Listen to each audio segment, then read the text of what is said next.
Okay. Stars don't twinkle, the moon doesn't shine. Stars don't twinkle, the moon doesn't shine. Do do do do. Dum dum.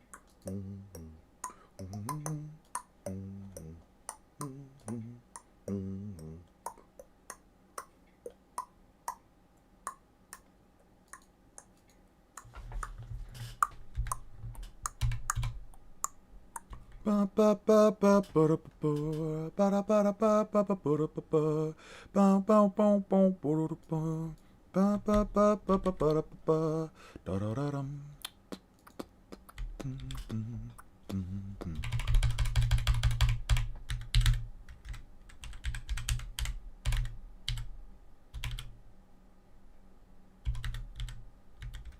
Hey, what's up, Nimrod? How you been, man? Best. Because it's fucking annoying.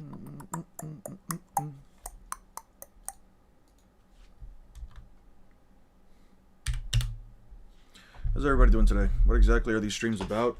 Figuring out, basically doing scaling. What's up, Noir? It's nighttime for you? It's not fair. How's everybody doing? Morning. You're fine. You're fine, Drake. Hope you had a good day yesterday. Okay. Shake the World. This is a stream for me to sit down, read through One Piece, and do the scaling on the side while we talk about, you know, other anime crap on the side. Anime stuff on the side. Okay.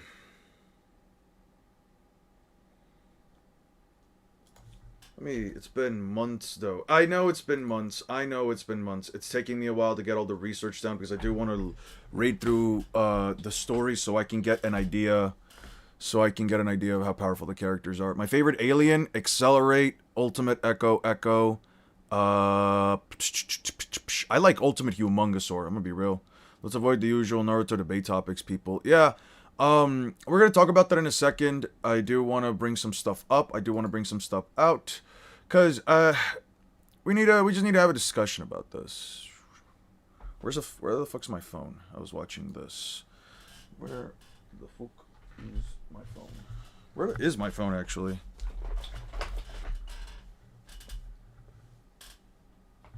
One second, guys. I need a Ultimate Echo Echo. Alien X. Boo. Alien X Enjoyer. I'm kidding. Alien X is a cool alien.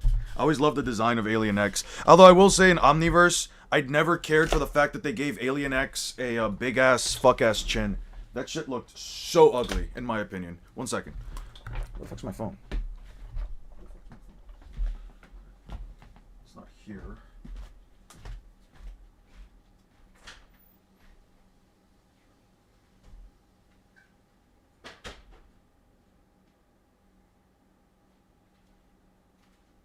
Right. There's a video I also wanted to check out beforehand. But Crimson Chin Alien, that's what I'm saying. That's what I'm saying. Like, why would you give one of the coolest... Oh, Jet Ray's an awesome alien. Jet Ray is absolutely awesome. Ben 10's got a lot of, like, awesome aliens. Like, to be honest, like, a lot of the aliens in Ben 10 are, like, pretty fucking sick. A lot of the aliens. Big Chill is lovely, but I do like Ultimate Big Chill a bit more. The whole fire moth shooting fire so cold it freezes things. That's a cool concept to me. That was an interesting concept. So there's a video out there titled "The Delusion of One Piece Power Scalers." I do want to check it out. It's already funky, but people put way too much stock in it. Let's check it out. What would Ben name his Otsutsuki alien?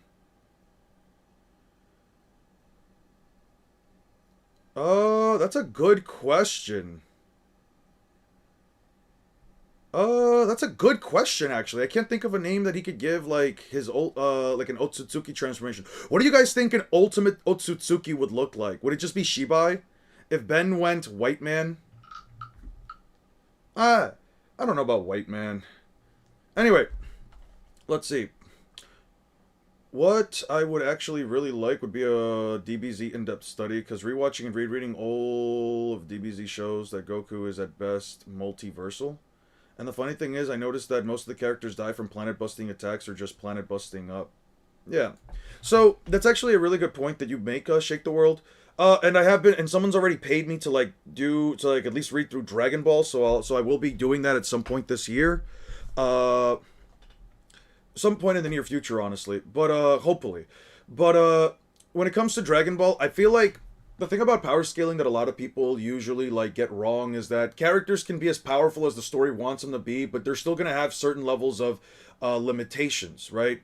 It's not inherently fair to just assume that just because a character is, let's say, like Goku, who can blow up the universe, is a being that, massively faster than light, blows up the universe. His punches can wipe out, I don't know, like a macrocosm.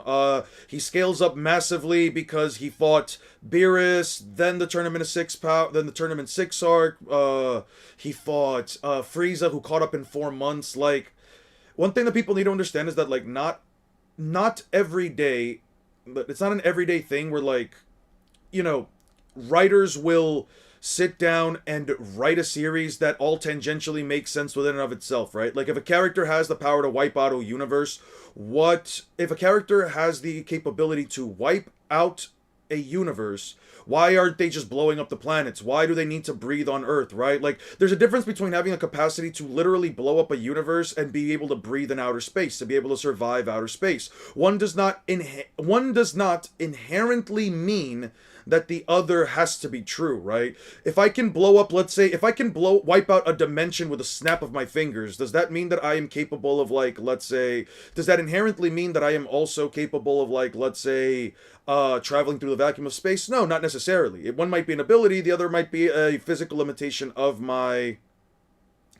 one can be a physical limitation of my species, right? There's you have to be able to wrap around, especially when you're doing power scaling, you have to be able to wrap your head around the fact that not everything is going to make the most perfect logical sense at every single point in time and at every single point in the context of the story, right? Just because it doesn't make sense, even if you were talking about like light speed in terms of like actual fiction versus actual relativity, you just have to be able to wrap your head around an idea that, like, you know it may not make sense if it were talking about like real world logic, science, etc. Not even just science, just real world logic. It may not make the most sense. It may not be the craziest thing to say that, like, here is a character that has the capabilities of altering the confines of time and space, but a single bullet shot can take them out. Yeah, they might be able to alternate the confines of time and space. The existence itself might be at their beck and call, but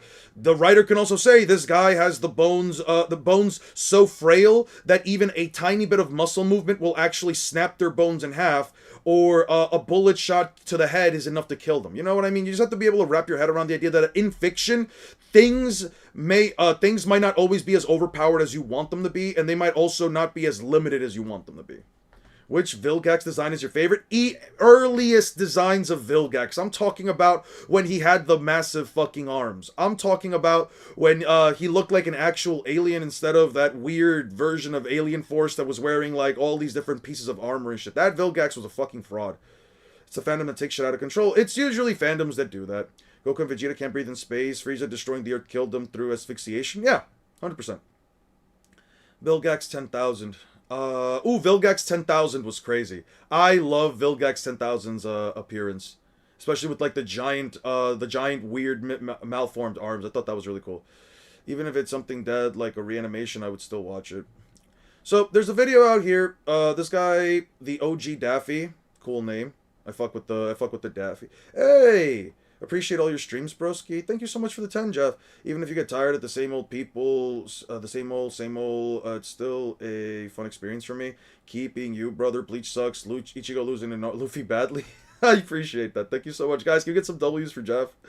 Hey, JJK episode 5 is cinema. Original Ben 10, second Vilgax is best. Type shit, Marcos. Type shit. Best version of Vilgax. That or 10,000 Vilgax. But regardless. Guys, can we get some W's for Jeff, by the way? I really appreciate that. So there's two things that I wanted to say. First and foremost, there's definitely been a transition through this entire, this entire, like, research, debacle that we've been undergoing for me to be able to get all the information necessary to be able to talk about Naruto versus Luffy. It's definitely been an experience. Something that I've definitely had to learn about myself throughout this time is that where I felt as though I had the, how do I put it? Whereas though I felt as though I had the patience to deal with a lot of the constant arguments, constant bickering back and forth that I might go through with other people throughout these streams, whether it's you guys or whether it's people that, show up, bring in their rhetoric, their disingenuous arguments, or they're more than likely misinformed arguments. It's all fine at the end of the day. I thought personally for the longest time that, I could have the patience and the maturity to be able to do a lot of this, but so you sometimes just learn that you're just not there yet, that you're just not where you thought you were, right? And that's fine. It's important to look through these, and it's also important to look back, especially at your day, and see if there was any point in your day where you are not okay with the way that you behaved or with the way that you acted, right? It's always okay to say, you're sorry.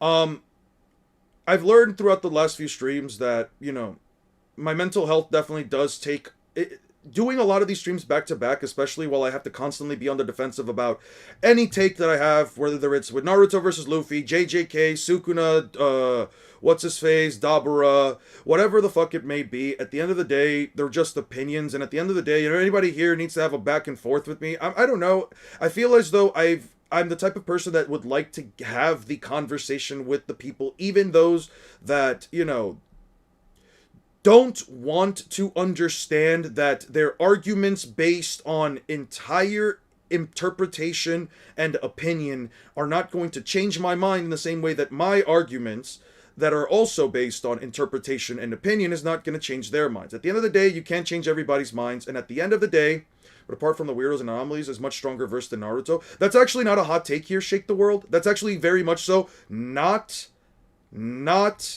an actual hot take within this stream and within this community, by the way. One Piece verse is way stronger than the Naruto verse on average. If we're talking about like average character feats and statements, yeah, no, it's just straight up stronger. There's no ifs, ands, or buts.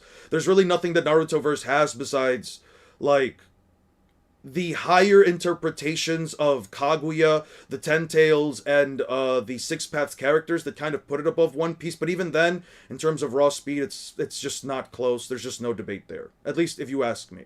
Now, yesterday I was toxic. Yesterday I went through a early part of the stream having a back and forth with an individual who was a first time joiner of or first time chatter in our live streams in this community. I'm not. I don't want to always put out people's names out there. We had a conversation and a back and forth, and looking back at the stream and looking back at myself, I was extremely immature. In context, not to defend myself, as many of you might know, I am usually going through back and forths with people that have, for the longest time, believed that the Naruto verse is so much more powerful than the One Piece verse that even the children of Konoha from the Konoha 12 back in part 1 before Shippuden would be able to get through even, CP9 as far as like the One Piece verse goes. Through reading Naruto and through reading One Piece, that's obviously not the case if you sit back and you read through these stories. Now, as one of you has pointed out, I get rage baited quickly and I also need to control my anger. That is 100% true. I do need to be able to not engage with every single conversation that pops up. A conversation with someone that I had yesterday, they were telling me that you give time and energy to people even when in some cases it's just not worth the time, energy, and the mental energy about it. It's just not worth any of that stuff, right? I like to give people time and energy because I like to at least have a conversation. I believe in dialogue, but believe it or not, I still do believe in dialogue. The conversation that I want to have here more so is that I still shouldn't. That's very word. Yeah, the issue here though is that there are moments where even if I'm not rage baited at all, even if I'm not what should I say there? Even if nothing is necessarily like egging me on, yesterday I feel like even if one could interpret it as not harsh, I feel like I did come harsh at the chatter yesterday that ended up saying that we were whack, that this community was whack, XYZ, yada yada yada. I ended up coming at them in the sense that I ended up basically saying the issue with Naruto fans as a whole, that makes me a hypocrite because as I've mentioned it many times, as a whole, it's not always Naruto fans, it's not always One Piece fans, it's not always X media's fan, it's just individuals, loud minorities or loud majorities that like to basically spew a rhetoric that they have believed for a long time, and they simply do not like the idea of things maybe not being the same, or things maybe not being what they were originally led to believe. Either way, a potential member of this community, somebody who could have come back to the streams, sat here, chatted with us, maybe engaged in ways that, even if they disagreed with us, they could still sit here, still feel like they were being welcomed, still feel like they could be a part of this community.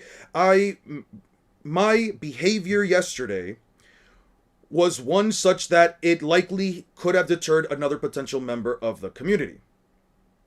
Now, to that person, I say, I'm sorry. I genuinely am sorry. That was completely out of line for me. I shouldn't be generalizing a group of people. I shouldn't be coming at anyone for having a difference in belief. And if somebody simply doesn't think or agree that any of the feats in One Piece are, even remotely, continental, country level, large island, whatever the fuck it might be, that's okay. It's really not my job to convince you of anything, especially of an opinion. At the end of the day, even if everybody here believes that One Piece is stronger than Naruto, or Naruto is stronger than One Piece, if everybody here believes that Bleach is the greatest series of all time, or a piece of actual filth, if everybody here believes that Dragon Ball is the strongest verse, or Goku gets soloed by Imu, what can I say other than, at the end of the day, they are all opinions. It does not matter at the end of the day. We are just discussing our mutual love for anime. Now, with that being said, something that I also... There's no issue with going at someone. That's the whole point. Well, yeah, there is and there isn't. There should never reach a point where you have to insult someone. I don't think I did that per se. But I also do feel like, as somebody mentioned, I am part of the problem when it's hard to have a discussion between two people because you both think that you're right and you're just basically trying to prove that you're right. It's not about having a dialogue, it's about simply proving you are right, the other person is wrong, and in that case, I have added to that myself, which is something that I still do need to take accountability for, especially if I'm going to be, the guy that, I don't know what I would call this, the owner of a community, the head of a community, the face of a community. I don't know what I would call that necessarily. All I know is that as a content creator, I still do have a certain obligation to uphold the standards and the... One second, let me just move up my chair. The standards and the ideas that I want my community to uphold. It's all about maintaining your policy, and it's all about ultimately not being a hypocrite. I'm still human. I will likely make mistakes. I will likely get upset at somebody else. I feel like the issue is more so that every single time I turn on this PC, again, not an excuse, I just feel like every single time I turn on this PC, in order to stream, do the research, so on and so forth, work on the next video, I feel like I have to constantly be on a defensive, and that is exhausting. But moving that aside, I did want to check out this video real quick. We're not gonna react to a lot of things, and then I'll get back to working on One Piece as we go through. So let's begin. Ladies and gentlemen, we are talking about power scalers. Ooh, this is about to attract a whole bunch of very positive and nice people to my channel. I can't wait for the comments of this video. We gotta keep it a buck, chat. One Piece power scaling is the most delusional thing in anime discourse right now. Interesting. Half of y'all are power scaling a story you're not actually emotionally vested in or reading. The thing about One Piece power scaling is that One Piece has never abided by tier lists, and it never will. Right? What do you mean by that? Every time you try to force it into people really don't want to control. They just want to win or fight and be right. Yeah, and when it comes to situations like that, there's no point in engaging. If there's a point in having a back and forth, then I feel like, okay, you and I might have a difference of opinion. Let me see if I can convince you. If not even let me see if I can convince you, because that should not be the point at all. By the way, is a low on the video? I got you. It's not always a case of like trying to convince the other person. It's just more of a case of like saying, why does this not have to be the case, and why does this have to be the case? There's usually two questions you have to ask yourself as a power scaler, by the way. At least two questions that I constantly ask myself. If you want a power scale, I feel like there are... By the way, these questions also don't follow... It's kind of weird to explain, but these questions...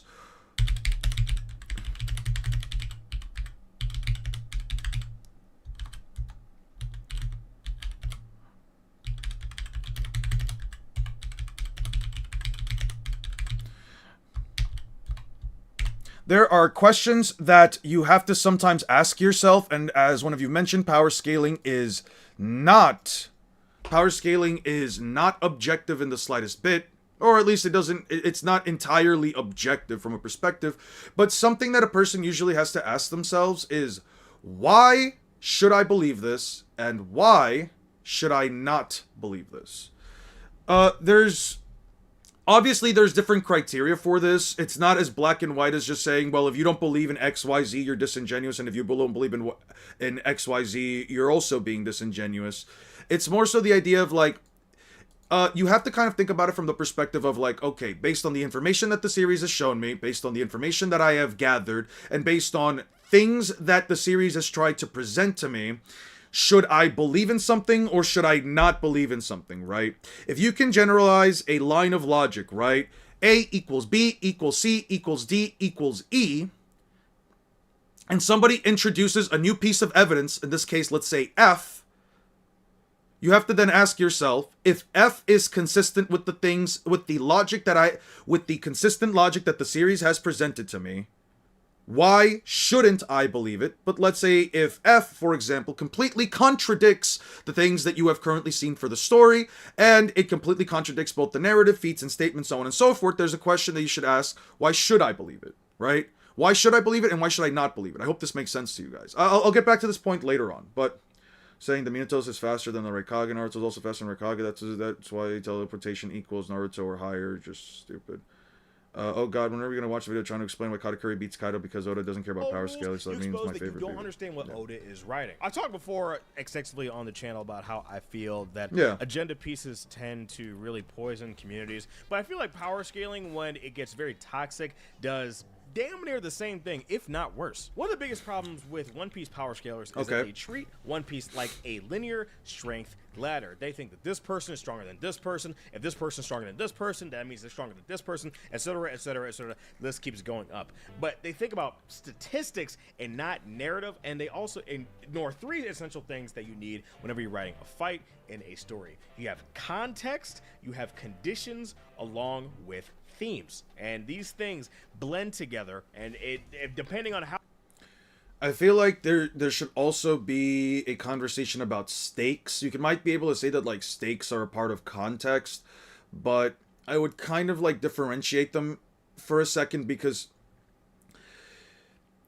I think I would differentiate them in a sense that, like, where context is the background information of a fight, why the fight is happening, why these characters are where they are in terms of the story, who these characters are, how the story has portrayed them. Stakes are more so, what is the reason for the characters fighting, right? In some cases, certain characters can actually outright outperform themselves if the stakes are necessary. You see this a lot with Luffy, where, like, with certain fights against opponents like Aokiji, the stakes are, if Luffy doesn't try to beat Aokiji, then, guess what? His crew dies, right? And blah, blah. But the difference between Aokiji and Luffy, there's also context, right? With context, blah, blah. So, fuck, I can't speak right now. I can't speak.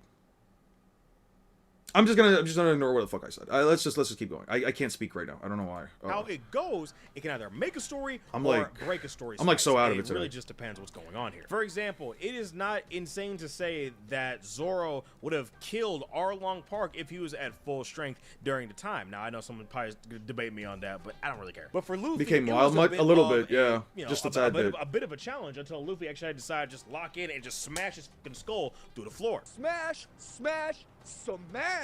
Crocodile. Yeah. People have talked about Crocodile multiple times in the One Piece fan base about how he was kind of hoed, about how he was introduced too early into the story, and I get it. And I think that Oda is possibly building up to giving Crocodile some more respect with the whole cross guild situation.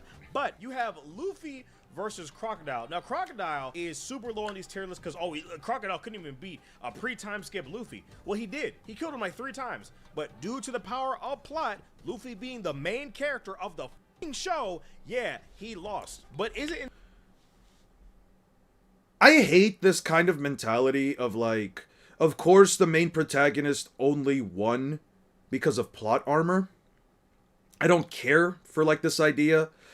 Yes, there are series where like it's just very blatant that like the protagonist only won because of plot armor. But in a lot of these cases, it's also just because the villain views the main character, someone who is usually constructed alternatively, especially in Luffy's case, someone who has so much willpower that he's able to like dig himself out of situations, or at least he is saved by other characters, what's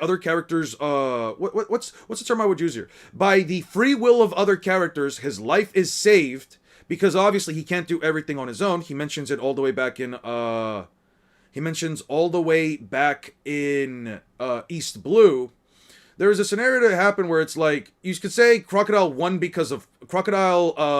loses because of plot, but then you also have to consider that Crocodile, against most of the people that he fights, jamming a hook through their chest is enough to kill them, and he did everything right by also trying to throw Luffy into a sandpit. Luffy was saved. You could say that, well, that was plot reasoning, but also Robin kind of had her reasons for saving Luffy. It wasn't necessarily all plot. Now, from there on out, Luffy losing again, well, he's not aware of the second capabilities of, he's not at least as familiar with Crocodile's second abilities of dehydration. Yes, he does kind of go through it during his first round against Crocodile, but Crocodile seems to emphasize on it more on their second round go, and Luffy is constantly learning against Crocodile. He doesn't lose because of plot. He loses because he doesn't go out of his way to finish off the fight, make sure that the guy is dead before he continues on with his plan. I can't cook, I can't fight swords, I can't lie, I can't navigate, but I can kick your ass, yeah. Also, Crocodile Luffy fought was coasting off of his abilities and got weaker because he hasn't had a real fight in years. Correct. Insane to say that Crocodile have some sort of hockey now? Absolutely. Because by that logic as well, you could always argue that, well, Pain didn't lose to Naruto, he lost to plot. Why the fuck? There's no way you can tell me that Minato just randomly saved up a bit of his chakra inside Naruto to like, have him spawn in. Oh, when the fuck did Naruto summon all of those shadow clones? I mean, when he popped out and then the thing was falling off, we never saw him do a shadow clone jutsu. Kaguya only lost to Naruto and Sasuke because of plot. Sakura had no business jumping down. You know what I mean? Like, you can basically say that everything is plot. You can basically boil everything down to plot if you word it a certain way. That's why I never like the idea of plot armor, and I hate that as a concept in and of itself, because for the most part, you will find situations where, like, there is an actual reason why this happened. Kaguya, for example, as much as I don't like the moment, Kaguya did not ever once look at Sakura. She never once considered her a threat. She never once even remotely saw her as anything other than just another one of these random humans that are there. I have to take out the 2 strong guys, right? That's why she landed the hit. It's not plot convenience. It's simple the fact that villains at times, they're not ineffable, they're not perfect. Even the strongest villains out there will create some kind of mistake that will end up costing them their entire fucking plot. After each loss, I feel like saying plot takes away from his character. 100%. Because by saying that, you're basically saying Luffy doesn't adapt after every fight, or Luffy doesn't learn something from every fight that he goes through. Luffy just wins because Oda wants him to. I also hate the Gear 5 as a plot hole point people say when they never read or watch One Piece. Yeah, it's we don't know that right now. It's crazy. At the moment. It's crazy. Wherever we are in Egg. I feel like you genuinely have to be snorting on highest copious amounts of copium. On the most raw, high-grade levels of copium in order to believe that, oh yeah, Gear 5 is a plot hole. How? head, so I don't necessarily know. People think that being stronger means you automatically win, which isn't necessarily the case. That's also correct. Now, you have some really, really good fights in One Piece, which showcase a character's intellect as well as their individual strengths as Of course. characters. But then you also have fights in One Piece where you don't necessarily have those highlighted. For example, myself and my editor, we both don't necessarily care for the Queen versus Sanji fight in Wano. Whenever it comes to Queen versus Sanji, Sanji has always been a bit more methodical when it comes to his fights. Tends to break opponents down, such as his opponent within the Enies Lobby saga. You have his really entertaining fight as well on the train in Enies Lobby, the Speeding Tom or whatever that train is. And while the actual villain of that fight wasn't entertaining, him actually using his hands to cut up the noodles and all that was cool to see. He even has a fantastic moment in Skypiea with Enel where, you know, Sanji was actually in the background destroying Enel's ship, and he actually has that super cold moment. I was just needing to like, that shit was... that shit was, I can't front. That shit was sick, chat. Y'all already know. But when it comes to Sanji versus Queen, it was really just more of Sanji getting a power up from his Germa cells and just beating the shit out of Queen. Queen doesn't necessarily have anything super crazy. You say that Queen doesn't have anything super crazy, but like, okay, here's where I disagree. If you boil down a fight, and again, remove the things that you mentioned before, let's go back here, context, conditions, and themes. Let's look at let's look at the Sanji fight. Let me let them finish first, but I'll come back to this. He and his kit, anything extremely creative. There was none of that. And part of this comes from the fact that devil fruit powers seemingly are less and less common at the moment in One Piece, as far as I'm at in Egghead. But everything's hockey, and people are way too emotionally invested in hockey as a power system, because I'm going to tell you right now, Oda does not give that much of a fuck about hockey. I disagree with that, but let's go back to the previous point, right? He says, let's talk about the themes, the conditions, the context, and the condition. Well, Sanji, from the moment he put on his Germa suit for the final time, started to feel that his body was acting weird. That was his Germa cells activating on their own. There were points in the video, there were points in the fight where you can clearly see that Sanji is reaching a point. Luffy has a body with the properties of rubber, which means rubber powers aren't his main ability. I don't know what you mean by that. Sanji having to... Let's go back to the thing. Alright. Sanji has Germa cells. The Germa cells that the medicine, the poison that his mother took, essentially kind of put like in a dormant state so that he was born as a normal child instead of, you know, his brothers his siblings who were all fucked up pieces of shit. Now... There are themes that have to go with the idea of like Sanji versus Queen, one of which is that Queen, for example, is a womanizer, and he is also someone who does not give a fuck about, you know, treating others with any kind of disrespect. You can even see in the way that Queen and King talk to themselves, right? Queen is willing to beat a woman who essentially did not want to be with him while he was a giant Brachiosaurus, and he decided to slap the shit out of her, or whatever the fuck, or hit her in some way, shape, or form, right? Just because she did not want to be with him. For Sanji, Sanji as a character, that is basically taboo. You do that shit in front of Sanji, you are going to have him reshape your fucking face. Let's talk about context. Sanji dislikes his family. Sanji loves Zeph, he loves the chefs, he loves the Straw Hats, even if he doesn't always show it. However, Sanji also is an extremely kind individual that, as much as he might despise his family for the way that they treated him besides Reiju, he also has the kindness to want to save their lives when they are in peril, because that's the kind of person that he is. Now, the thing that separated Sanji from his brothers is that he didn't have the Germa cells active, and he reached the level of power that he had gained through simple training and fighting. When Sanji gets his power up, it doesn't come out of nowhere. It isn't some random bullshit, and it's not that, oh, there's no themes or context within a fight. This point right here for this guy, completely disagree. Why? Because Sanji throughout the entire fight is realizing that his body's not just weird, he's learning in real time that his Germa cells have activated. And he is now in a state... I'm not answering that. And he is currently in a state where his body is now acting in the same way that it acts for his brothers, and he is now having an internal battle where his mind is somewhere else while he's fighting against a giant Brachiosaurus. Also saying that Queen doesn't have interesting powers when the guy can literally split his entire neck and tail out of his body. He can shoot missiles from his back, and he's got literally every single, and I mean this, every single one of Germa double six's the Germa double six's capabilities, where it comes to shooting lasers, a light speed blade. He has the capacity to turn invisible like Sanji. He has grappling, spinning rotary arms. Like, he is essentially the culmination of every single one of his father's greatest creations. And by gaining those powers, by gaining and accepting his Germa cells and actually using them to their fullest potential, in this case to obtain Ifrit Jamba, he's essentially beating the physical amalgamation of his father. I disagree with this guy's points. In that point regarding, I do not believe how far would current Luffy go in Shippuden. He curb stomps the entire verse. Everyone except for Kaguya, and I only say not Kaguya because of either the ETSO or battlefield removal at the hands of like Ame no Minaka. But if she's trying to actually kill Luffy, he curb stomps her. There's nothing she can do. She's never landing a single blow on him. She cannot catch him off guard. There is not a single Naruto character that can unironically catch Luffy off guard. Future Sight is that big of a boon, and the speed difference is that massive.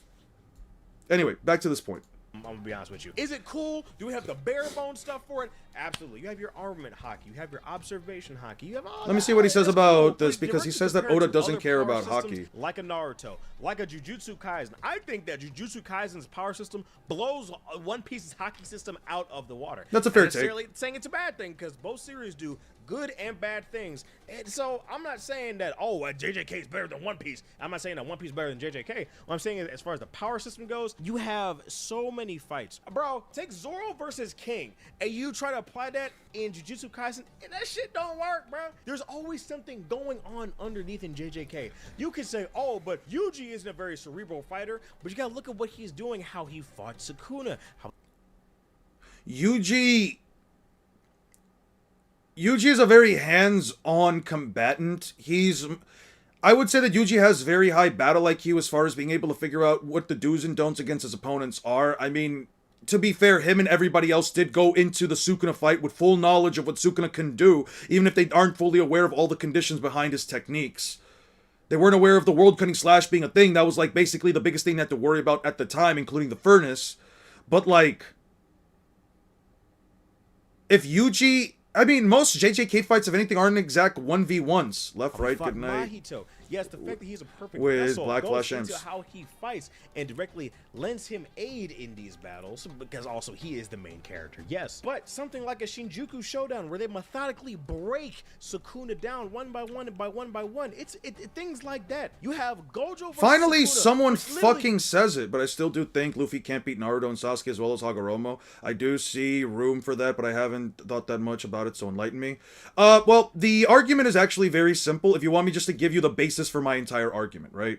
I'll give that to you in a second. Let's finish up the video, because I usually do take a while. Rules of Jujutsu, we were seeing new shit involved on the fly. You don't really get that much of that in One Piece. But that's because Haki is innately a simpler power system. You have 3 applications of Haki, each with advanced applications of said applications. You have the ability to sense your everything, you have essentially, put it like this, you can't really give Haki much more without it completely just breaking everything in the fucking verse because of the way that the verse has been set up. Haki is a power system that innately allows combatants that don't use devil fruits to combat against devil fruit abilities, but it's also something that comes from within. It's not an external source, it's an internal source. Not to say that external sources are weak, more so to say that in this case, you're literally making a deal with the devil by eating a fruit that changes your very DNA, but also removes the ability to swim in a world that is completely flooded. I do get that Luffy's way faster, though, if that's your point. I got you in a second. Naruto faster than Luffy. Changed my mind. Swastik, I'm going to be honest with you. There is nothing I could say to change your mind, because because you don't want to agree with anything that happens. You say that every single One Piece feat is headcanon, it's not impressive, and yet you take Naruto blowing up a mountain to be greater than a guy splitting a continent. I don't know what to tell you, guy. I don't know what to tell you, my guy. There's no need to change one. No need to change your mind because you are a... Alright. Alright, that just puts you on timeout. You're not... No one here is going to call anyone stupid. No one here is going to adhere to anyone being stupid. Even if you're not referring to an actual person, I do not want people to get comfortable with the idea of saying somebody's line of logic, mentality, etc. Even if you're not attacking them directly is stupid. We're not doing that. Luffy beat 6 Pats level villains like Ten Tails, Madara, and Obito easily. Easily, but I will get to that in a second. With One Piece, though, let's put it like this. Haki gives you the ability to sense the number of people in your surroundings over a massive area. It allows you to sense people through hiding, through walls, behind cover. It allows you to literally predict what they are going to do before they do it, and that's just the base application of observation Haki. Think about that just for a second. How many power systems just give you the ability to not only sense the numbers of people around you over a massive area without them even really needing to do anything? It allows you to see through fucking walls at the same time without it being some special ability that only a few people have, while also allowing you to predict everything that they're going to do even with your eyes closed. What's the next step beyond that? Future sight. The ability to literally see the future and see, bro, you did not give me proof. You gave me your opinion. You did not give me proof. You gave me your opinion. Let me change his mind for you. You don't need to change his mind. Nobody here needs to change anybody's mind. But I will get to the One Piece end of the scaling in a second. The point I'm trying to get with this guy is that, like, let's talk about armament Haki, right? An ability that allows you to essentially harden your body, harden your skin with invisible armor in order to essentially not only massively increase your attack potency, but you can turn a normal arrow. You're essentially enhancing something like, let's say, a normal arrow to have the capacity to blast straight through. Let's see. It's way before this. But the capacity to turn a simple, singular arrow into an attack that completely and utterly blasts straight through, stone and bolt and trees. You see these large tree trunks that are bigger than Luffy? Yeah, a single arrow shot. They must be hard as, yeah. They can break through stone walls and stuff. Enveloped with it, they're just regular arrows. Yeah, they're just regular arrows. You can turn regular weapons into something that actually blasts straight through stone walls. What's the next step beyond that? An ability that allows you to either cover the outside of your fist over an area so you don't either have to touch the opponent, or you can inject the damage into a person. Is there a difference between coating weapons with Haki and Rio? Not really. There's no difference besides... What's the anime panel source? You didn't do anything. You did not change anything about the scaling, Swastik. Yeah, anyway, let's go back with this. If power scaling actually worked in One Piece, Luffy would have lost the series 15 times already. He would have died in Marineford. Kizaru would have just Frieza death beamed Luffy through the chest. That's it. Game over. Everybody go home. I think part of this also comes from the problem of Oda always trying to make sure that the goalposts move with the Straw Hats. So, for example, you have Shanks losing his arm against one of the Sea Beasts, and it thus sends Luffy on his path to becoming a legendary pirate. Now, you have a headcanon from some people that Shanks's observation Haki was so intense, he saw what it would mean to Luffy if he lost his arm. And how does this Oda moving the goalpost when you're saying that it's other people believing this? He saw Luffy's entire future, like, oh, he's gonna become a great pirate, he's gonna save tons of people, it's worth me losing this arm. I can see why you would think that, but I don't think Oda planned for that. Especially when we see that this nigga Shanks has Wi-Fi Haki that can literally take down an admiral from like 16 nautical miles and take him out of Logia form. I don't necessarily think so. What I do think is that Oda has a propensity to tie in his previous writing and make it fluid and that shit was what nutty. he wants to do in the now. And I think that's a very rare talent to have. Do I think that Oda planned everything? Absolutely not. But take, for example, Kaido versus Luffy and this whole brain rot that we have with Kaido. So people understand. It's not that he hated the tattoo, is that as long as he has that marking on his arm, he is essentially still affiliated with the world government, and once that mark was placed on him, there was no getting rid of it other than by losing his arm. I understand something. Kaido fought damn near 15 people in a row. He was carrying an island at the same time. Luffy lost multiple times. Gear 5 did not out... Okay, my simple argument is if a DC is only city level, but my statements say it's planetary, will you agree with Kurama is planetary that you disagree with? I disagree with Kurama being planetary because there's no statement that says he is planetary. That is why. There is no statement that objectively says Kurama without Naruto can blow up the entirety of the Earth in a single blast. There is no statement that implies that. Turn the world to ash does not mean that. Turn the world to ash, if anything, means that he can turn society into nothing more than a wiped out, a life wiped, he can basically create a life wipe scenario where he can blast everything into ashes with his tailed beast bombs over a period of time. Kurama cannot one-shot the planet. There's no reason for me to believe that, especially with the feats I've seen. Outscale Kaido. It damn near out-themed him, and it just outlasted him, bro. The Kaido was literally exhausted. And I've said similar things with Doflamingo. Doflamingo was literally So he's saying that Kaido fought 15 people, even though none of those 15 people did even remotely as much damage as Luffy did on his own. Then we have to consider the fact that of those 15 people, well, he was holding up an entire island, but Kaido also never shows or is implied to have any kind of fatigue when he was holding up the island.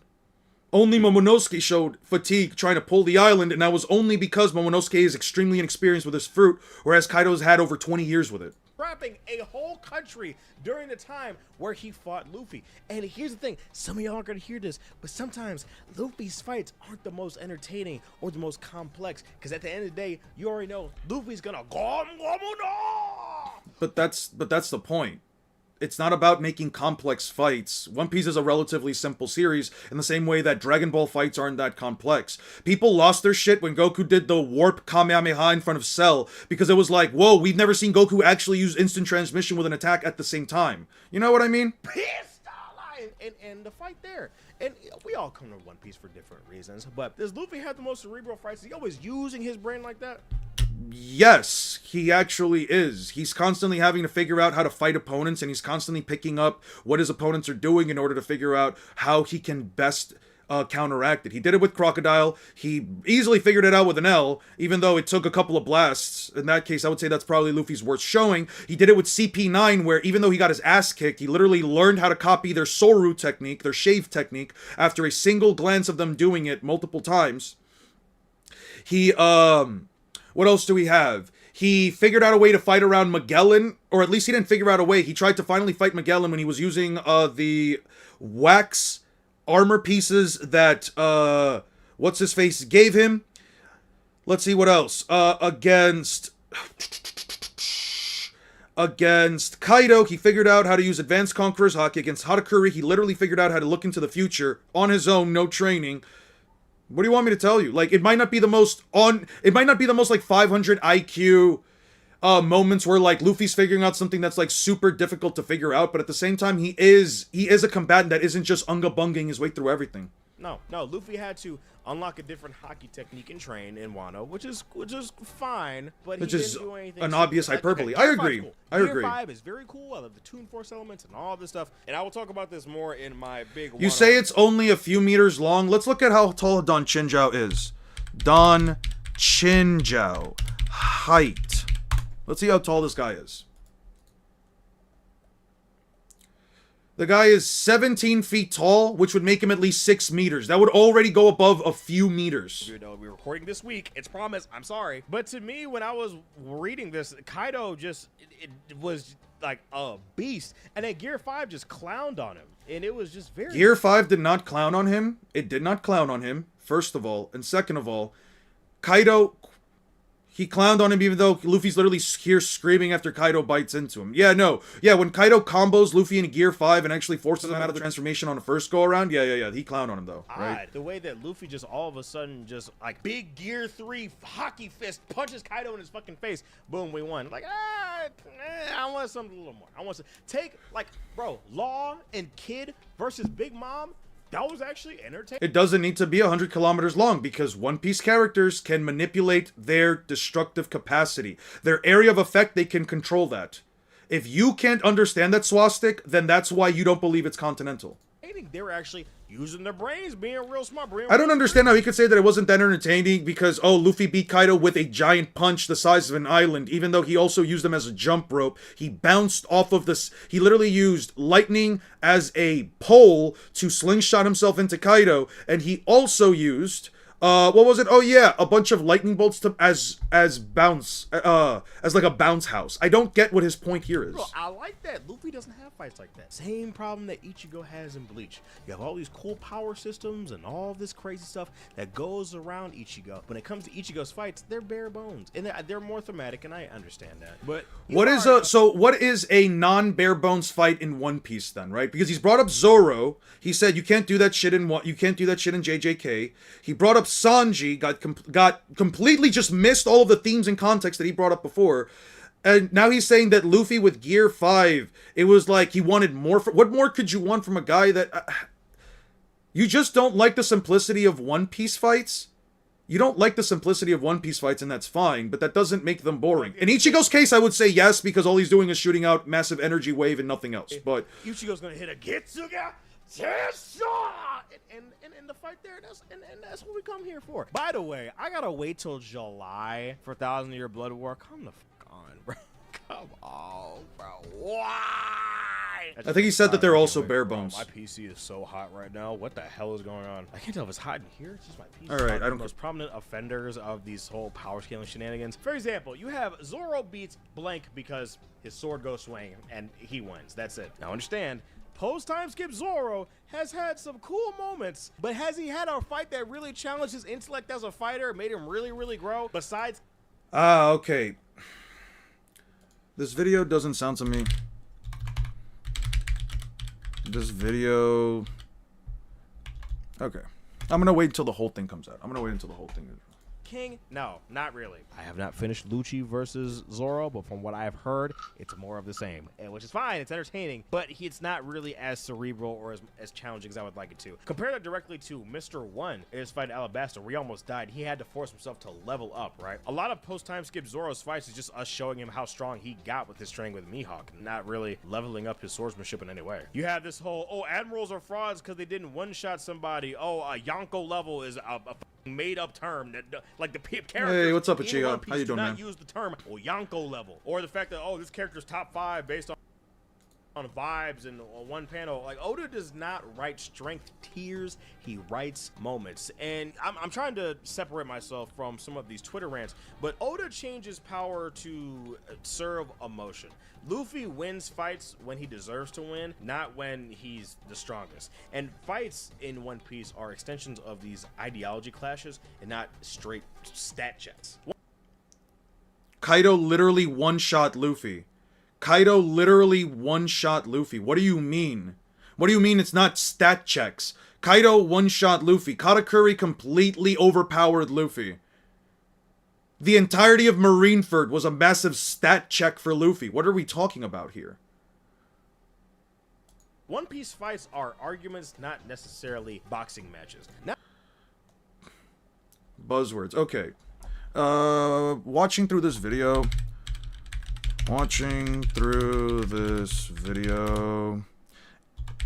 it seems like you are conflating One Piece power scaling with the direction and choreography that Oda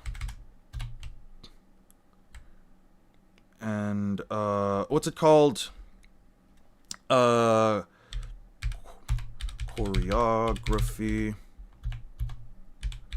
You are conflating with the direction and choreography of the fights.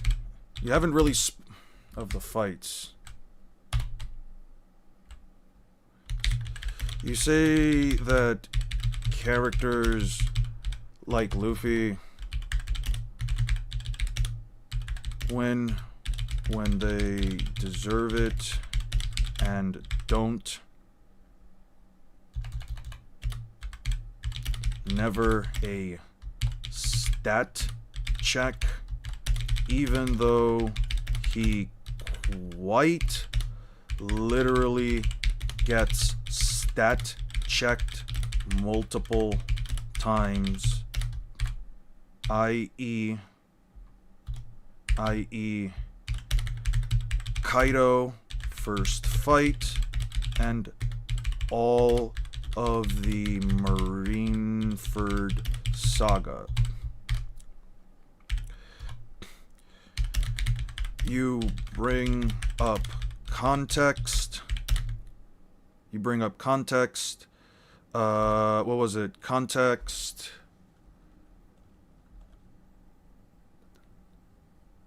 Context, conditions, and themes. Context, conditions, and themes. But then completely ignore those points when it comes to Sanji versus Queen. He was literally fighting an internal battle because he believed that he was going to turn into a monster like his brothers, and Queen literally has all of their powers. You say you want more from the fights. You say that the fights are simple. Nothing wrong with that.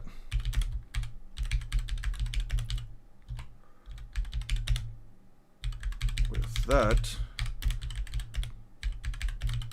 want them to be massive IQ fests where characters constantly analyzing, even though Luffy literally analyzes and picks up on his opponent's weaknesses, i.e. versus CP9, he learned how to do Soru versus Kaido learned ACOC versus Cat learned ACOO. It seems you just don't like the choreography. Just dislike the simplicity in the choreography. It seems you just dislike the choreography.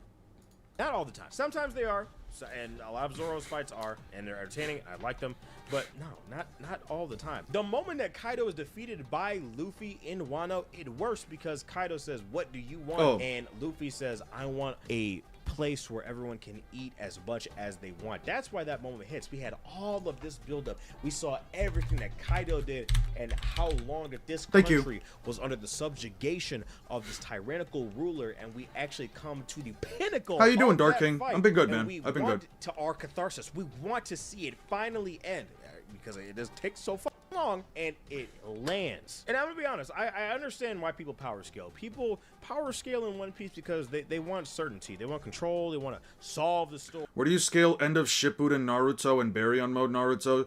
End of Shippuden Naruto is at best multi-continental if I'm giving him like every benefit of doubt, even though he has no feat that implies he's multi-continental. He has no feat that states that he is above multi-continental. You would have to genuinely believe that the attack potency of the giant god nativity tree that covered the entire planet, you would have to believe that that jutsu in of itself has planetary attack potency, even though it's just giant tree roots growing out from wherever they're fighting, from the battlefield. And you'd have to just genuinely believe that like those roots hit with the force to like destroy a planet, even though it doesn't do that, and none of the buildings, none of the villages are even remotely destroyed. Once those disappear, everything is just back to normal. If we're talking about Baryon Mode Naruto, I'm gonna put it like this. The only reason I think that Hokage Naruto is planetary is because there is an actual statement in one of the data books in Boruto that says Naruto can blow up the earth with a tailed beast bomb. That makes me believe that he is planetary. That verbatim says he can blow up the earth. There's no interpretation around that. It says he can blow up the Earth. That I am okay with.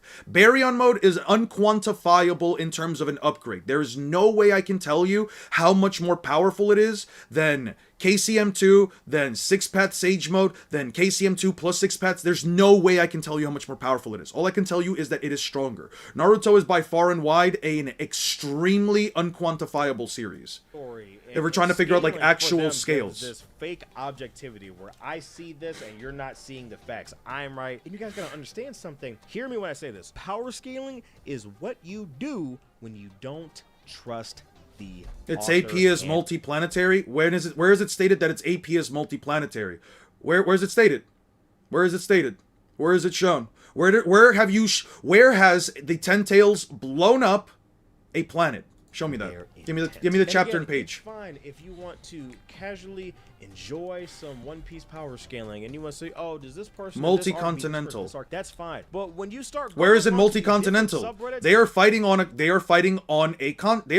one continent. The entirety of the continent is never once in peril. Why is it multi-continental?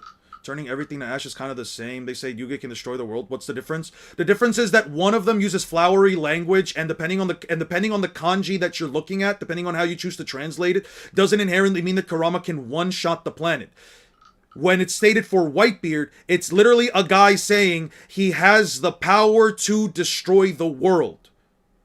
The guy literally says he has the power to destroy the world.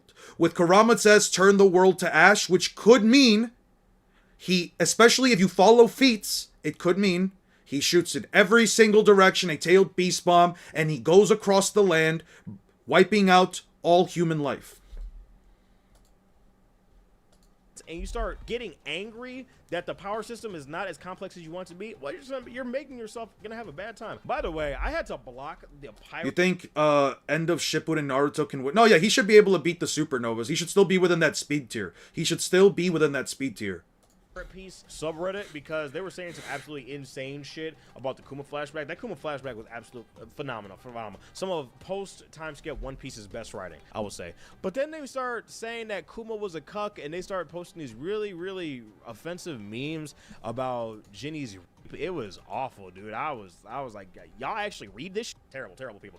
They described the Kuma flashback as sad misery porn, like is, and they should also be reading for some of the questions that Oda will throw at you. I don't think that people are necessarily wrong for power scaling. I think they're just wrong for thinking it's the entire point in and of itself. Also, don't disregard the fact that a lot of people have this tendency to view power scaling as a way solely to view the narrative, and also only to view these characters as, such as a Whitebeard. Oh, does Whitebeard actually beat this person? How is Whitebeard compared to these other Yonkos? No, you're not thinking. You think that Naruto and the Last is planetary though? That's fine. I think that's fine, honestly. If you think that Naruto... here's the thing. If you believe that Hokage Naruto is at least... If you think that, like, Sage of Six Paths mode Naruto, right? If you believe that, like, he is at least as strong as Hokage Naruto, since he's, like, full on... Since, you know, that's, like, the peak of his power in Shippuden, and it states that, like, Naruto in Boruto is, like, rusty, at least towards, like, the early portion of it. It's like, yeah, you can also say that Sage of Six Paths mode Naruto is planetary. That's fine. I'll explain why it doesn't make a difference, though. You're not thinking of Whitebeard as the individual. Are in metaphors most of the time. I personally believe that they are very inconsistent and trustworthy, and not trustworthy, because they often contradict each other. They do. Very quite often they do. Well, but in some cases they can be taken as literally. Of him solely for his devil fruit, and that's it. This is quite literally some villain. This is how Blackbeard views the world, bro. And yes, I know which could be treated as not. It's frustrating, especially when you have certain members of the Straw Hat crew where you feel like, oh. Go up until... Where is it stated that it's 100 kilometers to the sky? Where is that stated? Where is that implied that it's going up 100 kilometers to the sky? Okay, well, even if fighting isn't necessarily their forte... What is the distance between the atmosphere and Earth? Let me show you something really funny. Something really funny. You would have to genuinely believe that the Ten Tails explosion reaches all the way out here on the planet, even though even the drawing doesn't actually remotely imply that. You would have to genuinely believe that the Ten Tails tailed beast bombs go from... Let me show you something. Here, all the way to here. Those explosions are not that big. I could bring up the panel, sure. Those explosions are not that big. Here, I'll bring up the panel for you, actually. I'll do you that kindness. You think this explosion is this tall? It makes up this kind of a difference. Yeah. This explosion is this tall. This tall. Let's look at it real quick. Let's look at it. Huh.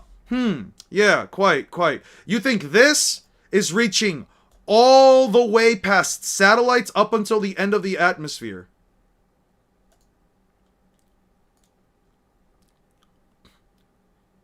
Compare it to the explosion?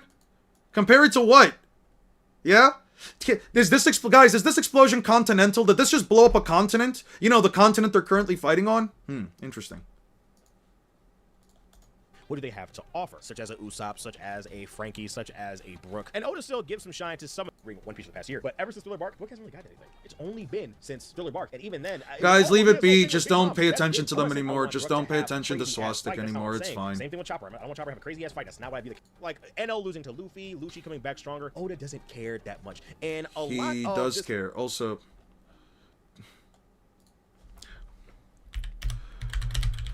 I also disagree with you that Oda doesn't care about the scaling.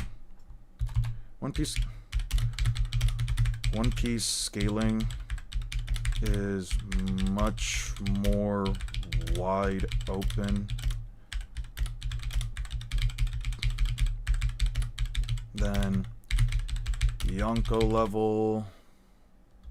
Is much more wide open. It's much wider open and up for interpretation than someone simply being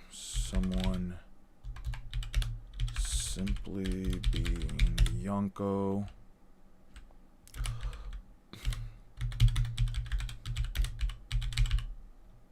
Level. I don't personally like these terms myself.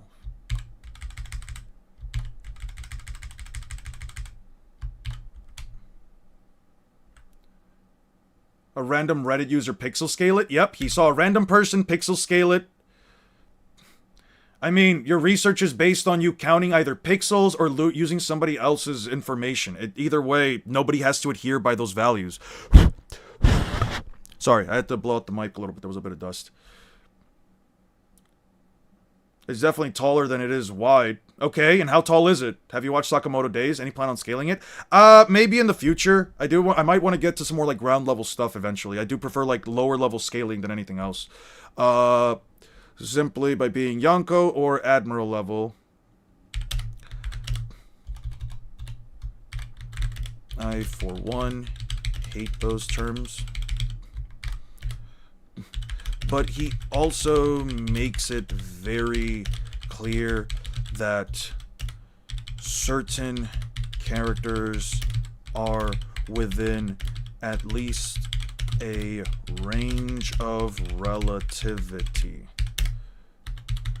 Aokiji could casually flash freeze an entire ocean into a continent of ice, and two characters named Don Chinjao and Sai have the capacity to split a continent of ice that is tougher than metal. Mental.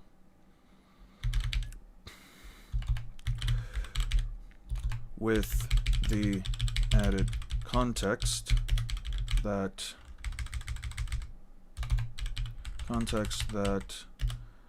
they are weaker than Dressrosa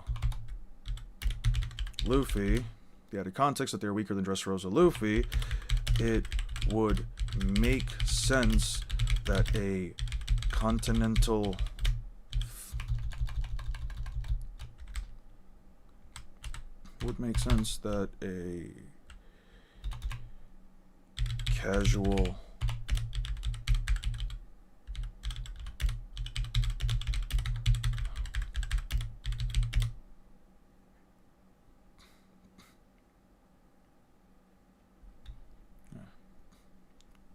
Luffy.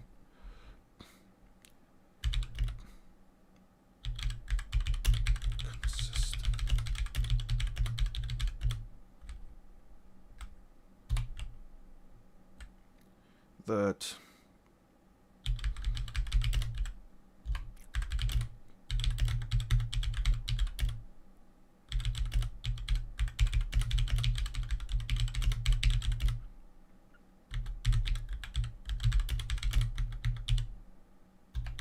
actually, I don't think I need to add any of this. I don't need to add that. There's no point in me adding that. All right. Before somebody had asked me, somebody had asked me before to like go over. Do you think Toji can beat the entire Sasuke retrieval squad plus Naruto? There is an argument to be made that the entire Sasuke retrieval squad is honestly not that much faster than the speed of sound. Maybe you could say like Mach 5 to Mach 10 at the fastest. There's an argument that because he doesn't have chakra, Neji can't pick up on him. They basically don't have any sensory abilities. And depending on how you choose to define Toji's abilities, per se, like if he's going straight for assassination and trying to take the kids down, there's an argument to be made that he could. I feel like Toji can, on average, just straight up run faster off of a single step than any of them can move, unless they're like truly just going at top speed. JJK episode, the Maki fight. What's your take on Japan not liking it? I haven't really seen the fights myself. I don't really care. Do you believe in Outer Goku? I do not. I don't know what Outer Goku would mean unless we're talking about like Capsule Corp Goku. Anyway. Troposphere is where the planes fly just above the ozone. Okay.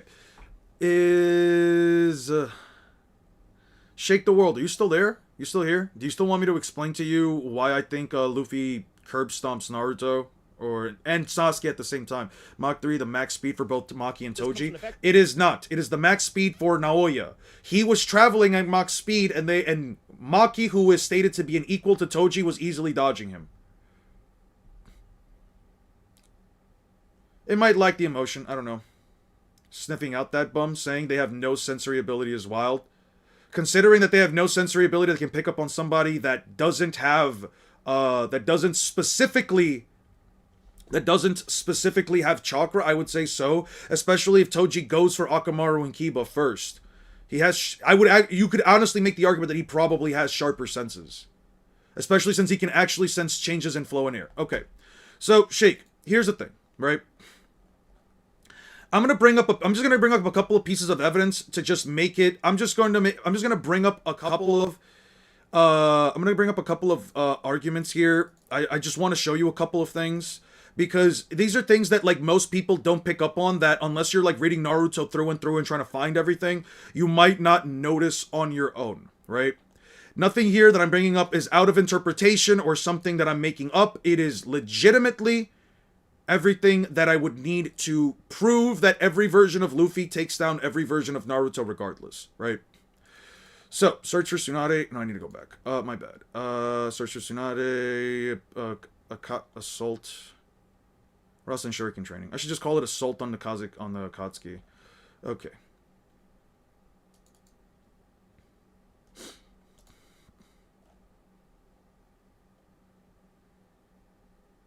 Now, everybody here remembers the moment when Naruto landed a Rasengan on Kabuto, right? Completely took the guy down. It was some crazy shit. Naruto landed the Rasengan. Oh man, awesome ass moment. Naruto end of series was multi-continental with 5 to 10 times light speed. I would not say Naruto's that slow. I probably wouldn't say Naruto's that slow, but you could make the argument, okay? Internet man evolving like Pokemon. The Naruto data books are inconsistent. Yeah, all that crap. Okay. So, you remember this moment right here where Naruto landed the Rasengan on Kabuto? And you see Kabuto grab Naruto in his heart, right? You see Kabuto grab Naruto right there specifically, right?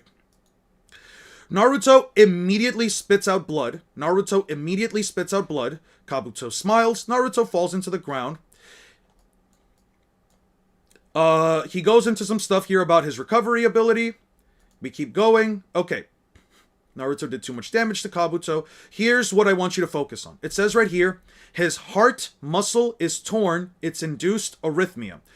That must have been when, right? Kabuto says right here, I cut off his heart's Keirakuke, that is the chakra network. The chakra network he heals himself with from the power of the Nine Tails. I used everything I had to stop him from healing on his own. Okay, so keep up with me on this. Later in Shippuden, Tsunade makes a separate statement, right? That's not the fairest and most consistent thing because nothing implies that he's high planetary, but sure. Meaning Jureneg, right? Now, watch this. It says right here, after Naruto figured out the Rasen Shuriken, Tsunade goes into detail and says, once a cell of the body is cut from the Keirakuke, the chakra network, it's beyond my ability to heal it. Even with my medical ninjutsu, be sure Naruto understands this implicitly. There is absolutely and objectively no statement within the entire 700 chapters of Naruto that implies Naruto has either regrown the chakra network through his heart. If Ichi chakra more mana than the stamina, then Toji's pressure won't glow out, but he's still visible. Yeah. Right here it says that even she, the greatest medical ninjutsu specialist in the world, cannot reattach a split up chakra network from the cells. She cannot combine them. Sorry, she cannot recombine the chakra network into the cells. We know that the chakra network is what allows Naruto, especially with the Nine-Tailed Fox's chakra, to be able to heal. Now, let's get through one thing very quickly. Luffy has the ability to perform internal destruction. That means Luffy can punch somebody. That means Luffy can, scaling above Kaguya and other Otsutsuki proves it. What proves that they're planetary and can wipe out a planet in one hit? What exactly proves that? Because Kaguya needed an ETSO that was going to wipe out a dimension that was just a part of her ninjutsu. It's literally stated to be a ninjutsu, by the way. Amino Minaka, the dimensions are all just part of a ninjutsu. The TSO, erased ninjutsu. But anyway. We all know that Luffy has the ability of internal destruction. We all know that Luffy has the capability to use internal destruction. We know this because he learned it. What stops Naruto from spamming 500 clones and jumping Naruto with Sage-style Rasen Shuriken or Bijus? Luffy is way too fast for him to land a hit. Let me put it like this. Unless you somehow believe, I'll actually bring up my own thing right here. But for one, we can argue future sight. Luffy would know every single time before Naruto ever puts his hands together, Luffy would know every single time that Naruto is going to try and surround him with clones. Eon, do you think any character Naruto scales to the Biju Bomb of the Ten Tails? Do I think any character can scale to it as in they have equal attack potency to that attack? No, I do not believe my guy has the attack potency to that. I don't even think that I don't even think that Obito or Madara can tank their own tailed beast bombs. I don't believe they can tank them. Killer Bee couldn't tank his own tailed beast bomb. Obito quite literally had to cover himself in truth-seeking orbs, in a truth-seeking orb barrier just to stop the attack. I'm on excellent stream health right now, so it's not on me. There's no reason for me to believe that they can just tank the attack. Now, let me go through this real quick. Ace versus Itachi. Not this one. Would you believe Konoha's fourth? Ace versus Itachi is. Would it be the One Piece version? You see how Naruto? You see how Luffy can just dodge multiple blasts? But Naruto is slow, but 500 is a lot. Yes, but also remember one thing, Shake. Remember one thing. When Naruto creates more clones, the more clones that he makes, the weaker and the slower the clones are by comparison. Let me show you something. Let me actually show you something directly from the manga, right? Let me show you something directly and objectively from the manga. Unless you, for whatever reason, believe that Kaguya is somehow faster than Luffy, even though there's no way to quantify her to be faster than him, right?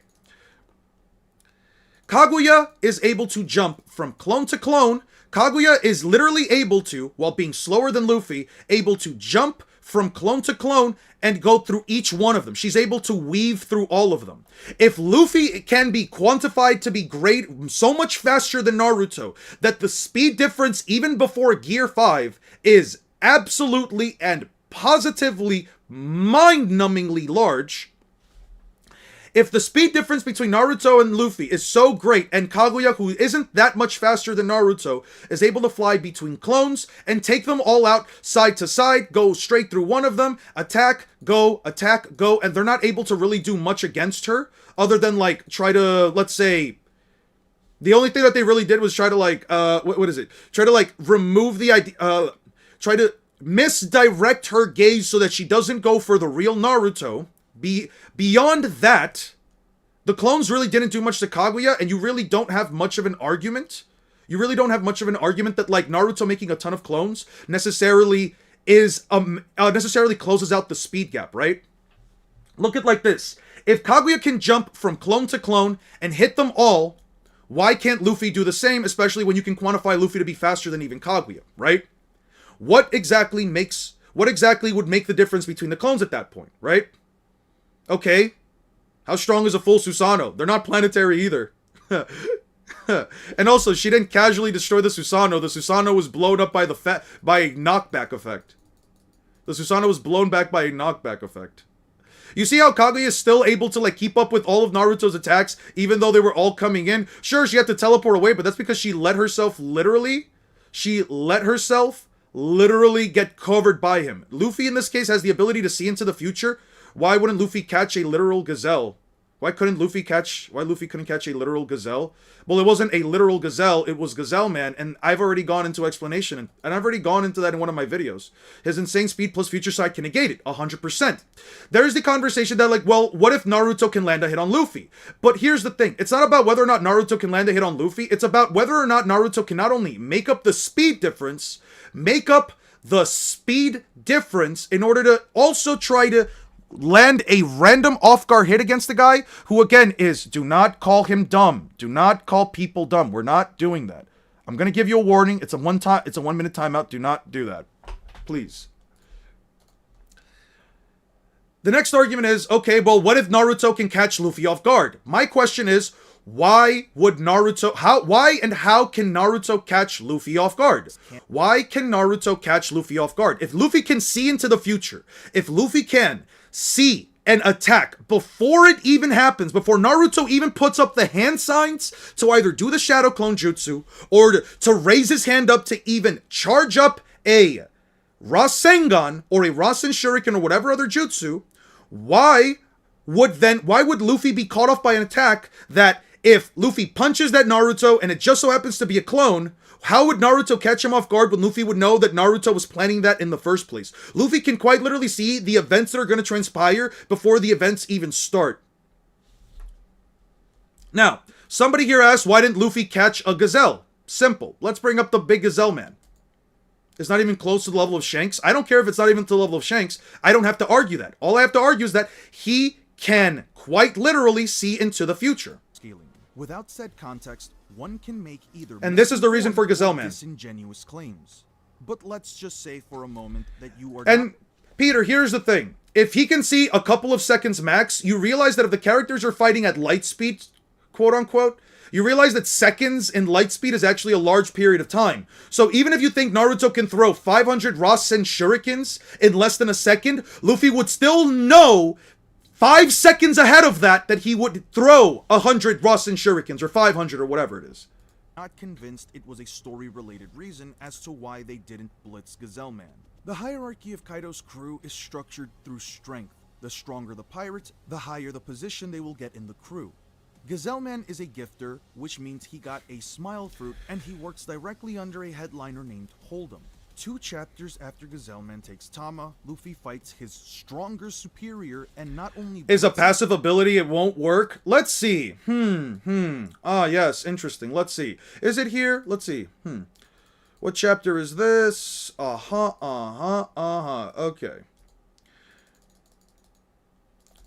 This should be, let's see, we're gonna have to go to the black and white version.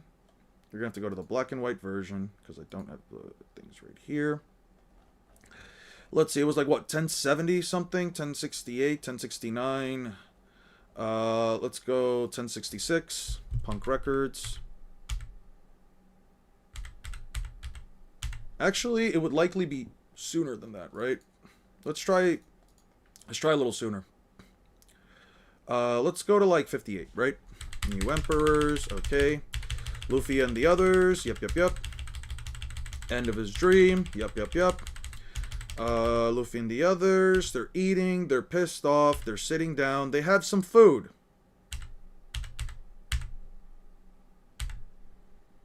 Yeah, Luffy is out here, literally sitting down, randomly is sitting down eating food with these guys, and then says, a bear? I wonder if he's looking for us or is it my imagination? Let's move. He's gonna run, and then afterwards the bear runs. Luffy can quite literally, even while eating food and completely relaxed, know what is going to happen next. It is passive. Exactly. So, no, it is passive. Luffy just casually and passively sees into the future. Luffy quite requires a degree of activation and focus. Katakuri is unique that he has near active all the time. No, Luffy also has it near active all the time. Luffy quite literally is eating a meal. Let me see if I can actually find the episode. 1 second. What is it, like 10 something?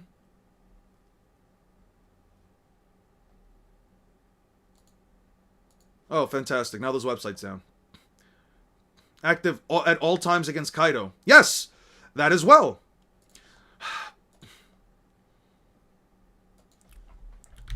Luffy eating with... God damn it. Luffy eating with Bonnie and Chopper.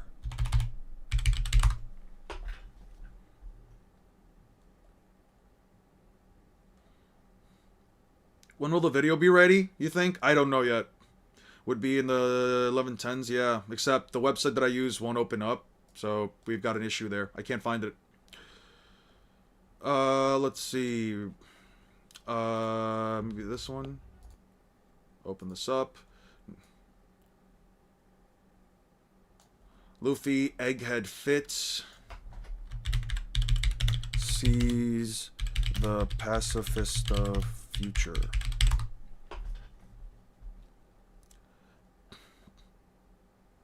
Okay, right here. You see this moment right here? It's not the full moment, unfortunately. It is not the full moment, but essentially Luffy, while sitting down, he was sitting down with Bonnie, he was sitting down with the others. He was sitting down with Bonnie, let's see. He was sitting down with Bonnie, Chopper, and Jinbei. They were eating food. And Luffy immediately, while completely relaxed, casually, sits down. Fact of all the time, then I agree with you. I am not a biased fan.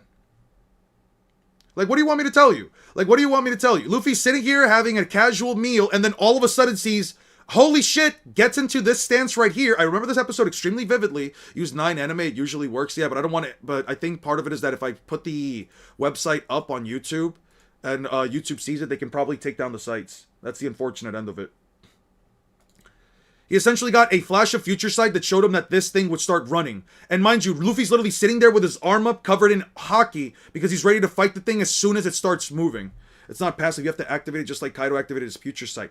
It's not passive for everyone. You can choose to activate it. And there are people like Luffy and Katakuri that can have it active at all times. He literally does it also with the old man, Hyogoro, back in Wano. This is the same episode Luffy tripped, fell, and got up and still dodged lasers. Yep. The difference here is too massive. Like, I'm being honest here when I say you could give Naruto every bit of scaling. You could unironically say that Naruto is universal, and I would still tell you Luffy kills him every single time because ninjas cannot train their internal organs, and Naruto does not have a chakra network in his heart. If Luffy at any point in the fight decides to hit Naruto with a punch to the chest, that is injecting internal destruction, Naruto loses that every single time. Can you see my comments? Which comments? Aster, I'm not going into a back and forth for a while. I'm not doing that today. I'm not here to debate with anybody on a long-term thing. I'm simply spewing my thing. If it's a back and forth that you want to have for a while, I'm not doing that. It is a pain in the ass. I don't want to do that. I'm not doing that. I appreciate the effort that you put into your comments. I'm not If it's something new, sure, but if it's anything like the thing, I'm not going through all that shit again. I need to be able to focus on my own mental health for this stuff, and it's honestly kind of exhausting. Regenerating his stomach when Sasuke put his sword in it? Yes. How? I've literally explained it already. If you did not hear my explanation, that is on you. Go back and check it out. Naruto, objectively speaking, does not have a chakra network in his heart. He does not have a chakra network in his heart to heal it. If Luffy punches him in the chest, Naruto dies. If his heart gets taken out, Naruto dies. There's no reason for me to believe otherwise. I have no reason to believe that Naruto can grow back his heart. He could grow back a lung. He could heal a stab wound to the stomach. I have no reason to believe Naruto can tank an attack straight to the inside of his brain or into the left side of his chest. Goku also cannot do that, so Luffy kills Goku with one punch? Is it possible? Let me ask you this. Is it stated anywhere that Goku can tank universal levels of damage to his heart? If the answer is no, yes, Luffy can kill Goku with one punch. Yes. Genuinely, I do believe that. I see my own comment in chat. Oh, I don't know about that then. I don't know why it's not showing up. I'm on full thing. I'm on live chat. If it's not showing up, that must be something else then. Oh, Future Sight is active all the time. Inumu and the others are more frauds than I thought. No. It depends on the characters. Luffy, like Katakuri, has Future Sight active all the time. Not every single Future Sight user has Future Sight active all the time. It's a case-by-case thing. It is not a spread out across the board. If there is a moment where we finally see that Imu, for example, does have Future Sight active at all times, or if it is stated or implied that the elders have Future Sight active at all times, then yeah, they're more frauds than you would have thought. I wouldn't even try to argue against that. But until it is proven that a character with Future Sight that can use Future Sight has it active all the time, like Luffy, Shanks, isn't it show the chakra network in the brain and heart? Maybe you're right, indeed, more to see. No, I'm objectively right on this because there's nothing that even remotely contradicts this. Tsunade, the best medical ninjutsu specialist, says it herself. Once a cell of the body is cut off from the chakra network, it is beyond my ability to heal it even with my medical ninjutsu. Naruto is never stated nor implied to have grown back the chakra network around his heart. That has never been stated anywhere. That has never been implied anywhere. Kabuto destroyed Naruto's chakra network, even in his heart. Even Tsunade says it. His heart muscles are toned. Obito also regenerated his brain though. When did Obito do that? Doesn't Kurama heal independently from the chakra network? Nope. You have no way of proving that. There's no evidence to even remotely prove that. No evidence implies that. No evidence proves that. I cut off his heart's Keirakuke, the chakra network he heals himself with from the power of 9 tails. I used everything I had to stop him from healing on his own. If Luffy punches Naruto in the heart and uses internal destruction at any point, Naruto easily loses. Sasuke literally pierced his heart and Naruto regenerated in seconds. When did he pierce his heart? Because last time I checked, Naruto doesn't walk out of that fight with another wound on the left side of his chest. I can bring it up. I know exactly what you're talking about. I thought the same thing. And you know what I found out? Nope. Didn't actually pierce through the left side of his chest. See? Right side of his chest. See? Right side of his chest. Where is the wound? Where is the wound on the left side of his chest? Oh, right here? Kishimoto just did not draw that. Unfortunate. Right here? No wound on the left side of his chest. No wound on the left side of his chest. You can't tell there? No wound on the left side of his chest. No wound on the left side of his chest. What about the time Obito regenerated his heart? You mean after Obito absorbed the power of the 10 Tails, which has greater regeneration than Kurama? You know, the kind of regeneration that allowed Madara to also survive the left part of his body being completely wiped out? Yeah. Didn't the Kurama avatar heal Kakashi and Guy? It does heal Kakashi and Guy, but it doesn't. But that's because, again, the chakra covers them. They have a chakra network. It doesn't mean that it's healing them independent of it going through their chakra network. That doesn't mean that it heals them independently of it traveling through their chakra network. Obito was literally dying up until he was able to absorb the 10 Tails. Literally, everything that happens between him becoming the 10 Tails Jinchuriki and him getting his heart stabbed through by Kakashi, let me bring that up again. Fourth Great Ninja War, Part 2. Where in the fuck does Obito become the Jinchuriki? Right here. Okay. I need to delete this one. Everything that happens between these two panels is Obito going back, teleporting, the rods pop up, and he absorbs the Ten Tails. All of this happens in a very small amount of time. All of that happens in a very small amount of time. It's not like Obito walked away from it. Did it also heal Naruto's network in the fight with Neji? What do you mean it also heals? In that case, Kurama's chakra simply took over for Naruto. The reason why in the Naruto versus Neji fight, Naruto's able to even use Kurama's chakra in the first place is because, like with his training against Gamabunta, let's go back first. Like with his training with Gamabunta, Jiraiya had essentially gotten rid of all of the chakra in Naruto's body. It's useless for the walls to gorge out, possibly smooth, yada yada yada, or be able to do it. This time you need to turn to the Nine Tails chakra. That is why Jiraiya had essentially made sure that Naruto had wasted all of his chakra from that point onward. There's no doubt about it, might be strong, contains the chakra monster. Naruto normally suppresses the chakra's power to avoid strain. So if the key to drawing out the fox's sudden chakra is to sudden emotional rush and physical damage to Naruto's flesh, as expected, 21 days. I've been accessing his ability to control, and he's able to wield it. He's essentially making sure that Naruto wastes his chakra throughout the entire point of this training is for Naruto to be able to better access the Nine Tails chakra by him being able to essentially use it while having almost no chakra of his own. It seems he did manage to draw out the Nine Tails chakra through his own will of his own. He's out of control and stable. He called upon me using that much chakra. Let's see. By the time that he fights Neji, let's see. All of his chakra, all of his tenketsu has essentially been locked away. The Nine Tails chakra isn't healing it, it's more so forcing it out. His chakra is forcibly oozing out. I generally don't agree with you saying that at least, but you're not as talking as some other power scalers. I mean, you don't have to agree with me. I'm just telling you. You have no argument to make me believe otherwise. Heal Might Guy, whose heart brain almost turned to ash. They didn't almost turn into ash. Naruto simply stopped Guy from dying with the powers that he got from Hagoromo. That doesn't mean that Naruto, if he gets his heart busted out by Luffy, can just simply put his heart on his chest to heal it. As a matter of fact, you can go back and see when Naruto does that for Guy, that his heart is still intact. If Naruto's heart explodes, there is no reason for me to believe that him putting his hand on his own chest would fix that.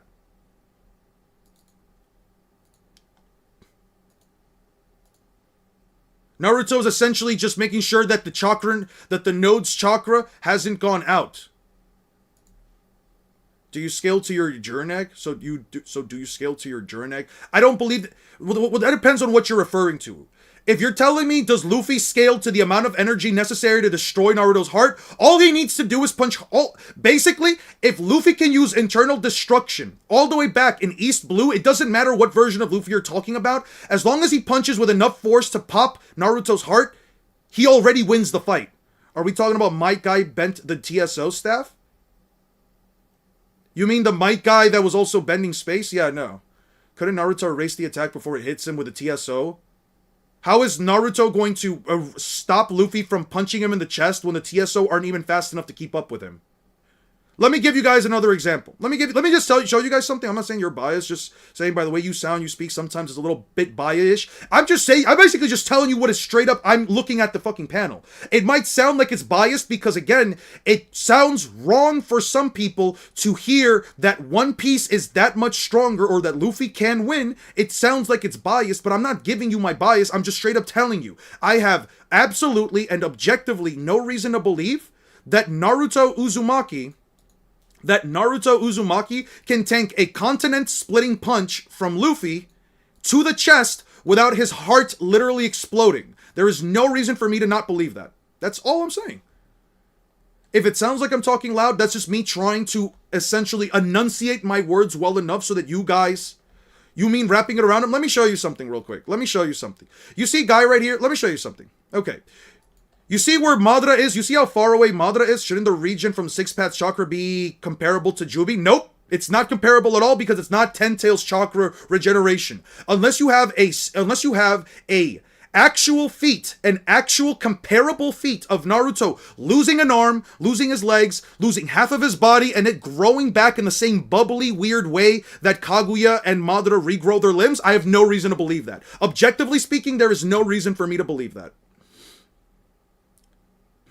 Yeah.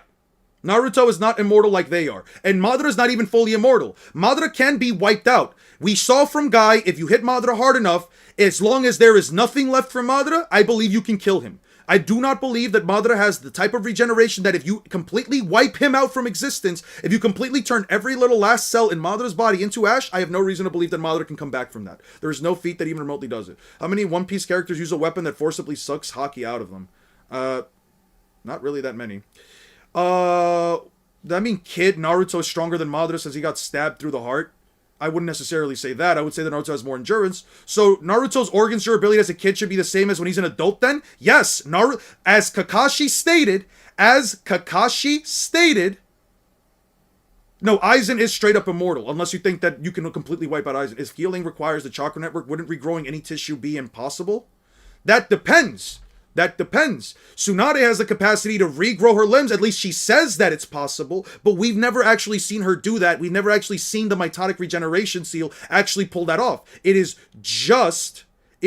also got regen. No, Momoshiki, Kinshiki, they've never shown that capacity. They've never shown the capacity to regen their entire limbs like Madara or Kaguya. They've never remotely shown that. I want to show you guys something real quick. Look at the distance between Madara and the others, right? Let me show you guys something. You see how far away, you see where Madara is right now? That's where he hit those truth-seeking orbs. That's about the distance that they're away from Madara, right? Guy comes in, saves Kakashi, right? Let me show you guys something. You see how far away Minato is from Madara? You see how small he looks? Well, Might Guy jumps ahead of everyone, which means he's getting closer to Madara. Might Guy jumps in front of everyone. Then he activates the 7th gate. Again, he is in front of everybody else. Everybody else is behind him. Gaara, Minato, Kakashi are all far behind Guy. He is between them and Madara. He charges at Madara. So now Guy is this distance away from Madara. Guy is this far away from Madara. Sorry, from Minato and the others, right? He pushes Madara back. Makes him take steps back. He makes Madara take a couple of steps back, and then he releases a Hirudora, right? Look at how far Madara is from Guy. Look at how far. Remember, Minato, Guy, Gaara, they are all the same distance that they were before. Guy pushed Madara farther back, right? He extended the distance between Madara and the others, right? Madara throws a truth-seeking orb from this distance. He throws the truth-seeking orb first. Minato throws a kunai at Kakashi. Kakashi picks up the kunai. He throws the kunai. The kunai reaches the truth-seeking orb at the same time. The kunai reaches the truth-seeking orb at the same time, even though Madara is closer to Guy than they are than Kakashi, Minato, and Gaara are to Guy. That means that unless, for whatever reason that you cannot back up under the slightest bit, you believe, for whatever reason, if you believe that Kakashi can throw a kunai at light speed, it would still mean that Madara's truth-seeking orbs are not light speed. Nobody's saying that Naruto would just throw his TSO. He would just use it as a weapon. Naruto specifically uses his truth-seeking orbs as staffs. He never uses it as staff. He never uses it as anything other than staffs and footholds. There is no... and I guess you could also say his Rasen Shurikens. Let's see. Naruto turns his truth-seeking orbs into staffs. He keeps using staffs. He uses the balls behind him. He never really uses them for anything else other than staffs and a foothold. Even here, he's using them as staffs. He never uses the truth-seeking orbs for anything even remotely the like. Now, you could argue here, well, he also uses them as Rasen Shurikens. Cool. I have absolutely no issue with that. He can use them to create explosions, he can use them to make staffs, he can use them to make footholds. In character, Naruto does not use the truth-seeking orbs in any way, shape, or fashion like Madara, or like Madara. Naruto has more wing cons than Luffy? Not necessarily. But even if you wanted to say that he did, sure, that's fine. He does not, those win cons never happen. Those win cons do not ever happen. Yeah, no, Naruto quite literally never uses his truth-seeking orbs in any way, shape, or fashion that isn't staffs, footholds, and maybe for like Rasen shurikens. That's basically it.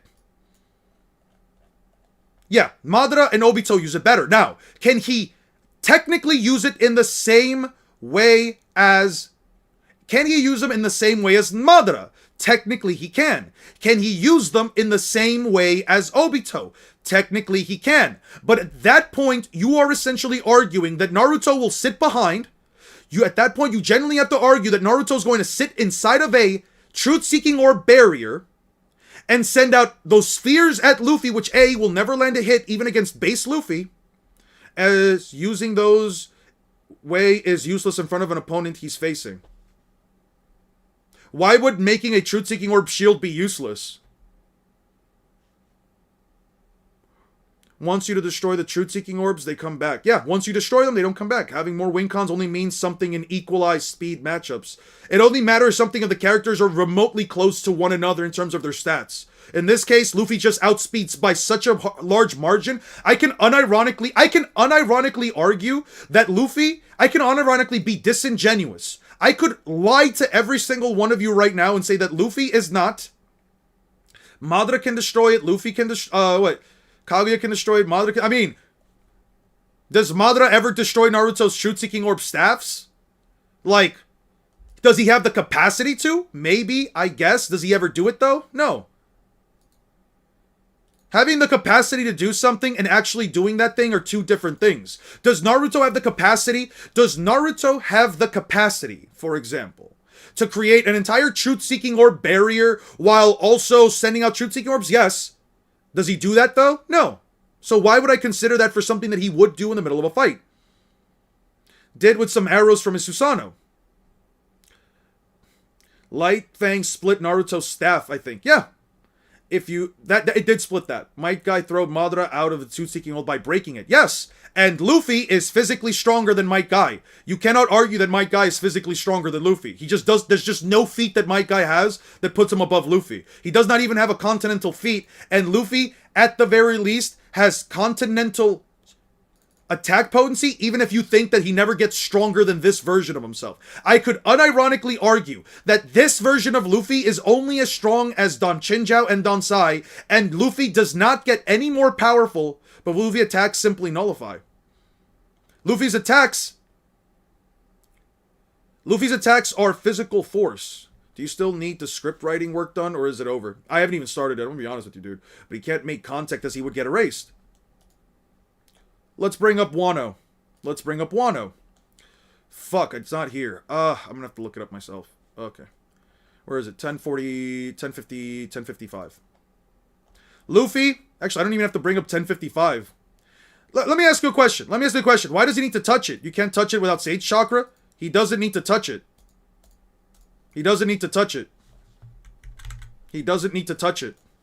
Luffy quite literally does not need to touch it. Literally doesn't need to. Why does he need to touch it? But the energy would get erased. Why would Haki get erased? Can you show me the... Can you do me a favor? Show me the manga panel. Show me the data book statement that says TSO nullify Haki. Won't work on it? Why? Why should I believe that? Give me a reason why I should believe that. Blackrod's TSOs, they are not. They are not the same. Why should I believe that? Give me an objective reason why I should. Give me an objective reason that I can't even remotely... How many gates you opening up on your girl? I opened up 7 gates. I open up every single gate, as a matter of fact. As a matter of fact, she's got like 12 gates. She's so crazy about it. You saw those JJK leaks? No, I don't look at leaks. They are different verses. I can't show you a TD Sword Racing Hockey. Therefore, I do not have to care if you even remotely try to argue it. There it is. It's up to you as an individual to believe whether or not the TSO even remotely... There is absolutely and objectively speaking no reason for me to believe that a TSO is going to automatically just erase a hockey coded punch that's not making physical contact. Why would I believe that that's the case? You can't prove it, right? So if you can't prove it, you have no evidence for it, you have no implication within the entire context of the story that this could be the case, why would I then believe it? If the TSO can be touched by Senjutsu, if it can still be touched by other jutsu, just nothing would happen, why would I then believe that hockey touching it, especially when it's just a manifestation of willpower, why would I believe that it just automatically disintegrates an invisible energy around it? Why do you think Minato passed out after teleporting the TSO? Why do I think Minato passed out? When does he pass out? When does he pass out?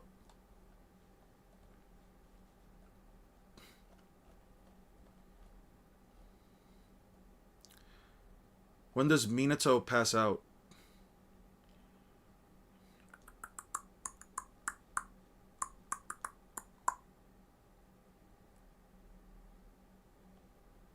What is this? 21, 22, 23.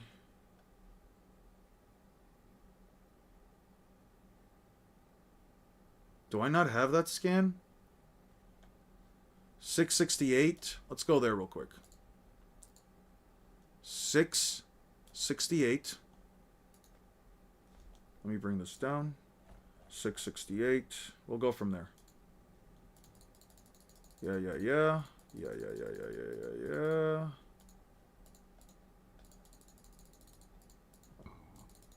Excuse me.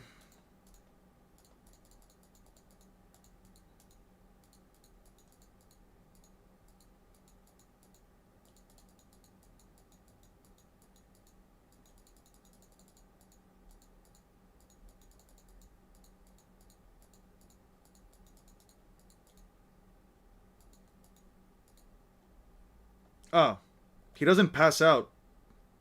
Does he? I guess. That's weird. I don't know why. Yeah, I can't tell you that. Like Amaterasu simply nullifies not having Sage Chakra? What are you talking about? SC when other chakra attacks nullify it? What are you talking... Wait. Just a quick question. Was Kenbu Shoku Future Sight shown to be capable of making the user understand specific hacks? Not really. Like, would Future Sight make Luffy understand every Naruto hacks? No, it would not allow him to do that. SC when other chakra got nullified? Okay, but that's chakra. Might Guy used an attack that didn't make contact, but the TSO never cracked at all. Right, but Might Guy also doesn't punch as hard as Luffy. Might Guy also just doesn't straight up punch harder than Luffy. I have no reason to believe that. You can also just crack the TSO with raw physical force. So if I can punch something with greater physical force than what you can quantify Guy to, just look at 669. His thrashing attack, which is his fist, isn't making contact with, and Madara used the TSO, and the TSO isn't breaking off of it. Right. But those punches also don't do as much damage as an actual hit to the back.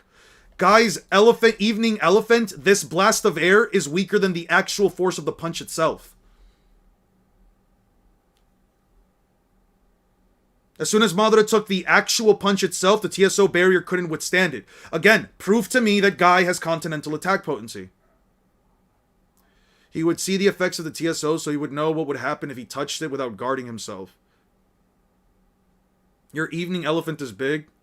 You're wild, Julio. You are a wild motherfucker. Thank you for adding that. Thank you for that was so integral to this conversation. Honestly, I don't know what we would have done with that without those wise words of yours. Without that very introspective insight. Kind of missed the page, but okay. You mean this page? Which one? You talking about this one? Right. What about it? He's hitting him with punches that pack less force than the actual punch itself. You've been skipping my comments all day. I haven't been skipping through them. It's just a lot of comments, as you might be able to see. Also, I've asked before, but weren't you interested in scaling Transformers or not? You consider the strongest, and who would you consider the strongest in the verse? I haven't scaled Transformers yet. I do plan on doing it. Guys. Listen, I don't know how long I'm gonna be a YouTuber, but I can promise you that I'll try to get through as many series as possible as long as I'm still doing the content. It just, we're taking a while with certain stuff.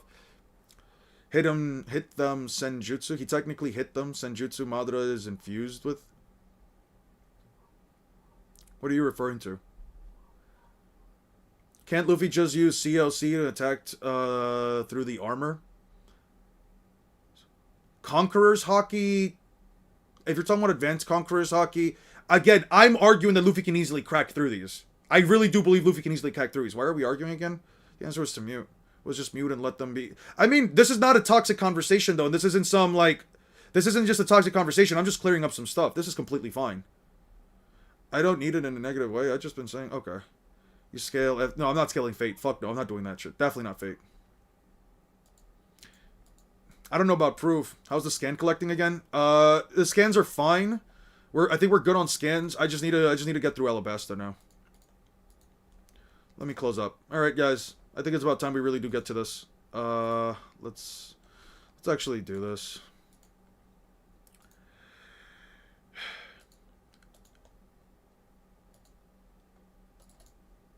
I hate the Bayverse Transformers scaling. Why? What's so wrong with the Bayverse Transformers scaling?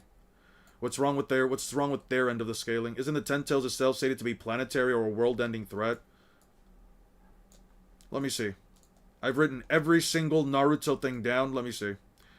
Ten Tails onward. Okay. Let's see.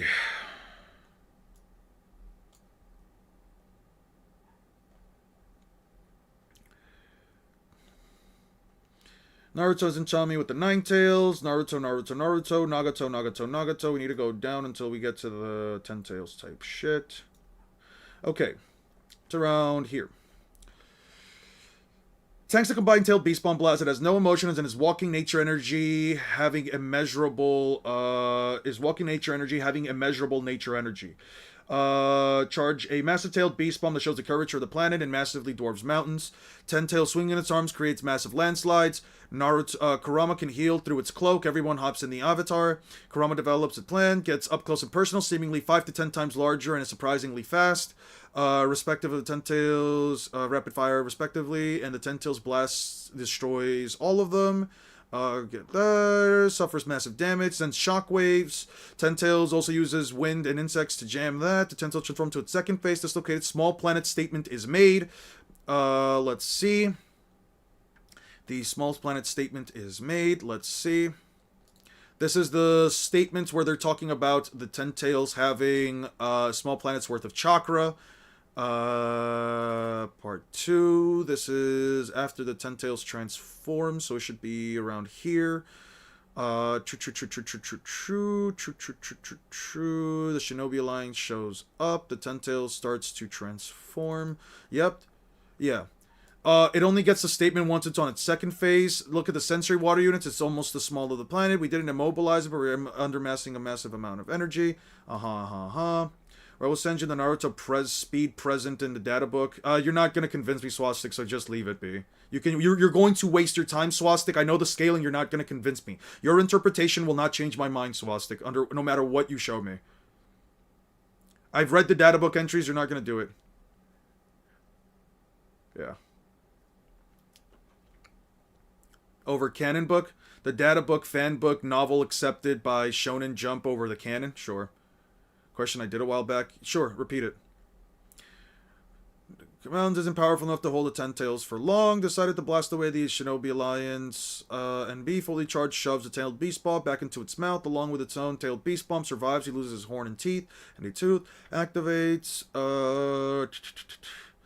Naruto protects everyone. Nobito tries to attack Naruto from above. Teleports. The Ten Tails revolves into its next state. Crumbling the Nine Tails Amp Mountain Jutsu. The Cataclysm changes the weather and everything around them. Shikamaru. Minato teleports a tailed beast bomb away. Nope, there's nothing about the Ten Tails being a planet-ending threat. I mean, and if you want to say it's a planet, and even if you want to say that like it's a planet-ending threat, I mean, let's be honest here. What exactly is stopping the Ten Tails on its own? Yeah, same data books that say the Anbu are light speed. Yep. The Anbu are faster than... I guess the Anbu are just faster than A. Crocodile, I knew he would do it. Crocodile, crocodile silence, you're ignorant peasants. Only time their head to those pirates. My hero, he's always come in. The guardian deity of Alabasta, crocodile, crocodile, the king of the desert, Sir Crocodile, haha. Alright.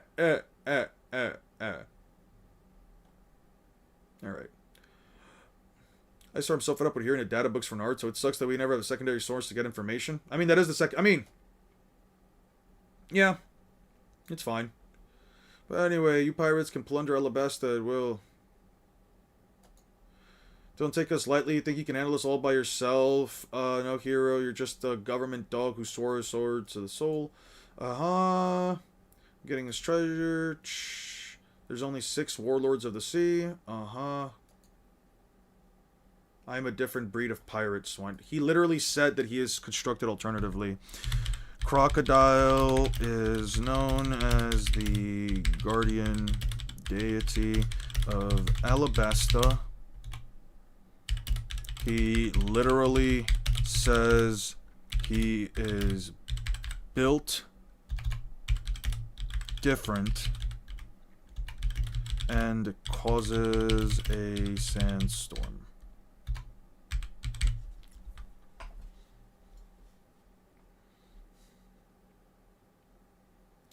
If you can just differentiate the difference between a hyperbolic... Because here's the issue, Shush. Who is to say what statement is hyperbolic and what statement is being literal, right?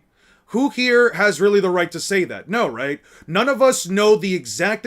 None of us know what exactly the people who wrote the data books actually meant. We don't know what they meant. We don't know what they were trying to... We don't know what they were trying to infer with it. And we don't know if they were being hyperbolic intentionally or not. So it creates an issue where anyone can say that every single data book statement is either completely true, completely hyperbolic, and if we're starting to pick and choose at that point, then it's completely up to interpretation into every single person, whether or not something is hyperbolic or it's not.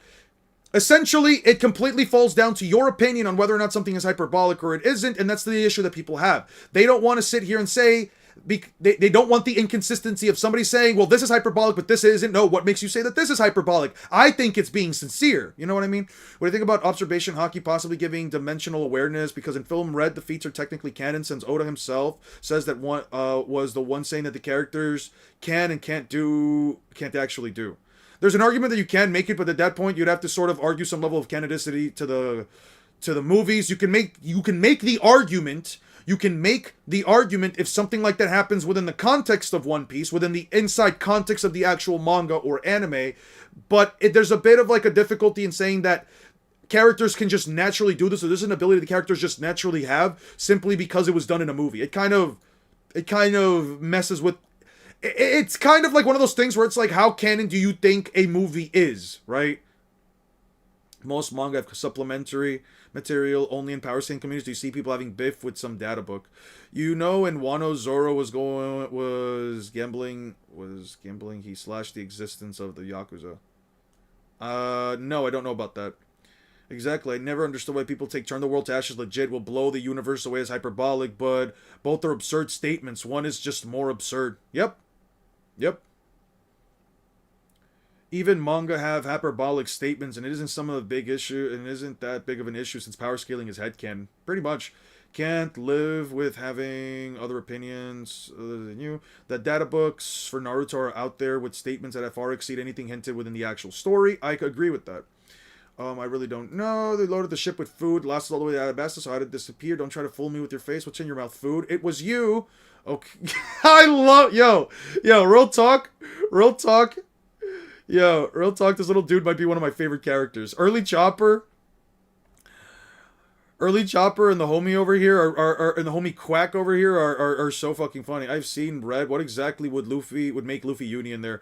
The fact that Uda is able to create what is essentially a world within a world through her own devil fruit, which I would argue is a creation feat, therefore it is hacks, therefore it does not apply to attack potency.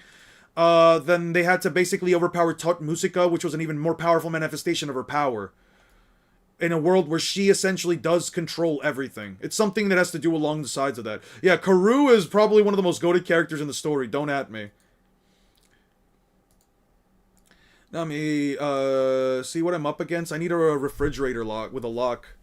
Alright, I'll think about it. Our lives may depend on it. We'll do some fishing. Hero. Sir Crocodile is a hero in Alabasta. 7 warlords of the sea are pirates that pay the world government. The citizens don't really care whether they chase pirates off for treasure or the marines do it for the sake of... Either way, the threat is do you like Vivi? I like Vivi as a character. I think Vivi's a good character. I think she's got a very good head on her shoulders for most of the aspects. She's a very idealized version of what a queen, a princess / politician should be. Someone who cares about the people, their lives, and how well they are doing over everything else, including themselves. I think Vivi is amazing. And I like her, and I actually like her live action counterpart. I think she looks fantastic. Explain the speed of lightning to the reader while explaining the mechanics of Raikiri. Some hero guy he is. No one even expects that the real hero is trying to take over Alabasta. Whatever, I just have to kick this crocodile guy's butt. And then if we have a rebellion, yada yada yada. Outfitted for Baroque works. Their system is simple. Sir Crocodile, alias Mr. Zero, is at the top. Taking orders directly from him are the agents, 12 people, and a beast. They have code names. They're all called Mr. Number. Each is paired with a female agent who matches their powers well. Mr. 13 and Miss Friday are special. They execute any agents who fail. Okay. Cool. All agents from Mr. 5 up are called officer agents. Most of them have devil fruits. They handle the most important missions. After them come the frontier agents. They command the lower operatives and collect booty from the company at the entrance of the Grand Line. That's a criminal organization known as Baroque Works. Okay. Mr. 13 and Miss Friday. By the way, it's so funny to me that Mr. 13 is literally just a fucking otter. My girlfriend loves otters. If she controls everything in that world, how did she lose? She lost her shit. She lost her shit to Tot Musica. Tot Musica is an interdimensional demon that kind of combined the real world with the world she created. And essentially can only be damaged by being attacked through both through the world that she created and the real world at the same time. It lives like in 2 dimensions and it can only be harmed by being attacked through 2 separate dimensions. That's why it gives them like universal scaling. Miss All Sunday, Miss Doublefinger, no partner since they identify as both male and female. I love that. Miss Doublefinger. What the fuck is the holiday of Doublefinger? Is suggesting my own arguments. It's if you see that somebody can't accept your argument, just leave it be. She also was like insane at the moment because she hasn't slept in days. Yeah, Kakashi also moved his hand to hit lightning, a feat much less than dodging it. The data books are a trustworthy source. It's the translations that aren't trustworthy. But it's not just about the translations being untrustworthy. It's just the fact that, you know what the issue is? It's the fact that Naruto scaling is so reliant on the data books, while One Piece scaling is so reliant on the things that happen within the story, which is why I can often understand why people feel some type of way about it. By coming together, giving the benefit of the doubt, Kakashi is lightning speed. Yeah, if you give him every benefit of the doubt, he's lightning speed, and that's completely fine. Bon Kure, mistranslation, Bon Clay, due to the sound, it is in fact Kure. Kure refers to open festivities. Yeah. You ate all the bait, Luffy. How are we supposed to catch fish now? You ate some too. I ate what was stuck to the lid of the bait box. 5th day out from Drum Kingdom. The going merry slowly makes his way towards Alabasta. Luffy, have you caught anything? Karoo! Ha! Yo, you guys are crazy. Maybe we'll catch a shark. I'm sure we'll catch a sea king. What are you doing to Karoo? Ha! You can't hate early One Piece, man. Six Pat's Naruto could arguably be as fast as chapter 1 of post time skip. Luffy No, there's no argument to be made that he's even remotely as fast as that version of Luffy. Like, I really do need to just give you guys a quantifiable skill for One Piece. I feel like I really just need to go into it. Otherwise, we're just saying both characters are as fast as light, and that to me is not, yeah, I don't know. Steam in the middle of the ocean, it's a hot spot, a place where magma comes out of the ocean. There's an undersea volcano here, a volcano under the water. Actually, there are more volcanoes under the water than above it. Interesting. Who cares? We can eat it. Can we eat it? In a few thousand or 10,000 years, right? A new island will be born. How terrific. What an amazing phenomena. I wonder if it'll still be alive in 10,000 years. I don't think people live that long. Gak, cough, cough, cough. It smells like sulfur. I can't see anything. Don't worry about it. Corre, full steam ahead. Gaz, Bunker is gone. Check the cabin. It's impossible. We caught a man-woman. Oh dear, how did I manage to get cut by a dog? A duck. Oh, crazy. Oh my, swan thanks. My life has been saved by pirates I've never met before. I'm forever in your debt. Do you think I could have a warm bowl of soup? No way. We're the ones starving here. Oh? You're so cute. Just my type. I could just eat you up. What a weirdo. So you can't swim? Ain't no way. I ate a devil fruit. You have? What kind? Alrighty. Okie dokie. My ship's gonna come for me soon. But until then, perhaps I can entertain you for a bit. Behold my power. Luffy, what the? Hey, hold up. I can't... Ain't I tell you I'd entertain you? Ta-da! This ain't no joke. Huh? He's me. They're identical. Surprise, surprise. Yeah. With a swipe of my left hand, voila, back to normal. That is the power of the clone fruit. Even his voice and his physique were like Luffy's. That's amazing. Well, it's not like I had to punch you to get me. You get me? Well, it's not like I had to punch you. You get me? With my right hand, I touch your face, and just like that, I can look like anyone. And that includes my body. Yo, a happiness punch is crazy. I'm sorry, but I can't show you any more of my powers. You're awesome. Do some more. Now then, he's easily persuaded. Memory function activate. Once I've touched the face, it's mine forever. I never forget. What? Idiots. How did you like my special trick? I'd never show that to anyone, you know. Cool. This ain't no joke. This ain't no joke. Ha! Idiots, those guys are in a ship. Alright, time for farewells. What a shame, sweeties. But don't be sad. Every voyage has come to an end. Yeah. Touch music is low-key multi, not complex multi. Bonclay's my favorite trans guy. I love Bonclay. Bonclay's such a good character. Friendship ain't nothing to do with the amount of time you spent together. I hope we meet again. Let's go, man. Aye, Mr. 2, Boncray. Mr. 2, that was Boncray. Vivi, didn't you know what he looked like? No, I've never encountered Mr. 1 or Mr. 2 before. I didn't even know what their powers were. I've only heard rumors about Mr. 2. That's someone who looks very queer, speaks like a mix of a man and a woman, and wears a swan coat and a queer way written on it. Are you blind? That's funny. When he was doing those faces from memory, one of them was my father's. He mimicked my father's face. Does that mean if he were to pass himself off as king, he could do a lot of damage? We let a bad guy get away. He was our enemy. That guy can make a lot of trouble for us. If he decided that we're his enemies, if he disguised himself as one of us, we wouldn't be able to trust each other, you think? Mr. 2, Bunkray, you seem to be in a good mood. Ha ha ha. I've made some new friends today. Listen, Luffy, hold on. This idiot's opinion might be groundless, but I think we need to start wetting ourselves about that agent. This was a lucky encounter for us. Now we have a plan. Now we can plan our strategy. Gasp, a giant sea beast. It's a sea cat. Territory, the coast of Sandy Island. A sea cat. There is a giant sea cat. Our first meal in 4 days. Food. This course is set. We should be pretty soon. Huh? Retrieve. Go back. The ship is in reverse. I don't know how. Don't let it get away. We have to catch it. Stop that. How come? Vivi, what are you doing? You can't eat it. In Alabasta, the sea cat is a sacred animal. The ocean's full of strange creatures. If you think that was strange, you ain't seen nothing yet. Did I tell you about the time we fought a sea king in the calm belt? Yeah, a huge one. Did you? Our lunch got away. Planning to eat. What kind of a cat's going to appear next? Vivi, the weather seems to stabilize. We've entered the Alabastan climate zone. The appearance of the sea cat proves it, so do those things behind us, right? Oh, shit. Where do they all come from? They're Baroque works. Their agents are gathering. Those must be the billions. 200. Let's blast them all to zero. Let's just blow them up. No, wait. Let's eat first, fools. Forget the little fish. Yeah, don't lose sight on the real target. There are only 8 of us. Okay. Tie them on tight. This enemy has too many secrets. Good idea. With these, we'll be able to tell who's who.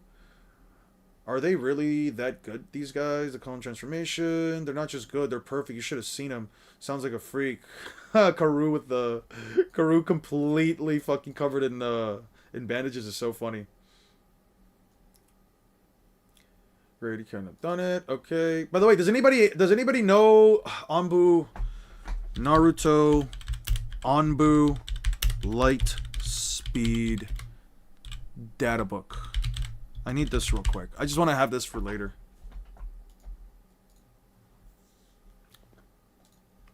The Anbu Black Ops. The Hokage selects them in order as fast as light. Their deadly technique.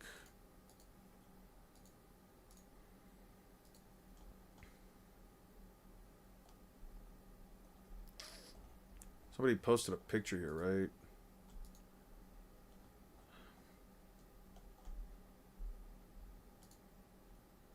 There's no other pictures? Sure. Whatever. Sure. The data books are hard to find. I'm going to save this image as a PNG. I'm going to save it to the documents, library, Naruto, data book, Anbu, LS. There we go. As fast as light, their deadly techniques can easily break through enemy defenses. Yeah. But let me ask you a question. Just do whatever you can. It's our motto. If you can't win, it's okay to run. Do your best, Quack. That's your motto, Usopp. Whatever I can do. Okay, we're nearing the harbor. Let's anchor. Blah, blah, blah, blah, blah. Our left arms will bear the sign that we're crewmates. All right, let's go. Let's rest ashore. To eat, then on to Alabasta. Alabasta's an afterthought. We're up against the Ring of Assassins. Luffy. Okay, we got control. Okay, gotcha. Let's go. Star level adult Naruto. Oh, I'll post Kuzan freezing long ring Raws. What do you like more, Naruto or Goku? As a character, Naruto. As a character, definitely Naruto. I'm not sure, but I think Oda said that the movies are technically canon in like an alternate timeline reality type of thing, though I could be misremembering. You might be thinking of like Akira Toriyama saying something like that and then accruing it to Oda. I don't know if like Oda's ever specifically... Yeah! I'm deleting this panel. Guys, we have to delete this panel. Who the fuck eats at the Spice Bean? Who the fuck... Bruh, nah, these people... Yo, Alabastans, I'm not gonna lie, these Alabastans are starting to piss me off. Why the fuck would you have a place called Spice Bean? Nah, that's crazy. He was talking to the proprietor and he suddenly dropped dead. He was a traveler. Some of the people think he may be unknowingly eating a dessert strawberry. That's what I thought. Dessert strawberry, it's a poisonous spider that looks like a strawberry. If you accidentally eat it, a few days later, you suddenly collapse. And for several hours after that, it's contagious, spreads throughout the body. And that's why no one wants to go near him. In the dessert, ignorance can kill you. Poor devil. Wubba, he's alive. The dessert strawberry kills you that quick. You're alright, huh? What did you think? Eon, you would hate the UK. Your favorite spot? That's a 1 minute timeout. No way. No way he doxed Eon's. No way we doxed Eon's restaurant? Alright. Alright. That's a 5 minute one. Yeah, okay. Yeah, you're winning the Dumbo of the date. Who the... Let's not be passive-aggressive about this. Let's not be passive-aggressive about this. Don't just say somebody's winning like the Dumbo thing. I'm not taking any kind of insults. And don't go to ad hominems, dude. Please don't go to ad hominems. What do you know? Fell asleep. He fell asleep in the middle of a conversation while eating with his food in his mouth. What's the big idea? We were worried about you. You hire these comedians? No, we're just glad you're all right. Why you? By the way, mister, I've seen this. Straw Hat Luffy. He's one of the Whitebeard pirates. I recognize that tattoo on his back. What's he doing? A restaurant. Luffy, wait. I'm just looking for my kid brother. What'll we do? No. Hana is a place. Don't worry, Vivi. Just look for the noisiest place in town. He's bound to be there. Yeah, you got that right. Luffy needs to remember that he's got a price on his head. There could be a bounty hunters. Don't worry about that. Let's eat, and we can make plans after that. You mean that jerk is still alive? Wait, that's the ship that runs on wax powers. Is he some kind of in the kingdom? Okay. Did you hear that? The Whitebeard pirates. I've heard of this Captain Smoker, so what now? Give up yourself, sorry. No can do. What's that strange smell? Found it. I'm looking for another pirate right now. I'm not interested in your head. Then let me go. No can do. As long as I'm a marine and you're still a pirate. Yahoo! That's a dumb reason. Luffy gum gum rockets into... Luffy cum gum rockets. Mr. Food, food, food, food, food. You'd better run, Delish. The food is great. Yeah. Gum gum rockets into what's his face. Luffy. Rockets into Smoker. Smoker accidentally. And blasts him through a wall. Sorry, I'm so done with Naruto fan spam. Here's the thing. You can just choose to not engage. If you think it's hubris, if you think that it's absolute nonsense, just don't talk to them. You don't have to. It's not that serious. It's not that serious. Sheesh. Okay. Through 2 walls. Hey, Luffy. Straw Hat. So you actually showed up. Stop eating. Snowwalker, Captain Smoker. You're that smoky guy? Huh. You're that smoke guy? What are you doing here? Why you? Thanks for the food. Stop. My gum attacks don't work on him. Well, I'd better run. Grr. Luffy, wait, it's me. Hey, he didn't pay. Tashigi. Yes, Captain Smoker. Need a towel? It's very hot here. Stop it. It's Straw Hat. Straw Hat, I'll get him. Luffy jumps to the top of a building. Swiftly. Then swiftly jumps over to the top of a building. You think Crocodile is Luffy's mom, Eon? Fuck no. I don't like that theory at all. I think that theory is... I think that theory requires a lot of cope. Blast. Tashigi, assemble the troops. Search every corner of the city. White Snake. Jesus. Yo, Oda? Oda really knows fashion senses, man. Oda really knows what a fashion sense is. They're beautiful. I love these clothes. Maybe we shouldn't have sent Sanji to shop for us. We're not exactly going to blend in with the common people. These are dancer outfits. What do you mean dancers are common people? And no one will ever dream you're a princess and a pirate dressed like that. But we'll be walking through the desert. Don't worry. If you get tired, I'll be happy to carry you. God, I love Sanji. The women look great, but the guys don't look like pirates anymore. You guys look like thieves. And you don't? Chopper, what are you doing? My nose feels like it's going to fall off. No wonder your nose is very sensitive. And the Nanohana is famous for its perfumes. Perfumes? Some of them are very potent like this. Stop, Ag. I'm falling into the love dungeon, dumbass. Alright. Ian wa Gunado. Did you just fucking call me a goddamn gooner? First, it will be Aeon, not Eon. It would be Aeon, but whatever. Yeah, that gooner shit? Alright. Bet. I got you. I don't know how the fuck you type this shit into Japanese. I'm pretty sure you're using Google Translate. But either way, may I recommend something about... You can make a timestamp for each argument. If you make something you already have to address it, just post to the timestamp. I've thought about that, actually. Thank you for suggesting that. I've actually thought about that before. I thought that, like, with a video that's going to be this long and this, like, heavy info dump, I think I'm going to actually go out of my way to, you know... Actually, I'm going to go out of my way to make sure that it does have timestamps. Alright, we have supplies. Now we need to cross the desert. Where do you see where people are headed? First of all, we have to stop the rebels before they bathe this land in blood. So we're going to find the base of their leader, and it's Aisha and Yuba. And going to Yuba means hide. What? It's the Marines. What are they doing? There's that ruckus over there. Don't let them get in the way. It's pirates. You. Hey, Zoro. What? It's the Straw Hat crew. Don't lead them to us, you idiot. You guys are all right. I'm gonna let you do that. White blow. Boom. Give it up, you. You may be smoke, but I'm fire. We're too evenly matched to settle this now. Who is that? You never change, do you, Luffy? Okay. At least the film Red, if he is able to, like... Remember, Alabasta Luffy beats up Chunin exams Naruto, I think, unless he uses a summon. This version of Luffy still curb stomps Gamabunta. He can unironically grab Gamabunta by the throat and literally send him flying. It's not close. Gamabunta 100% does not stand a chance against Luffy.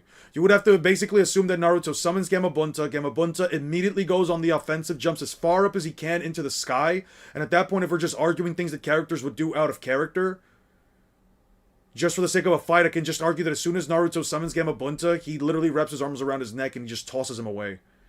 For the Ace destroying the Baroque Word ship in the next few chapters, we get the range of his Fire Fist. We can just say those ships are large as the Mary for Lowball. Yeah, that's fine. There's something happened in town. All the Marines have left the ship. His speed is not saving his no hockey ass. He doesn't need speed. He just needs power. He doesn't need speed. He just has power, and you can actually quantify Luffy to be faster than Naruto, especially in terms of combat power, combat speed. You can quantify Luffy to be greater because Naruto specifically does not have a feat that puts him even above Mach 5. Naruto, unironically, might not have an actual feat that puts him above Mach 5 unless you just straight up think he's as fast as, like, Weightless Lee with, like, the gates active. And even then, that's, like, Mach 5 to Mach 10 at best. Like, you could give Naruto every benefit of doubt and say that he's as fast as Lee without his weights and with the first gate active, he would still only be Mach 5 to Mach 10 at the fastest. Luffy destroyed in East Blue, already multiple islands back, shattered a spear, shattered a piece of metal that was hitting him in order to explode, and he punched it 5 times in mid-explosion. That would be Mach 25 to Mach 50. I got Prost time skip Naruto. Is that pre-time skip? Naruto lowball end of series as a teen gets the Continental Rages, even if you lowball Madara's Meteor Calc and the Ten Tails. I mean, I go by the low ends anyway. I never go by high ends.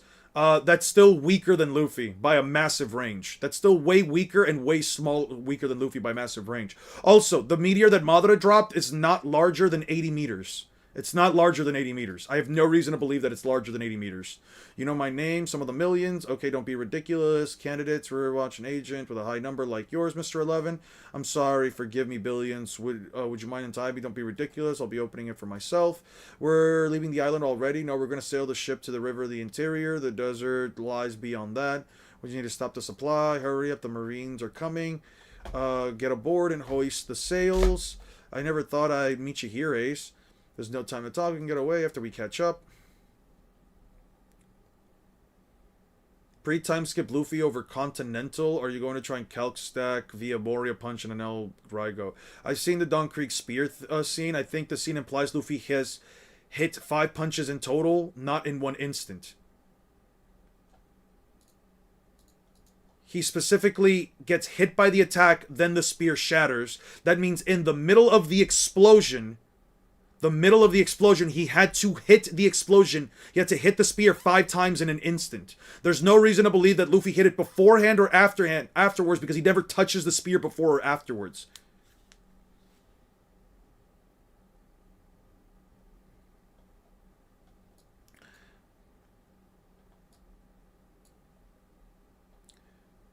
Wait, Karoo, I have an important mission for you, Quack. Go straight to Alabama, give this letter to my father. It contains proof of Mr. Crocodile and his plot. Everything that Imaram and I discovered is recorded here. Okay. I will let my father know that I'm alive and I've returned to Alabasta with powerful allies. Can you do it? You'll have to cross the desert alone. Now, you must drink water sparingly in the desert. Let my father know, and there's hope for this kingdom. Okay. Conserve water. That goes for you too, you idiot. We just bought that water. Big brother, that was our big brother. Well, I'm not surprised that you have a brother, but what's he doing on the Grand Line? He's a pirate. He's after the One Piece too. Ace is 3 years older than me. He left the island 3 years earlier. Imagine that, 2 brothers who have both ate devil fruits. Yeah, I couldn't believe it either. Ever since Ace, even when Ace hadn't eaten a devil fruit and I had, I still couldn't beat him. He's tough, that Ace. You couldn't beat him even when he had no powers. I guess Luffy states... Luffy says he couldn't beat Ace, even when he had no powers. I guess the big brother of a beast is an even bigger beast. Yeah, I was such a loser. Ha ha ha, but now I can beat him. Sure you can. Who can you beat? Ace! Greetings! Thanks for looking after my brother. Don't mention it. What are you doing in Alabasta? Didn't you get a message from Drunk Kingdom? A message? It's no big deal. I'm glad I got to see you. I'm here resolving a minor matter I wanted to see about. So how about joining the Whitebeard Pirates? Your friends can come too. No thanks. Haha, well, I thought I'd just ask. Just thought I'd ask. Whitebeard, is that a tattoo back on his mark? Yeah, I'm very proud of it. Whitebeard's the greatest pirate I've ever known. I'm gonna help him become king of the pirates. It's not gonna be you. It's not gonna be you, Luffy. Okay, by me. Then I guess we gotta fight. Why don't you sit down and talk? I'll make some tea. Don't bother. My business here is almost finished. Won't the Marines be coming after us? Not likely. I took care of them with my flame powers. Blast the net of fire. We can't find the Straw Hat Pirates. Where are your orders? Yeah. Alabasta is a big country. If we let them... Smoker specifically states... Alabasta is a big country. Haha. If we let them get away, we'll never catch them. They can't let them get away or they'll never catch them. Why did Porcus the Ace have to interfere? Smoker, I'm sorry about the Straw Hats. Where have you been, Tashigi? On the other side of town. Officer, what do you make of this? Vivi was with those guys. Vivi, the princess was doing with a bunch of pirates. And that's what I'm trying to figure out. On top of that, there's a bad one loose in this country right now. You know I hate the 7 warlords of the sea, Sir Crocodile, right now. But he's working with the government forces. He's always been a sharp one. But he's a pirate. He's not the type to take the government's orders from the government. Not him. Tashigi, remember one thing. Once a pirate will always be a pirate. Join the Whitebeard Pirates. That shit would have gone dissolved in like a few months. That's what I'm saying. Here, I wanted you to have that, huh? Hang on to it always. It's just a piece of paper. Yeah, but a piece of paper will bring us together again, huh? Don't you want it? I want it. A kid brother like you makes a big brother worry. I bet he gives you guys plenty of grief. Take care of him, okay? Huh? You're already going? Yeah. Stay a little longer, but I'm in a hurry. We haven't seen each other for so long time. I'm on the trail of a major outlaw right now. He's been calling himself Blackbeard lately. He used to belong to the Whitebeard's 2nd Division, but he was one of my henchmen. He committed a worst possible crime for a pirate. He killed his own crewmate and jumped ship. His commander is responsible. As his commander, I'm responsible, and if it wasn't for that, I'd never even come back to a backwater port like this. Next time we meet, we'll be at the summit of the pirate world. Okay. Talking about pirates like he ain't supporting slave owners. I know Oda don't care about shipping, but I prefer Luffy over Nami over Luffy over Boa. Yeah, it's not a bad idea. Whitebeard's 2nd Division commander is here. It was definitely Fire Fist Ace. I saw him. If you get to him, we'll promote us to agents. Yeah.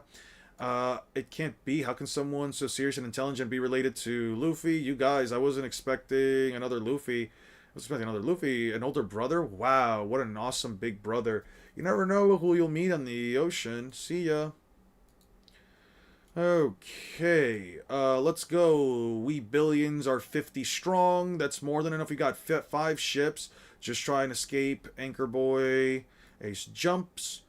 He's in the air. Shoot him. When he comes down to the ocean, he's finished.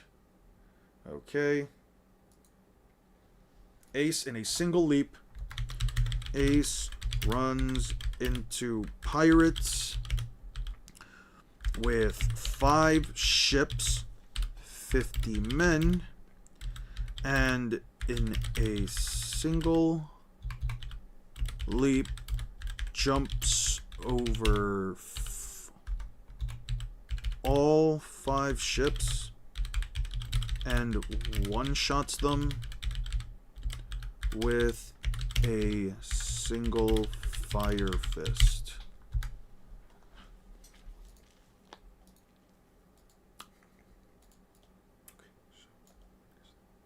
See you at the peak. What did your brother give you? Just a piece of paper. There's nothing written on it. I don't get it. Whatever Ace told me to hang on to, I'm going to do it. So, sew it in real tight. It's okay. It's in the band. Here you go. Great, Nami. Now it's safe. I'll never lose it. But what is it? The thing I really want is Smoker getting stronger and keep chasing Luffy like how Garp chased down Roger. Yeah, that's mostly going to be a Kobe thing, I imagine. Luffy, I want you to wear this. Why? It looks thick. It's meant to be during the day. It can be up to 50 degrees Celsius in the desert. Your skin will burn if exposed. How come you guys get to wear cool clothes and I don't? We'll be covered up too.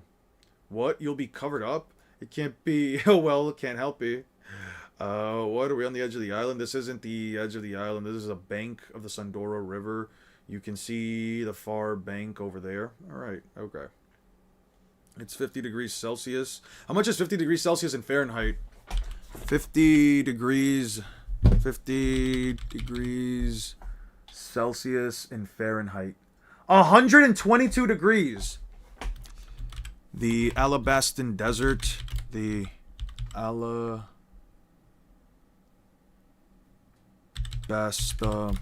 Desert.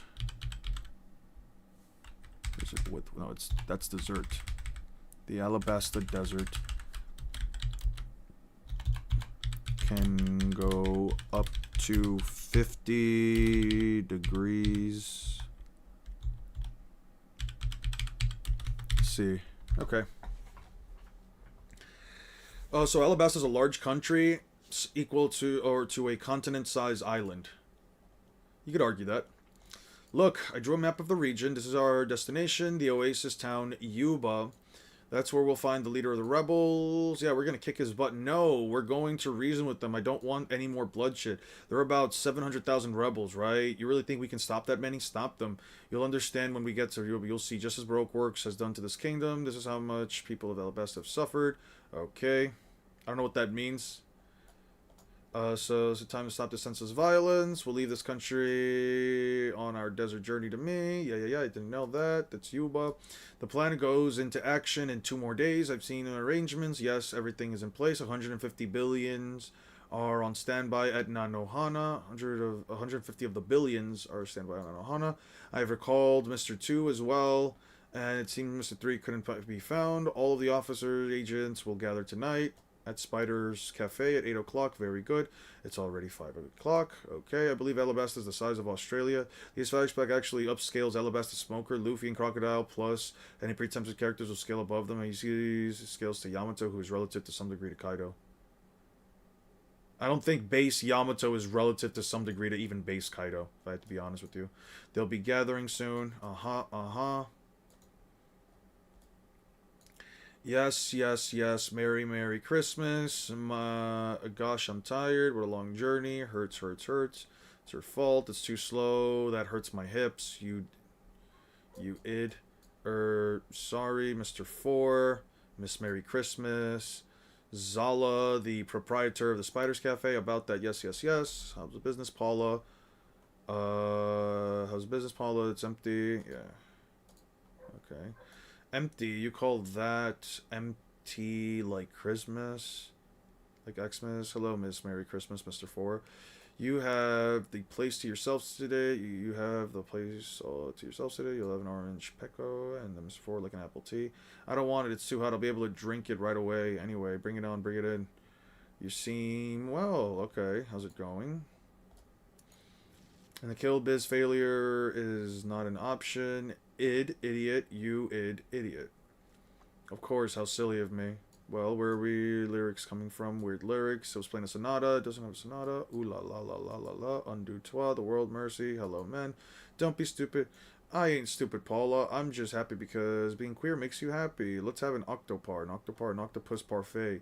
Isn't it obvious? Dancing, Granny Fatty, you're here too. Shut up and shrill voice makes my back ache. I hear that Mr. 1 and Mr. But everyone afraid of him, aren't you? Queer, the opposite, not at all. Night is falling, it's almost time. This is so boring. You just keep twirling, I'll just do that. Stop, you're making me dizzy. Excuse me, what did you say, Granny? Kids these days are so annoying. Stop it, you two don't. Boom. What are you guys talking about? Why is this crashing in here? Oh, queer bitch friend. Oh, okay. I found them slicking around in the desert. What are they not? What? They're not dead. You all seem to be getting along. Don't waste your strength in a pointless fellowship. Those are my henchmen, Mr. 2. Swan Arabesque. Weave.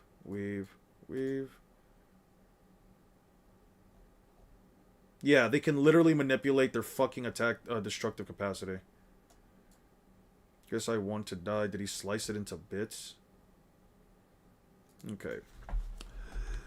The Baroque works Officers gather. Mr. 1 and 2 are relative. Fucking hell. Mr. 1 and 2 are relative. And 2 kicks 1 through a wall that creates a near perfect circle. Near perfect circle. Sweet. Where would you scale the prepubescent Gaara blocking those chakra explosions point blank range? You're talking about Gaara with the sand that scales higher than he does? Yeah. Ninja Part 1 Tuning exams. Where the fuck is it? You mean this scene, right? Yeah, you mean this scene, right? Let's look at it a little bit closer. Gaara doesn't scale to the sand. The sand is clearly moving on its own. The sand clearly spawns on the floor. The sand is clearly spawning on the floor. It's covering him from underneath as well. Okay. Crushes the guy. Does the thing. Paper bombs. First of all, I don't know where we're talking about chakra explosions. I don't know why the chakra explosions would be faster. It explodes that. It covers it. The sand was already on the floor, so it really didn't really have to move much. Can you see what I sent before, please? What did you send before? Are you talking about on the Discord server? What are you referring to? What did you send before? Yeah, this is yeah, if it's faster than the explosion, it's at least Mach 5 to Mach 10. Yeah, Mach 5 to Mach 10. I don't think it's faster than that, and I don't think Gaara has the capacity to move at those speeds either.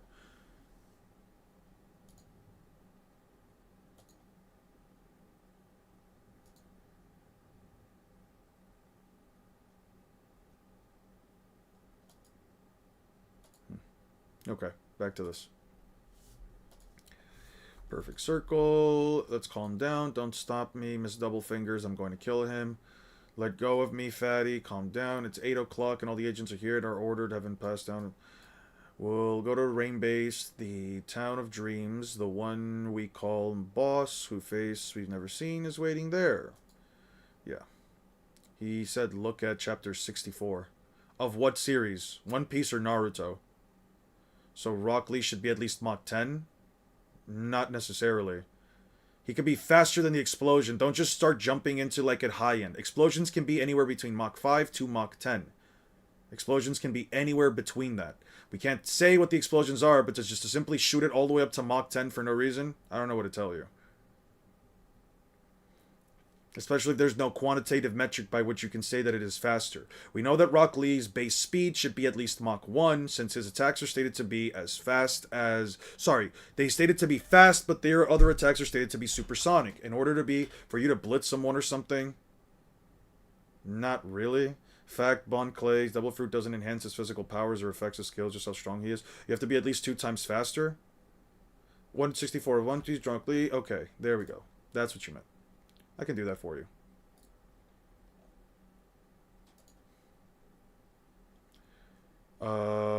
East Blue. 64. Yeah. Let's go back to before he pulls out the Mighty Battle Spear. Okay? Makes the Mighty Battle Spear. Right? Swings the Mighty Battle Spear. Luffy dodges. Swings the Mighty Battle Spear. Luffy dodges. Swings it again. Luffy dodges. Swings it again. Luffy dodges. Swings it again. Luffy dodges. Swings it again. Hits Luffy. Hits Luffy. Luffy goes down. Stands. It shatters. I landed 5 punches. After Krieg takes his explosion spear, once tries to stop the spear by punching it from both sides like a sword. After that, we have the 5 punches things. When does that happen?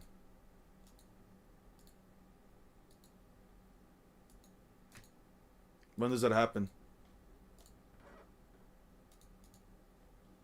That doesn't happen. So if you take the lowest interpretation of an explosion speed for Gaara's Sand Speed Rock Lee without weight should be at least Mach 10. He doesn't have to be Mach 10. How far have you gone into Alabasta? This is 161. Yeah, Luffy never hits the spear before that. Wait, there's... What the fuck? Hold on. What the fuck? Why am I missing chapters? Why am I missing chapter pages? That's what I'm looking for. What the fuck? Yeah, why don't I have 14 and up? Why don't I have 14 and up? Let me see. 64. I thought I had those. What the fuck? Okay, swing. Lands there. Okay. That's the explosion right there. Okay, yeah. Why the fuck was I missing those? What the fuck? Why the fuck was I missing those? How could I have been missing those? We read through these together. That's weird. Okay. Let's download that. Download that. Download. Okay, that's there. Okay, we're good. I don't think you saved the page. There was a panel of him hitting the spear from both sides. Then he later amplified his speed using the gates, which would be a 5 times multiplier. Nope, the first gate is a 5 times multiplier. The second gate does not amp the character itself. It allows the body to heal easier. Still have two, still only 2 at most before the statement. It's only 2 at most before the statement, but either way, I can still say that Luffy punched this thing 5 times because these 2 punches did nothing to the spear. All it did was stop it. You could still say Luffy landed 5 punches in between. So Lee can be Mach 50 using the first gate. He cannot be Mach 50 using the first gate. That doesn't make any sense. Let me show you something. Luffy is not... sorry, not Luffy. Rock Lee is not Mach 50 using the first gate. That doesn't add up. Let me show you.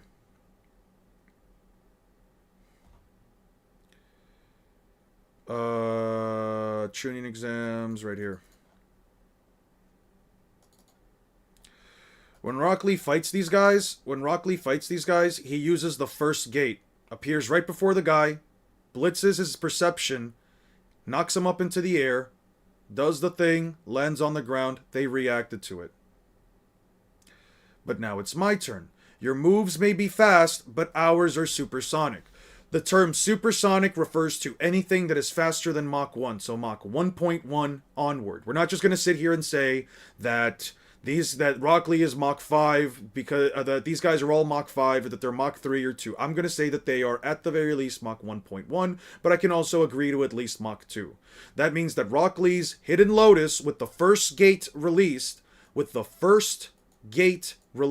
should be what he considers fast. It should at the very least be transonic, which just basically means it's at least Mach 1. Actually, not even at least. The best you can unironically give Rock Lee here is like Mach 1 at best with the first gate released, with his weights on. That's the best you could give Rock Lee here. He says your moves are fast, but theirs are supersonic. That means Rock Lee has to be anywhere at best the speed of sound, at worst lower than the speed of sound by an unquantifiable degree. That means that Lee, in his base form, if you think that the first gate, so he's barely Mach 1 using the first gate with weights, yes, I believe that. Yes, I have no reason to believe otherwise. That means that Rock Lee's base speed is at best, that means that Rock Lee's base speed is at best 1/5 the speed of sound. Rock Lee's base speed is at best 1/5 the speed of sound. Now, if you were to take off the weights and say that he can dodge Gaara's sand, which can stop explosions, or at least block explosions, which again, Gaara's sand was also on the floor, so I have no reason to believe that Gaara's sand was so much faster than the actual explosion itself, when all the sand had to do was just pop up in between it, means that Gaara's sand is at least Mach 5. Rock Lee can blitz that speed with his gates off, which means he's at least 5 times faster relative to the speed of the sand, likely faster. The best you can give Rock Lee is Mach 6 and up. The best you can give Rock Lee with the weights off is Mach 6 and up. Then let's just say the 5th gates. We don't know what the exact multiplier for each gate is. We know that it's dozens of times. At Mach 6, you can give, let's say, like a 12 times multiplier to Rock Lee or some shit. You can maybe say like Mach 60.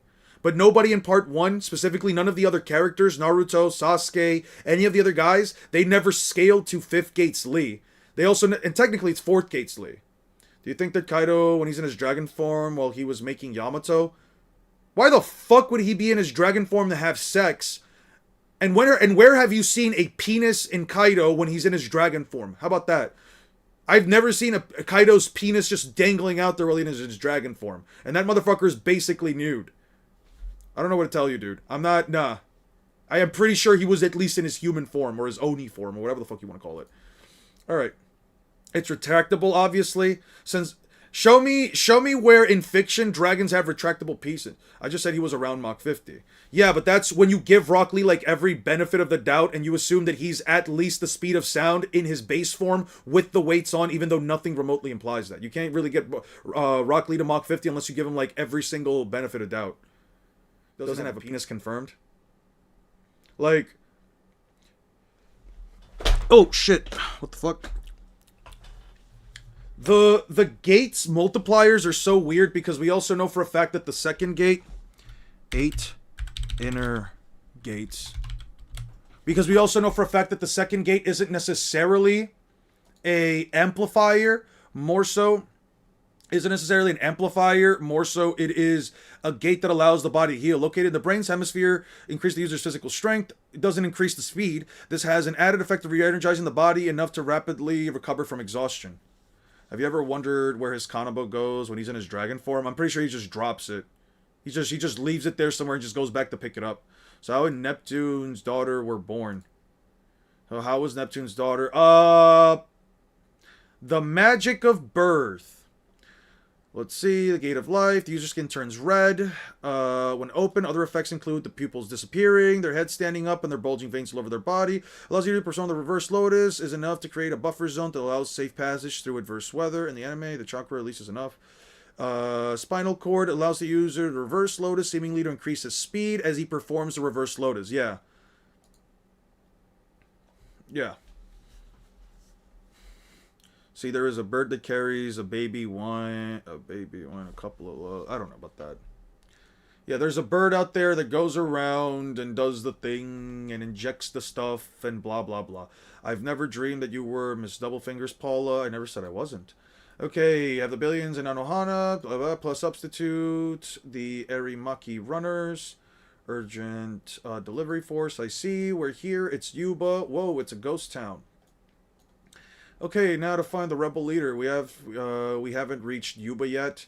It's still half a day away to northwest. Half of that. Look at the map. We just sailed up to the Great Sandora River and already landed here. This is a green city of Erumalu. Okay, green city. It doesn't look very green. It used to be. What? A turtle? A kung fu dugong? A kung fu dugong? Don't go anywhere near it. It's dangerous. You let that thing beat you up. Luffy still beat it. No, stop. It's the code of the Dugongs to become apprentices of anyone who defeats it. The disciple of martial artists say. This is the stance you want. More apprentices? I'll cook you in Yu-Gi-Oh! Chill. Chill. Who's talking about Yu-Gi-Oh! Right now? Why are we trying to cook each other? Why are we trying to cook each other in Yu-Gi-Oh! Come on now. Come on now. I'll cook anybody here in Yu-Gi-Oh! By the way. Let me stop. I'm not going to do that. Okay, on to Yuba. Luffy, great job. There go half our rations. If it weren't for Chopper, we would have been in big trouble. They insisted on following you. I had to bribe them with our food. We should have let them come with us. No town in the world would let all of those things in. Idiot, those dugongs are very strange. They live in the river? No, the sea. Long ago, the Sandora River nourished this land, but in recent years it's lost so much force that it's overcome by the sea. Then the water around here, we found all those dugongs. That was seawater. You can't drink it, and you can't drink it or water the crops. Is that what made the city dry up? No, it used to be. There used to be enough rainfall to sustain the city, enough to Malu. Have you heard about the Lakari files? I have heard about the Lakari files. That shit was crazy.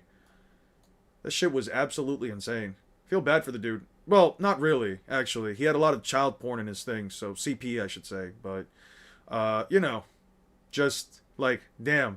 The dude tried to open up a notes thing, and like you could see like the moment where like his entire career his entire career just flashed before his eyes, and he was like, yeah, I'm cooked, bro. Terrible defense, terrible shit to even have that stuff in his computer. I just don't understand how you could even remotely argue of having CP on your fucking computer or jailbait stuff. That shit was sad, dude.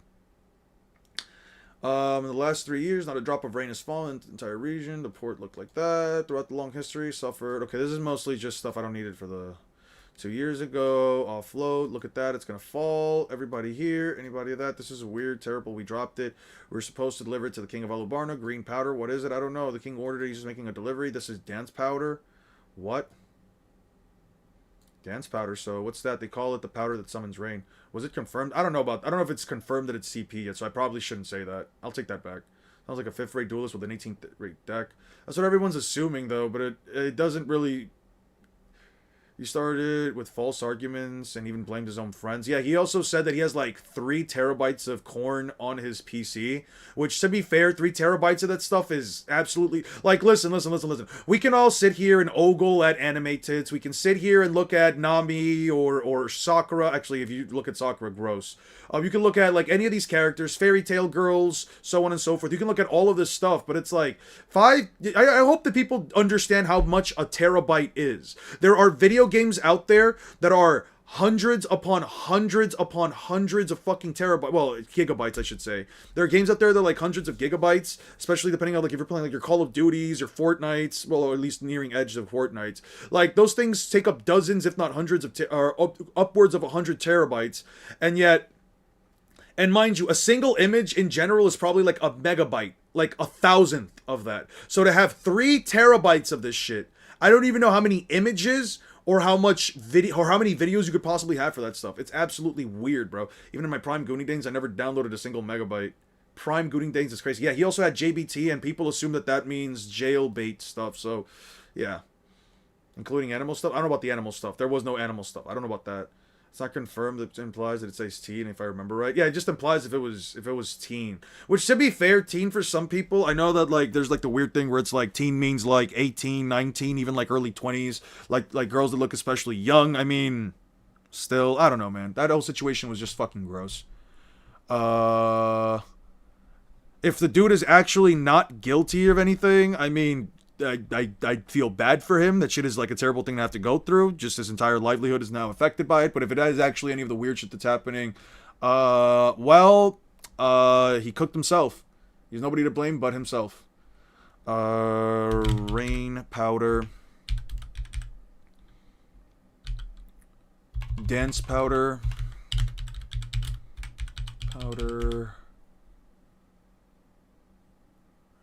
It turns into a mist that rises up into the sky, and it triggers the ice particles to grow. Dance powder. Official way to make rain, but it removes the locale's ability to form rain on its own. What kind of kingdom needs to say? Just what this kingdom kind of needs. At first, people rejoiced in the land where transport was once invented, but then they discovered a terrible side effect. The country's upwind suffered the dry curse. The artificial rain stole the moisture from even the smallest clouds. I get it, it steals the rain, so that would normally fall on the surrounding islands. That's right. When the neighboring countries realized what happened, they attacked, and many lives were lost. After that, the world government banned the production of dance powder worldwide, so that this stuff causes happiness and misfortune at the same time. When that huge load of dance powder got dumped, it was a time when not a drop of rain fell anywhere except for the city where the king lived. It's only natural that people would suspect that the king has the power to make the rain for himself. Hey, it's all your... Oh, no, I know it was Crocodile. The king had no idea, but a huge quantity of dance powder had been placed inside the palace, too. Which upset by Crocodile as he planned to drought. Drought ravaged the land. The anger of the people increased by numbers, and the rebellion broke out. Those people lost faith in the king. The land was shattered and responsible for the misery. He was behind it all.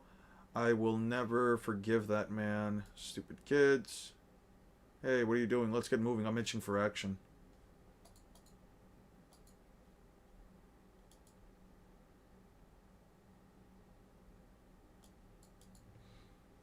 But Kirara looked extra pretty in the new episode. Who's Kirara? What are we talking about? Korn on the same title as Teen with Stepdad, the girl like 19 the whole time. Korn has the same title, Teen Girl with Stepdad, the girl like 19 the whole time. Wouldn't teen mean 12 through 19? Well, no, it's like a subcategory of like Korn, where essentially teen is essentially just a subcategory of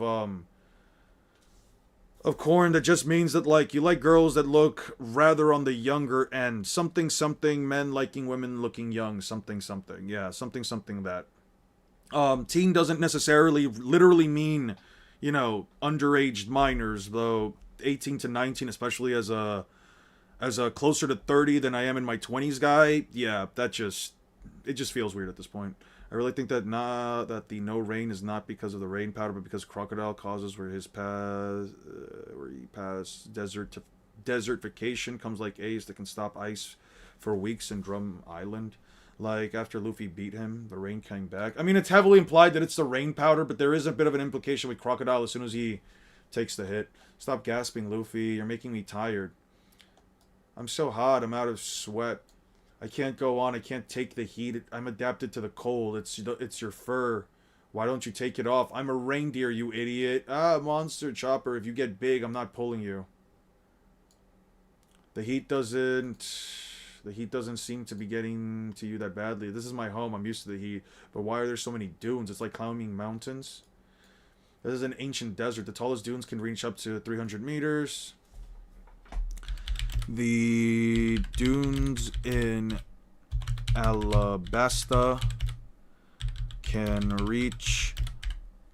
are referred to as mountains and can reach up to 300 meters. But the Almighty consumes a lot of... Why do you think the Almighty consumes a lot of Reiatsu?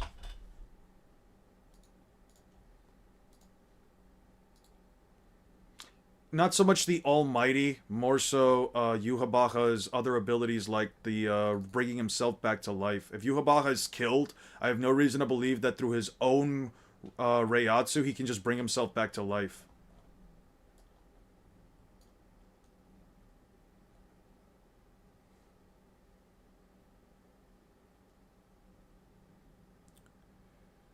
Let's see.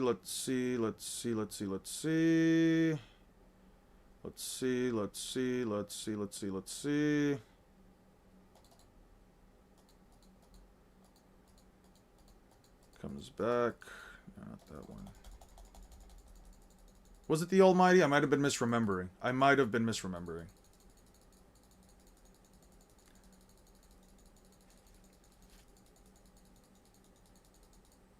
Right. Yeah, Yhwach just keeps taking power back every single time. Yeah, every single time Yhwach just keeps taking more and more power. Attacks Ichigo, yeah. Then around this point, gets Ichigo. It's vanishing, knocks Ichigo into the ground. And then for whatever reason, Osvalens. Yeah, he basically takes all the power back in order for him to do the thing that he was going to do and destroy the entire world. That's... I guess I misremembered and I just said it like that. Wouldn't Yhwach in a crossbows battle be with his full Reiatsu? I guess it depends, but it doesn't, because, like... How much of that is his Reiatsu, right? Like, are you saying that, like, every single one of the Stern Raiders, no matter what... Like, yes, he gives them power, but, like, is that the entirety of his power? You know what I mean? Doesn't stop Yhwach from getting slammed by Seke. Ichigo jumping just to beat Yhwach is wild. Almighty is a cool hacks. It's a cool hacks that Kubo did not give... It's a cool hacks that, like, Kubo just did not have a way of writing around. I feel like if you as a writer don't have the capacity to find a justifiable way to write around your, like, OP hacks, it just makes the whole thing feel worse. Why do I have two of these?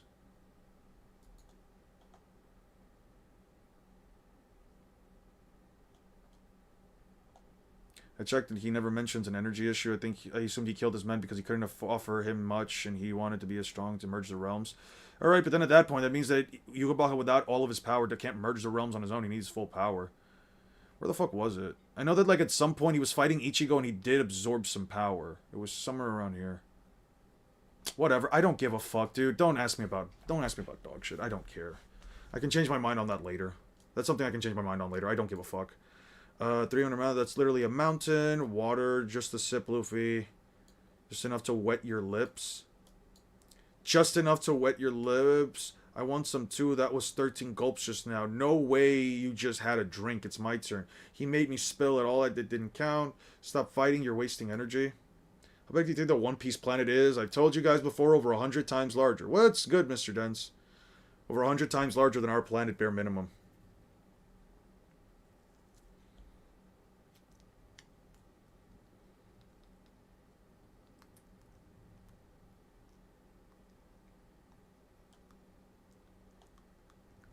Have you ever told the old man, have you heard the old saying, when you get hungry you should eat? You just made that up, liar. When we get to the next crags, we'll stop and rest. The next crags, heavy and hot. Just look at the rock, paper, scissors. You just rock, paper, scissors. Don't drop anything, Luffy.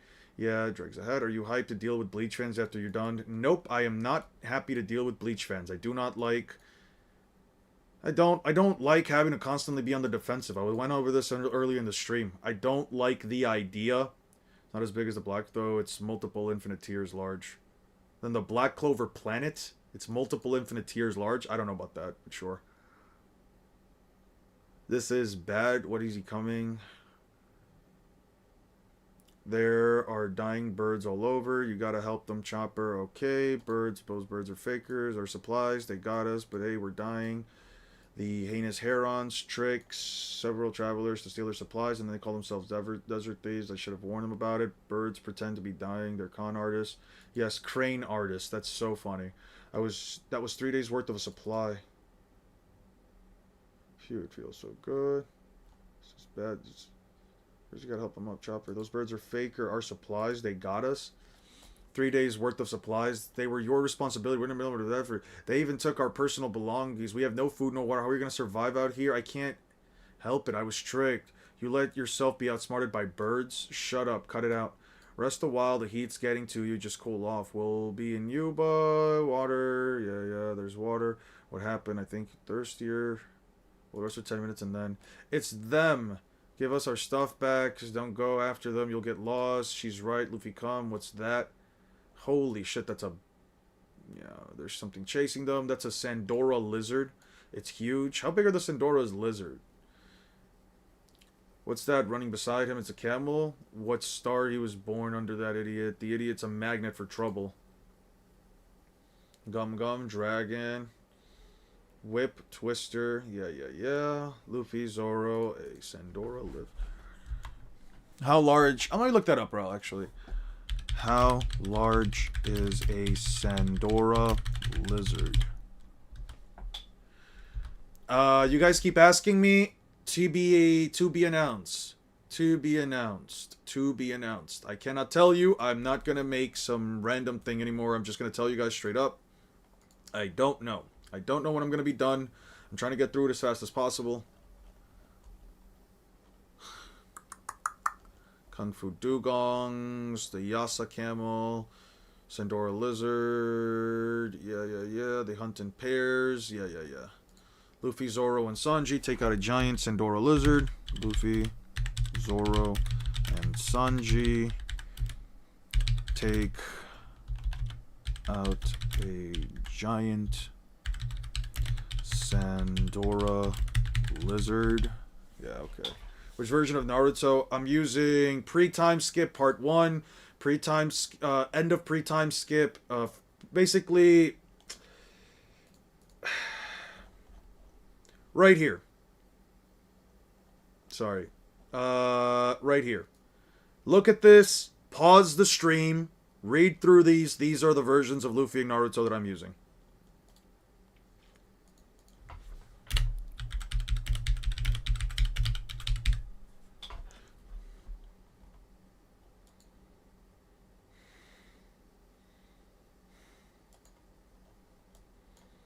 Couldn't they just have scared it off against those three at once? That poor monster never had a chance. Nami said that poor monster never had a chance.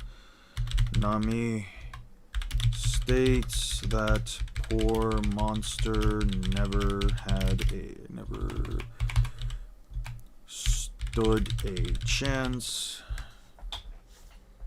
Hey, look, the hot rocks are a natural grill. What's the camel's story? I don't know. I was chasing those birds, but they flew away, and I saw the guy running from a lizard. It's not wild. It's got a saddle. Let's ride him. It'll be helpful. Well, I guess. Ouch, camel. But we need a camel in the desert. He says he was passing through. He thanks you for saving him. He's willing to give rides. but only for women. Ungrateful. That's ungrateful. Who do you think saved your life? Were those pirates mean to you? You're a good boy. What's your name? Idiot, moron, jerk. I know, I'll call you Eyelashes. That's weird. Vivi, hop on. That's okay, I can walk. Come on, we'll meet you a little faster now. No camel, no fair. Go, Eyelashes. Hey, wait. Guys, come on. If we hurry, we'll never get out of the desert alive. Cut it out. Tidal wave, tidal wave. No, not what? What's wrong, Luffy? Maybe that thing didn't agree with him. What thing? I tried to stop him, but he ate some cactus along with the lizard meat cactus, like this one. Yeah, it was round like that. That's bad. Those are crazy cactuses. Cacti? Wouldn't they be cacti? You think Lashes was asked in the SBS? Probably not. That's it. I'm gonna blow you all away. Gum gum. Sedative. That was a quick thinker, Chopper. That was a quick thinker.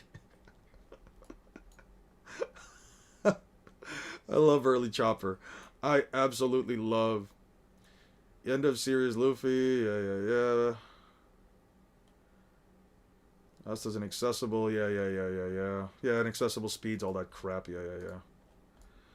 It's night already. It's so hot here by day and so cold by night. It can't be below the breezing in the desert at night. Achoo, below breezy. Over there, is that a light? It's Yuba. There's so much sand in the air, I can't tell. The ground's shaking, something's wrong. A sandstorm. Yuba is being hit by a sandstorm. Okay, Yuba was entirely wiped. Yuba was tied by a sandstorm. This is terrible. It's bad as Erumalu. Where's the ocean? This is an oasis, Vivi. By the way, Yuba, Nanohana,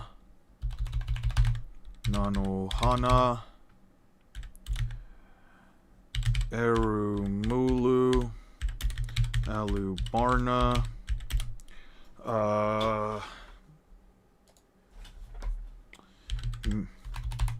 cities of Alabasta.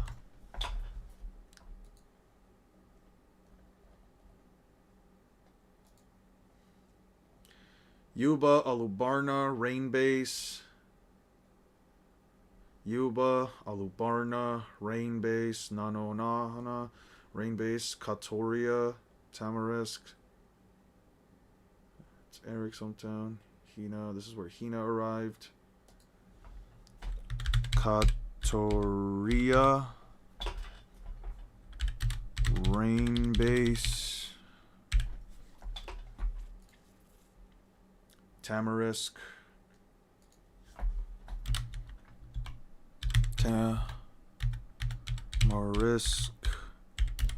Sandora Desert are the main cities of Alabasta. Okay. As a Dragon Ball fan, I can't read.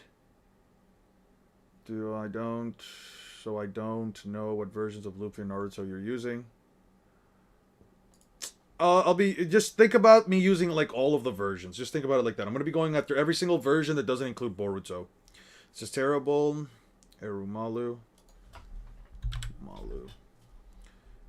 Sandcasting. This desert is swallowing Yuba. Travelers, you must be exhausted from your journey. I'm sorry, but Yuba is all dried up. But stop here and rest. The city has many inns. We're famous for our hospitality. Toto, citizen of Yuba. Or the rebels. What do you want with the rebels? You don't want to join them, do you? What are you doing? Those fools. Those fools have left Yuba. What? That can't be. This wasn't the first sandstorm to hit Yuba. 3 years ago, the land began to dry. The sand began to blow. This desert was at war. The desert is at war with Yuba. And little by little, the oasis is losing ground. When the city ran out of water, the rebels abandoned. Katoria is their base now. Katoria. Where's that? Is it close by? It's an oasis near Nanohana. Nanohana, what? We came all the way from there, Vivi. Did you just say Vivi? Hey, wait, mister. Vivi's not a princess or anything. Shut up. Is it really you? Are you Princess Vivi? You're alive, thank goodness, but you don't recognize me? I guess I've lost a little weight. Old Toto? That's right.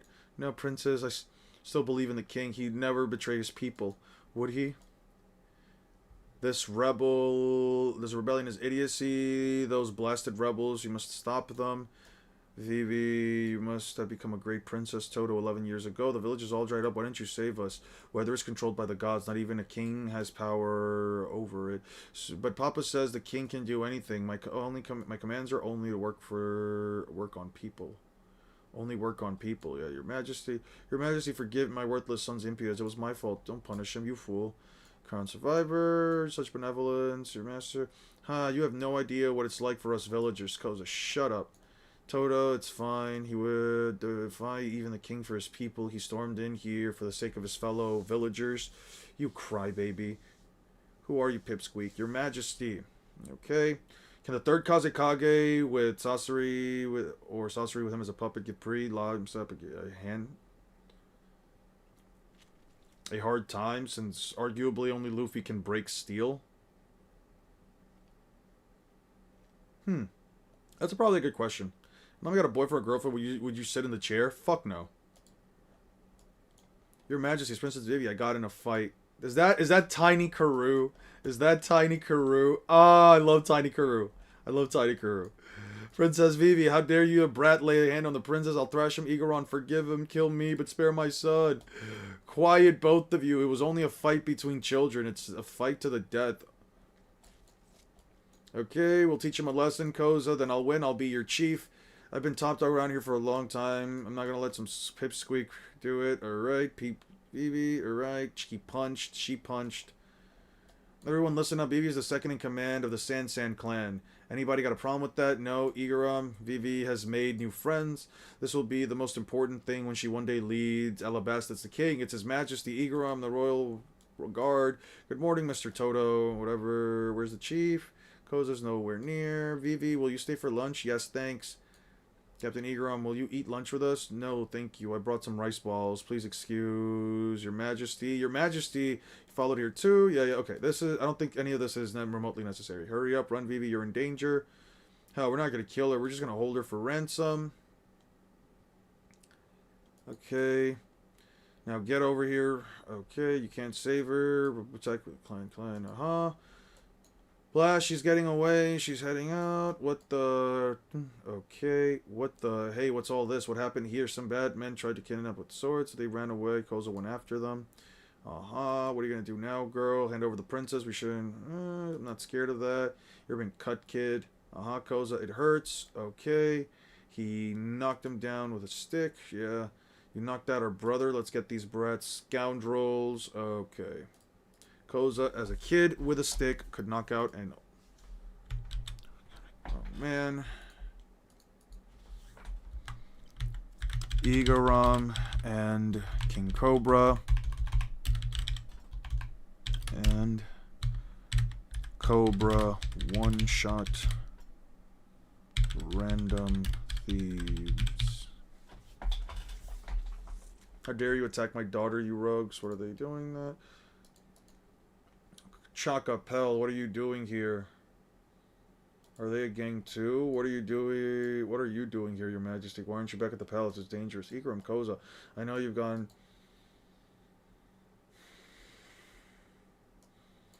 You're very brave. What's wrong? Why are you so quiet? I was scared. The guys scared those swords. I would protect my life. I don't want you guys to die for me, Chief. She was worried about her friends. Vivi is a princess and a daughter. Your brave shall not be forgotten. You have my gratitude. Vivi is my friend. I'd never let anybody hurt her. I see such good friends. Do you love this kingdom? Of course. This is my country. Alabasta is consistently considered a country. Good. Something troubles me. What is it? A ruler must sometimes make unpleasant decisions. That's good. It's good for Alabasta.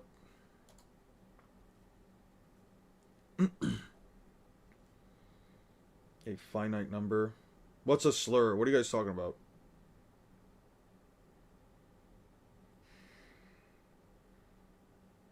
What the fuck is the difference between You're mistaking blood, but there is a higher arguments for Goku.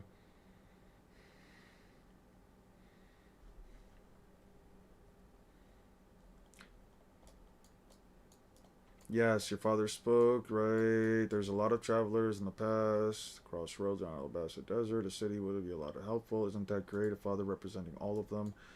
Will you be going too, Chief? Of course, your father will be staying with the... This kingdom needs you, but I'm counting on you. My king, I will build a magnificent city for you.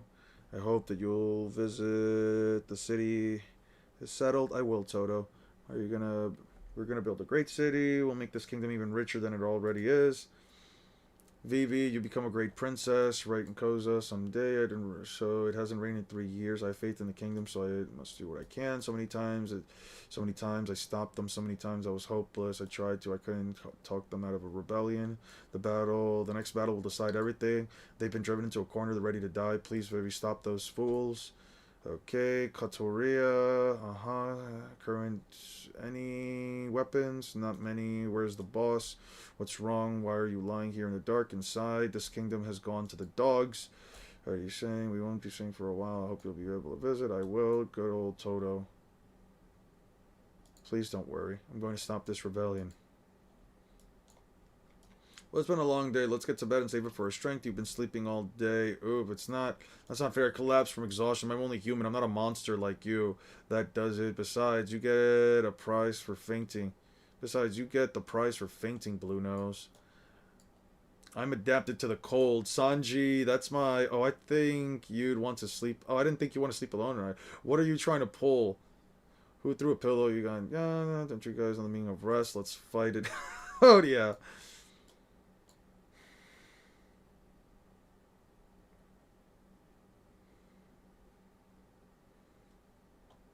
What are you guys talking about?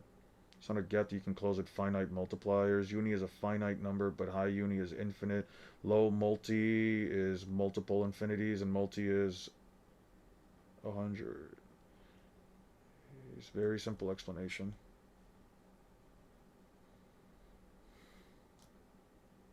Let me do something real quick. Okay. Goku fights Beerus, right?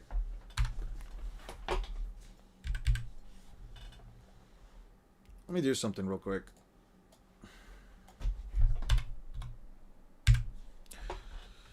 Okay.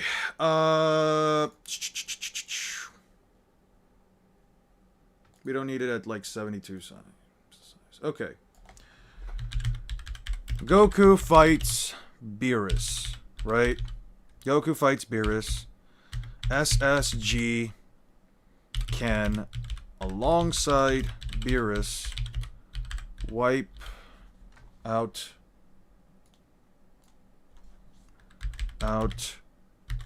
Universe 7 with the force of their punches. Super Saiyan 1 is a 50 times amp all stats. SS2 is a 100 times amp. SS3 is a 400 times amp.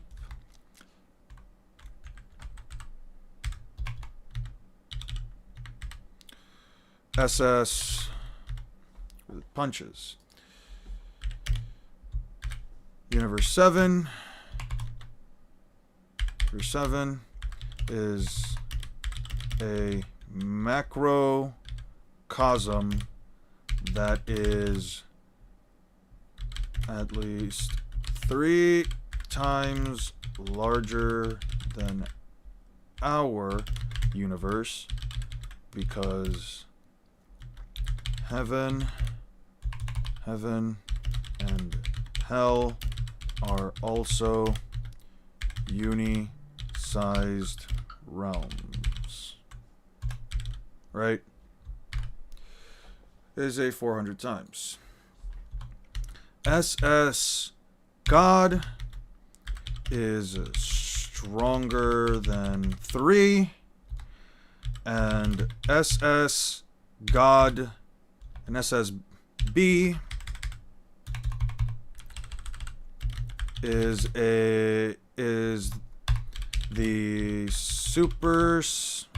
SS version version of SSG, right?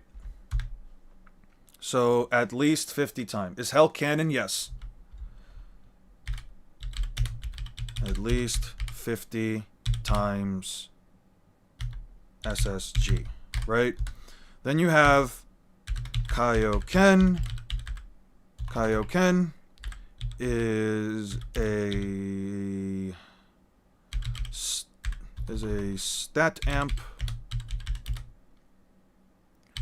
equal to the multiplier, ergo Kaioken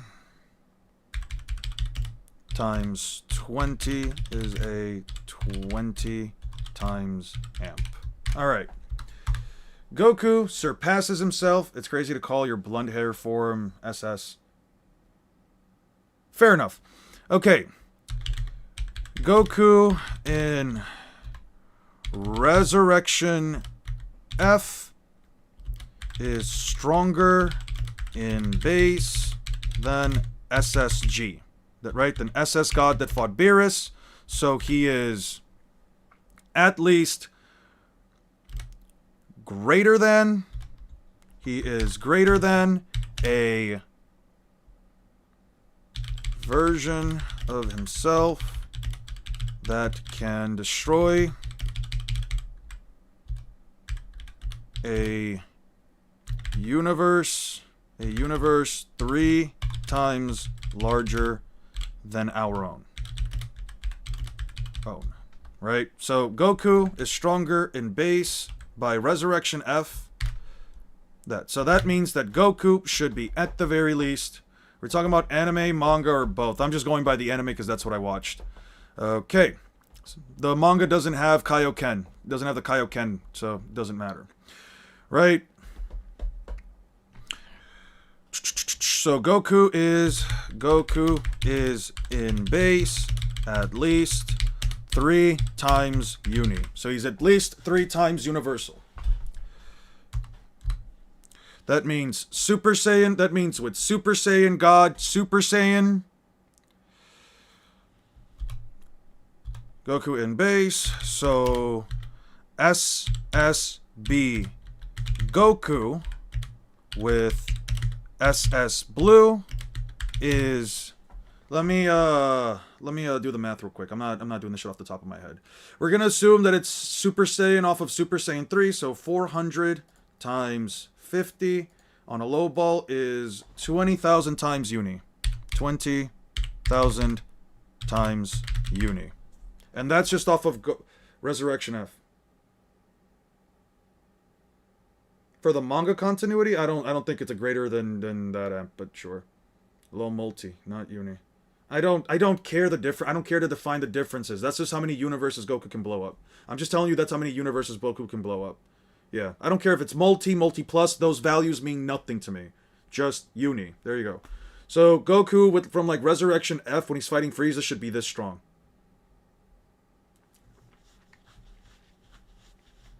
Yeah, that's how strong Goku should be. If Goku surpasses his base, if Goku surpasses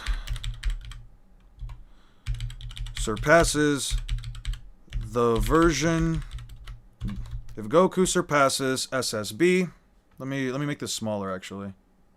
Let's make it like size 20. If Goku surpasses himself, his SSB Resurrection F self by the time if base Goku, I should type in, base Goku surpasses his Resurrection FF self by the time of the TOP, which he should have since that's already like 3 arcs removed, that would mean Goku with SSB Kaioken prior to Ultra Instinct Sign should be, let's see,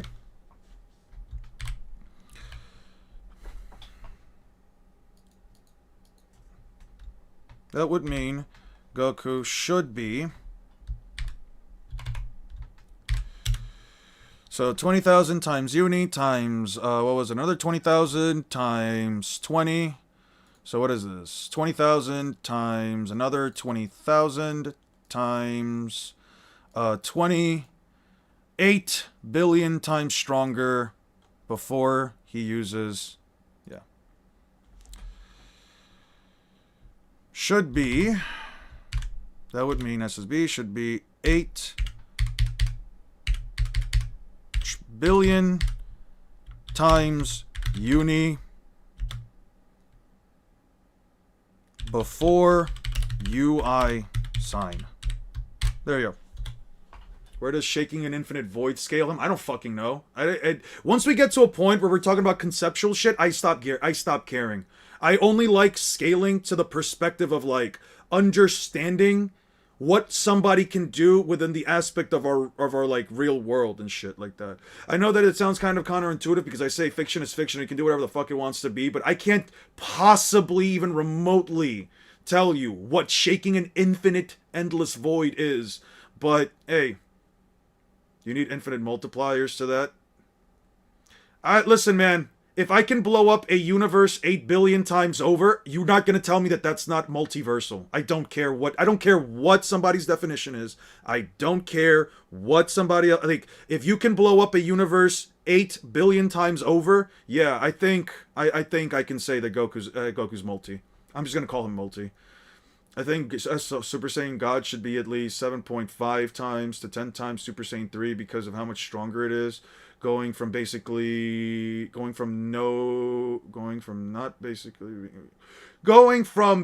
being no diff to a pretty comparable level of strength with Beerus prior to that.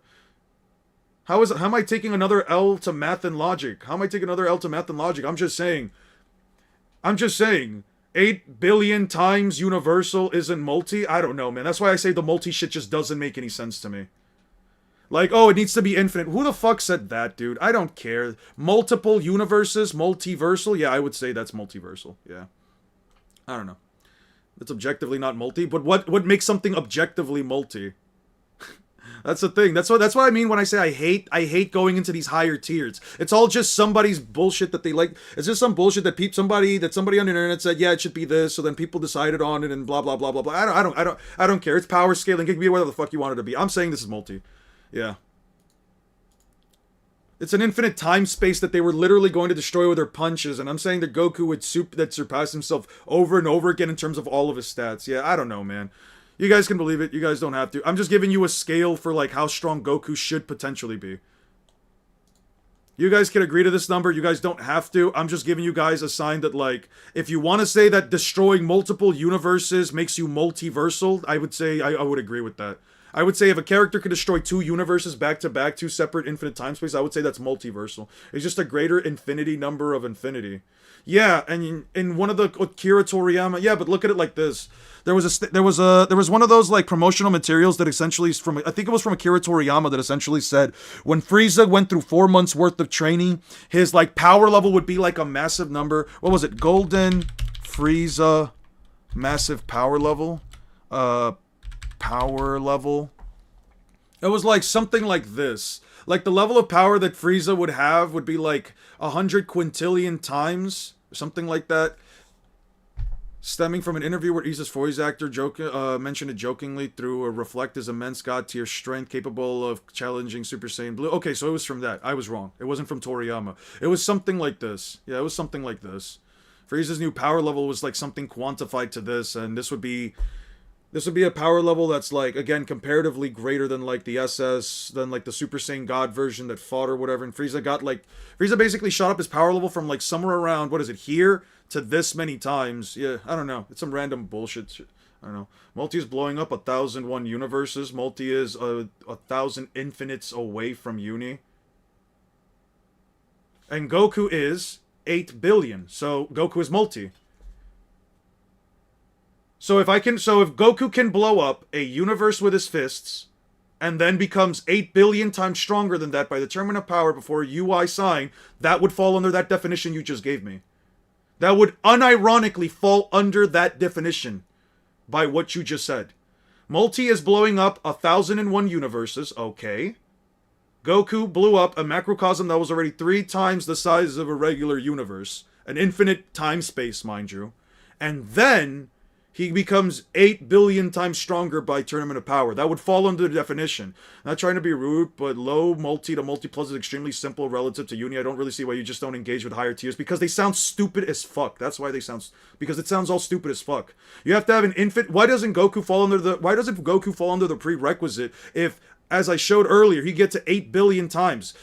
Power scaling in Dragon Ball is very simple. If Goku goes Super Saiyan, it's not just his punches that grow stronger, it's all of his stats. Speed, perception, durability, so on and so forth. Destructive capacity, destructive range. All of that multiplies because he went Super Saiyan. So if Goku can blow up a universe with his punches, with the force of his punches, they can create shockwaves that can take out a macrocosm that is 3 times larger than a normal universe. Why can't he be 8 billion times... is a finite number. Okay, so what gets them to... Okay, so then this definition that you gave here is wrong then. So by that logic, this definition right here is wrong. Because multi, as you said, multi is blowing up 1,001 universes. Goku could blow up a universe that was 3 times... See how it doesn't make sense? Like, it just doesn't make sense. You need 1,000 infinities, and Goku blow up 8... And Goku can blow up 8 billion of them. Technically 24 billion. That doesn't make any sense. That doesn't make any sense. It does make it through that though. What are you? I don't like. Okay. Let me put it like this. Okay, a universe is infinite. A universe is generally depicted to be an infinite time space, right? A universe is depicted to be an infinite time space, right? You said multi means it has to blow up 101 universes, right? So if Goku with his punches can destabilize and destroy a universe 3 times larger than our own, because it was one of the Dragon Ball data books that states that Universe 7 is essentially, it was something along the lines of like Universe 7 is essentially every single realm is as large as one of our universes. So heaven, hell, earth, and the mortal world are all supposed to be as large as our universes, so it's 3 times larger than our infinite time space. If Goku can be quantified to get 8 billion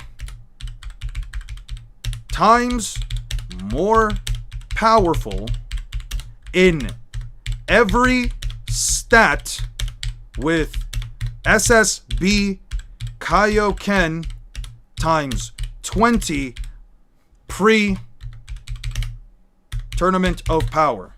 How does this not fall in line? How does it not fall in line? Times uni is just 8 billion times uni. You need 1,000 infinite times uni. But isn't a universe already an infinite time space? A universe is already an infinite time space. No, I don't have it. No, I'm going by what you said. An infinite is a universe. You haven't said this specifically, not this part. A universe is an infinite time space. Goku blew one up. You multiply Goku's destructive capacity by 8 billion, that would fall under the guise of 8 billion universes. 8 billion infinite time spaces. That easily goes over that. What I'm not understanding is the flaw in logic at that point. There is a clear flaw in logic at that point if you're saying 8 billion universes does not account for 8 billion infinities. A universe is in and of itself an infinite time space. That's why things are universal. Uni is a finite number. There's all kinds of infinities, I get that. This is why I say this shit is so fucking stupid to talk about. This is why I say, like, power scaling, especially up to these echelons, just doesn't make any fucking sense. How can you say one thing is infinite upon infinite upon infinite when another thing that is stated to be the same thing as a universe, literally our definable infinite time space, isn't universe? It just doesn't make any sense. At that point, I'm over it. Listen, you guys can keep talking about it, I'm over it. It just doesn't, yeah, it doesn't make sense because none of it adds up. None of it adds up then. Another rant? No, not really a rant. Just a thing we were going into before about, like, Goku being uni, multi, all that shit. I don't know, man. I think if you can blow up multiple universes, which are all infinite time spaces, you can be multiversal. That would be 8 billion universes. If you don't multiply a finite number by an infinite number, that doesn't equal another infinite. You need to multiply infinite times infinite. And Goku is infinite because he was going to wipe out a universe. So that would mean that Goku's base, whatever you think... Okay, so let me put it like this. If Goku's base is capable of wiping out a universe, that makes him... That is an infinite feat in and of itself. You have to have infinite force to be able to destroy an entire universe, right? A universe is in and of itself infinite. I am just telling you he is 8 billion times that. How does that not make sense? We're talking about a series where they go into time travel casually, and where they talk about time travel in a casual sense, and people can just wish things. It doesn't exactly fall out of what it makes sense. I'm just following advanced math. It's not stupid. It sounds fucking stupid as hell because a universe is an infinite time space. Already have an infinite time spaces within it in the first place. Still uni? That doesn't make any sense. This is why I say the higher tier shit does not make any sense. That doesn't make any sense. So a universe is not an infinite time space. So a universe is not an infinite time space then. So so to my understanding, is a universe not an infinite time space then? Because if it's an infinite time space, then you're just expanding that. Oh, Goku able to wipe that out. That means he already has that infinite power, and you're just multiplying that power 8 billion times over. How is that not multiversal? That doesn't make any sense. That's why I say this shit doesn't make any sense. That's why I don't like it. Anyway, I'm over it. So you hear about pre-retcon beyonder scaling, yeah. Is uni plus and finite numbers past at a certain point is just uni? Explain why your logic is wrong. I'm not being ignorant. I'm just, how is it wrong when a universe is an infinite time space and you're simply multiplying that by 8 billion? That doesn't make any sense. How is that still universal? So you're telling me that even if I become 8 billion times stronger than a universe, I can still only wipe out a universe? I can't wipe out 2 universes. I can't wipe out multiple universes. I can only wipe out 2. That doesn't make any sense. Do you understand how that doesn't make any sense? If I have the capacity to blow up a universe 80 billion times over and over and over and over again. Literally at 1/8 billionth of my power is powerful enough to wipe out a universe. You're telling me I can't wipe out 2, 3, 4, 5, 6, 20, 12,000 universes? That doesn't make any fucking sense. By that logic, that quite literally does not make any sense. No, that doesn't make any fucking sense, and that's why I say that higher tier shit is completely fucking stupid, dude. That's why I think, like, when people get to, like, 5th dimensional, 12th dimensional, 11th dimensional, it just doesn't make any fucking sense to me, dude. At that point, we're just basically saying, what number can you make up for your character that's higher than the other guy? If somebody says, oh, my character is 12th dimensional, I just have to say, well, this guy is 37th dimensional. Okay, there. It just automatically wins. It's fucking crazy. It's because you're thinking of the wrong flavor to a universe. You're thinking vanilla. Will they expect strawberry? It's clear mathematics here. Where's the mathematics for any of these characters being multiversal in the first place? Billion times over, you'd still somehow be uni plus. Yeah, that doesn't make any sense to me. Yeah, that doesn't make any sense. That's what I'm saying. That's what I'm saying. You can blow up a universe multiple times over, but you're still universal. That doesn't make any fucking sense. I don't know. Like, infinite times a finite number does not equal another infinite. Yeah, but it's not just an infinite. It's Goku's infinite power. It's Goku's infinite power multiplying in on itself infinite numbers of times. It's really that... Is it really? Yes, it is really that hard to understand. This is why I don't go into the uni shit. When you guys bring up uni shit, you guys are not going to see any uni shit on my channel. I'm telling you that right now. If it gets past uni, I don't give a fuck. I'm just gonna say it's either multi, whatever. I don't care. That shit just does not make any sense at all. I guess it was just too much to get along. Whatever. It was a long trip, but this is why I like to say that I like shit that you can actually quantify and consider within the actual realms of like things that actually exist, and not like, oh well, this character is like 12th dimensional. What the fuck does that mean at that point? They're 12th dimensions higher. How the fuck are we even seeing them? How the fuck are we even interacting with them? Oh, they're just walking around normally like it's nothing, and they're not just literally picking people out of existence or just pulling them out. I don't know, man. Yeah, this shit is so fucking stupid. Multiple sets of infinity, yeah, but Goku's power is literally multiplying over and over and over in and of itself. That doesn't make it. So no outer versal Eon. I don't even know what the fuck outer versal honestly means. I'm gonna be honest with you. I still don't really get the concept of it. It's like you're outside of the verse, you're outside of like the concepts of the verse, something like that. I don't know, man. This shit does not make sense to me. This building we're in. It's the biggest casino, rain powder. I don't get why you're saying it doesn't make sense when you don't understand it yourself. Because, my guy, I've explained it to you over and over and over again. You're just saying that is a wrong way of look. Okay, how the fuck do you get Black Clover characters to be infinite upon infinite upon infinite when you have one fucking guy that's saying, okay, well, this is a thing about, we have like the whole like Clifoth absorbing a universe. Okay, that's just another universe thing. It's not multiplying infinite upon infinite. That's just a second universe. That would make the character like double in Universal. But how do you get it to 9D? That's the type of thing where it's like it's just stacking upon stacking upon stacking upon stacking until you get a character to like, I don't know, some crazy ass fucking tiers. And I'm not even just talking about like Black Clover in general, but even for like things like Gurren Lagann, where it's like the characters are constantly like surpassing upon surpassing upon surpassing themselves over and over again over like these different tiers, but it's like there's no quantification for that at that point. You're just saying a character's on a higher tier than they were before. It just doesn't make any fucking sense. It just doesn't make any sense. The problem is that DBS universe is just equal to 3 of our in real life universes, so unless his power is multiple infinites, he's not even uni plus since our universe is not an infinite technically. The foreseeable universe is finite. The foreseeable universe is finite. You've explained it to me a couple of times already, but still, it's like, what makes us the 9th dimensional versus Goku, who's literally over 8 billion times more powerful after already being able to wipe out a macrocosm that is 3 times larger than our own? Like, that doesn't make any sense. Like, I can make it make sense if there are multipliers, but if we're just saying like, well, this force is greater than this force or whatever, it's like it just becomes about what you can interpret to be just a higher value as a whole. I've heard the Uni Black Clover stuff. We've gone over it multiple times. All I'm saying is I don't understand what makes something infinite upon infinite in Black Clover, but in Dragon Ball, when you have the ability to wipe out not just the foreseeable universe, but literally everything inside, including the concept of heaven and hell, literally spirits in the afterlife losing their homes and the spirits in the underworld losing their entire universe in and of itself, a universe that is quantifiably 3 infinite time spaces of in and of itself, and Goku being 8 billion times stronger than that doesn't put him at uni, just doesn't make sense to me. That's what it is. That's the problem there. That's like the shock there. It's infinite scale. That shit is just complex. It's in infinity. It's not a number. That might be the issue. You had to come back. You had to... You know what Robin says to Dressrosa. It doesn't matter how fast you are. She can catch you up with her. I don't know, man. If you can blow up 8 billion, you should be logically uni plus. But you're blowing up multiple infinities in and of themselves. So again, it just doesn't make sense. If I can blow up an infinite time space over 8 billion times over, why can't I do the same thing over other infinite time spaces?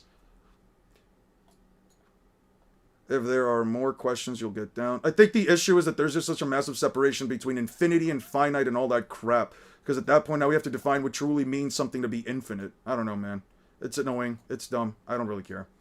What about Lurigan power progression you were talking about? It's just like the characters constantly shoot up again, but there's like no scale for you to add for. There's no like actual scale. Like what I think I remember even mentioning like in Death Battle where it was like there were so many universes that looked like galaxies, and the character got to like the size where you had like an infinite number of infinite universes or some shit, or it was like a fuck ton of them. I don't know.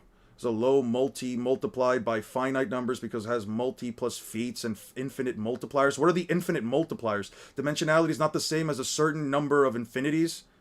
Okay, and Gogeta can literally break through dimensions himself. They literally shatter dimensions. So again, what's the difference? So you can be low. So you can low multiple by destroying multiple infinities, but you can't be low multi if you blow up infinity 8 billion times over. Yeah, that makes that's exactly what I mean. That makes total sense. Yeah, imaginary numbers are stupid. I'm gonna put it like this: imaginary numbers are fucking stupid. And again, I just don't understand them. I'm gonna be real with you. I didn't even understand sine, cosine, tangent when I got into college. This kind of shit just does not make sense to me at all. It just doesn't make sense to me. It's in one ear, out the other. I just don't get it. I really just don't understand this shit. Like we're going into the concept of infinite numbers. What makes a multiplier in Black Clover infinite upon infinite? What proves that they're infinite upon infinite? And not just that, and even then, you can technically argue that for Goku to reach, and even then, you can just make the argument that for Goku to reach SS God in the first place, he had to become infinitely stronger in the first place. Mind you, Buu was also going to cave in the universe in and of himself while not having infinite power. He was going to cave the universe in on himself by tearing through dimensions. And that was a version of Buu. What was it that Buu was going to like cave in the universe in and of himself? Or something like that, right? Listen, okay, I'm getting back into this. This is just becoming frustrating. I don't know. Doesn't mean it's wrong. It may not mean that it's wrong, but it also doesn't mean that it's right. Why would Goku being able to blow up 8 billion universes tell me that that doesn't mean that he's not multi? I would say that's multi. I'm not disappointed, but confused. Why would one pirate? Multiversal literally means multiple universes, and being able to blow up a universe multiple times over doesn't make you multiversal. That doesn't make sense to me. I'm not interested in money or status. I want military might. I will reveal the true aim of the original goal of Baroque's works. So the thing that you mentioned you found in this kingdom, like Giddy, are we talking about something to be working along towards? Correct. Since the very beginning, Baroque's works, the restoration to this, my final structures, time to come for Alabasta to disappear. Your individual missions have been carried out. The kingdom of Alabasta will self-destruct. That's why I like just to stick to like galaxy level, like shit like that. I think that like it's just better, right? Like you don't have to think about any fucking imaginary numbers or make up any shit about infinite upon infinite upon infinite things. It's like it just stops making sense. I think it's clear that the anime, at least, I've never seen it fully, so I don't fully understand the whole concept of like Korin Lagann as a whole. You never. Why not? Why not? When Goku can destroy it doesn't. But here's the thing. Here's why this doesn't make sense. Super Saiyan 2, Kaioken, Super Saiyan Blue amplify every freaking stat. Not just one stat, not just attack and speed only, it amplifies literally everything that the characters can do. So, if Goku has the capacity to, with his punches, send out shockwaves that are going to wipe out an infinite time space, why can't that multiplied over 8 billion times wipe out multiple other universes at the same time? It doesn't make sense. Gave Dante not even 1% of his power and it was still infinite. Why it makes it infinite? Characters who are tiers apart are stated to have infinite magic power. Yeah, but having infinite magic power, dimensional scaling is something else, not this shit.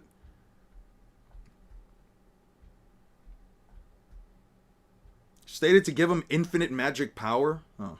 Well, it's on the YouTube. There's plenty of scenes of the anti-spiral. You can fight it. Check it out. By your logic, I can get any verse beyond. By your logic, I can get any verse above planetary. Oh, you're talking to somebody else. I pray for success. For your success. It's Baroque Works, Ultimate Mission. VB, Toto, apologize. Like, wow, water. Take this with you. Water. You hit water just after you fell asleep. I hit. Yeah, power scaling is ridiculous at that point. That's what I'm saying. At that point, that's where I like say like, okay, fuck that shit. Anything that goes beyond universal, I just don't give a fuck anymore. I genuinely just don't give a fuck anymore. At that point, we're talking about conceptual shit that legitimately means less than jack squat to me. That's why I also don't care for the One Piece or the Naruto universal metas. It just feels like you just have to find the word infinite somewhere, and there you go. Everything has to be. And then it's just about finding out which is at a higher tier. I don't like that shit. I really don't. That shit to me is so boring. It's like, oh, well, my character can do all of these things. Yeah, but my character's like one dimension above. What makes it dimension above? There's another state of infinity, but what makes it that state of infinity? I don't fucking know. Some random fucking phrase that says that it's an infinite upon an infinite upon an infinite? I don't know, man. If I'm multiplying infinite upon infinite or infinity upon itself 8 billion times, it just doesn't make sense, man. I don't know.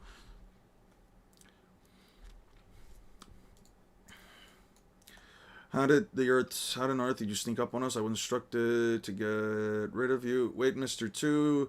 I didn't sneak up on anybody. I followed the cafe. I just followed the Spider Cafe and I hitched a ride behind the benchy. I've come to ask to give me another chance since I won't be able to complete my mission. It was only natural Mr. 2 would come after me, so I changed the course and headed to the rendezvous. You weren't able to complete your mission. What are you talking about? The Straw Hats and Princess Edie got away. They got away. They're still alive. What did you tell me on the transponder snail? Didn't you say you took care of those pirates and Princess Vivi transponders? What are you talking about? I never used the transponder snail in the gardens. So this is restaurant Le Shit. Make a reservation. This is so bad. It's the unluckiest. That's why the unluckies never return.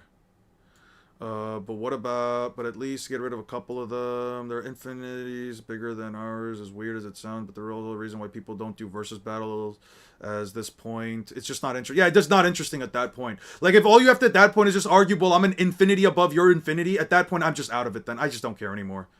Because it's not really about characters' feats or whatever. It's just, oh, well, they're an infinity above there. Okay, well, I guess they just automatically win. That's just not interesting to me at that point. It's not about trying to quantify characters' powers at that point. It's just about trying to see where you can get what infinity you can get up to higher. And I just don't find that interesting at that point. Because it's really just about trying to find a way to word something to, like, make it seem like a character is nth dimensional, and it just stops mattering. It just stops mattering at that point. At that point, just see, well, which number of yours is bigger? What do you mean? Well, this one's a 4. What are you? I'm a 6. Okay, then you just win. That's it.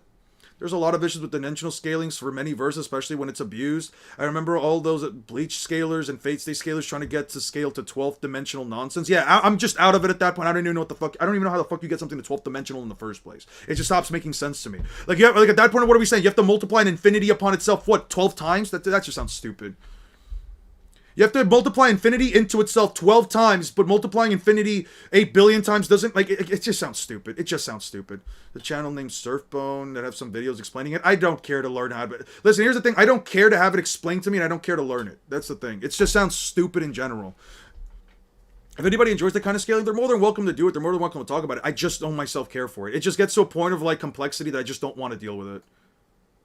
Because at that point, like, there just seems to be, like, rules about what can and can't be higher dimension. That just doesn't seem right. That just doesn't seem right to me. Him, her, him, and it. That's why, like, Darkseid is so annoying. His true form is so unquantifiable and vague that his power is meaningless in any terms of verses. That's what I mean. It's like, well, how strong is Superman? Well, some people say that Superman is like 4th or 5th dimensional or some shit at like his peaks or whatever. Well, how strong? Oh, but he beats up Darkseid or some shit. Oh wait, but Darkseid is like a being that like houses his own, that like exists in his own time space or whatever. And it's like, what the fuck are we talking about here, right? Power scaling community is something else. There's a Freddy are boundless. So, like, yeah, like, okay, so Five Nights at Freddy characters are boundless, but a guy that's quantifiably 8 billion times universal, again, that's where shit just sounds so fucking stupid. I see your Schwartz dimensions are as big as mine. That's what I'm saying. That's why I say that, like, when you get to a certain point of, like, just trying to make your character, like, this outerversal, boundless, whatever the fuck, 12th dimensional type shit, when you get to a point where, like, you're getting your characters to those extents, it just sounds stupid in my opinion, right? Like, Goku, like, not even Goku, Gogeta while fighting Broly, who are both stronger than the version of Goku from the Tournament of Power, prior to fucking UI Sign, both just run in there, just smash each other and smash an entire dimension and go into another fucking time space and do all of this crazy shit, right? But that doesn't mean that they're like above, like, I don't know, 4th dimensional or some shit, right? Even though they can just tear time space apart. But like, I don't know, a Digimon can like open a hole between the human world and the digital world, and all of a sudden they're fucking multiversal. Like, I don't get this shit, bro. Like, that shit just doesn't make sense to me at that point. Like, what makes one better than the other? And why, if I can quantify one, it's not viable, but if I can't quantify the other, oh, well, yeah, but they tore a hole. Okay, that it is. Like, that's where I say, like, multi-scaling is just stupid in my opinion, man. Multi-scaling and anything above that is just fucking stupid in my opinion. The narrative entity that views everything as fiction, trust. It's like at that point, you basically just have to write a character that just says, I can't lose, I can't. And it doesn't matter what dimension you are, the character is just at the highest, it's an infinite dimensional. At that point, what's stopping somebody from just saying a character is like infinite dimensional, even above its own owner? The character is just alive as far as the narrative of the story goes, even beyond its own owner. Like, at that point, you might as well just say that. Destroying dimensions does not equal 4th or 5th dimensional, but you can argue Gogeta's 5th dimensional from this through a certain statement. Yeah, like, that's the thing. Like, that just doesn't make any sense to me at that point. A lot of people argue in Stern Raider to be universal and multiversals are dumbly glazing it. This is why No Limits Fallacy's conceptual abilities are bad, because the author responded to a tweet showing the animatronic models didn't make contact with the floor by saying that it is above space-time and logic. Sure, I guess. Sure. I guess a Twitter post is enough to make the characters boundless. Cool. That's just a pre-retcon Beyonder nonsense. That's what I'm saying. It's like, I don't know, man. That's why I said, like, just take me out of the conversation. I'm not in it anymore. Continue to argue where Goku's at. I'm just over it, man. I'm just over it. The SCP verse, the darkest pit of power scale. Yeah, the SCP shit. From what I've come to understand about SCP, yeah, it just sounds like a fucking headache in and of itself. Do you know why I gave you that position? Do you? You're not strong like Mr. Four. But I thought what you lacked in brawn, you'd make up with in ruthlessness. But you disappoint me. There's nothing more pathetic than someone who fails at the crucial moment. What are you talking about? One shot, random thieves. Mr. 3 isn't stronger than Mr. 4. Isn't stronger than Mr. 4. What are you doing to him? He's drying up. Water. Have all the water you want. Time to eat. What is this place? I'm underwater. It's a huge aquarium. That's a banana dial. I underestimated that kid. Killing him once won't be enough. Now, listen. Now that you burn these faces into your memory, you won't stop the delusion. They'll come for you. But Zero, even if she isn't... Don't worry, we know how much math scares you. Yeah, math scares me, sure about that. How can she possibly stop the rebels at this point? I've learned that Koz is the leader of the rebels and her childhood friends. 7,000 are strong, but she can't defeat them militarily, but the sight of her might soften their hearts. We cannot allow those two to meet. Some of the billions have infiltrated the rebel base. They're biding their time, waiting to act. Vivi must not make contact with the rebel forces. Miss All Sunday, yes. There's urgent transponder snail. Order them to pirates eliminate. The princess must not reach Katoria. Vivi must not meet. Okay, as you wish. Now go, all of you. I'll be at the party. I'll be late for the party. It is the eve of our utopia. Nothing must thwart us. Leave it to us, Crocodile. Yeah. You quit? What are you saying, Luffy? We don't have time to do anything. You're going back, right? We have time. You have to go back, stop the rebels, some explosion, but this is Vivi. Now let's get going. Pain in the ass. What you say, you little? I want to kick Crocodile's ass. Stopping the rebels isn't going to stop Crocodile. There's nothing we can do in Katoria. We're pirates. It'd be better if we didn't even go there. Sometimes he makes a lot of sense for an idiot. That's Luffy, but how did we even get started? I don't know. Somebody got started into it. I just threw in, like, how strong Goku should hypothetically be. You think you can stop the rebels without anybody getting killed? None of us and none of your people are going to die. We're up against one of the 7 warlords of the sea. 1 million people are itching to fight, and you expect everybody to live? That's naive. Shut up, Luffy. Of course Vivi cares about people. Wait, not me, wait. What's wrong with that? What's wrong with not wanting anyone to die? People die. Blah. Shut up. Don't say things like that. Say that again and you'll be sorry. I'm trying to prevent bloodshed. I'm trying to save the rebels and the royal army. No one in this kingdom is to blame. Why must any of my people die? It's all Crocodile's fault. Then why are you risking your life, Luffy? Why you? Even I can see what needs to be done here. Yuba will never surrender to the sands. You can't do it by yourself. I have to. I will never forgive that man. I don't want any others to have to risk their lives as well as. Let us risk our lives too. We're crewmates, aren't we? Finally, you're showing them. I'm going to stop the rebel. Your tears. The truth is, I want to kick his ass more than anyone. Don't you? All right. So where do we find this crocodile? Okay. Loki is boundless in next fiction, especially that bum Luffy type shit. What's the matter, Luffy? Why are you crying at your dead brother's body? People die. That's what I'm saying. No important characters die, by the way. Yeah. This is the Oasis, a rain base, which lies north of Yuba. That's where we'll find Sir Crocodile. It'll take a whole day to walk through the desert. From Yuba. It'll take a whole day to walk through the desert to Yuba, to Rain Base. Rain Base from, not Yuba, because they were going to Nanohana, which means they'd have to cross back. Oh no, they're currently from Yuba. They're currently at Yuba, yeah. Is there water there? Yeah, it's a gambling town, so there aren't many rebels. Oh, gambling, don't get any ideas. It's time they place for fun. Gum, no way, give it a rest. Can I have just one little sip? What good is water? No, give it. The old man dug out all night so we can have this water. We can't waste a drop. So now you're the voice of restraint. What do you mean by that? Aren't I always? Let's get... Hurry. Yeah. Stop groaning, you two. Shut up. You get to ride the camel. You let us ride, camel hog, Nami hog. Oh, shut up. You're doing better today, Chopper. I'm hanging in there. Okay, Luffy, huh? Thank you. I owe you a great deal, yeah. Then feed me. What? After I kick Crocodile's ass, feed me till I explode, okay? It's a deal. You have my word? Please. No. I have a right to join the rebels' forces if I want to. I hate the king. I want to help defeat him. Show him for Afra. Ew. He lost out in a battle protecting me. Or shall I show you the hospital, the graves? That stuff doesn't scare me. A friend of mine near Erumalu is sick. The village is drying up like Erumalu, and it's all the king's fault for stealing the rain. I want to fight. Can't let it get hurt. You go home. You're not like us. We are afraid. No one wants to fight. Then why do you do it? What do you fight? Yeah, boy, I said go home. This is no place for kids. What's wrong, Koza? It's not like you to yell at a kid like that.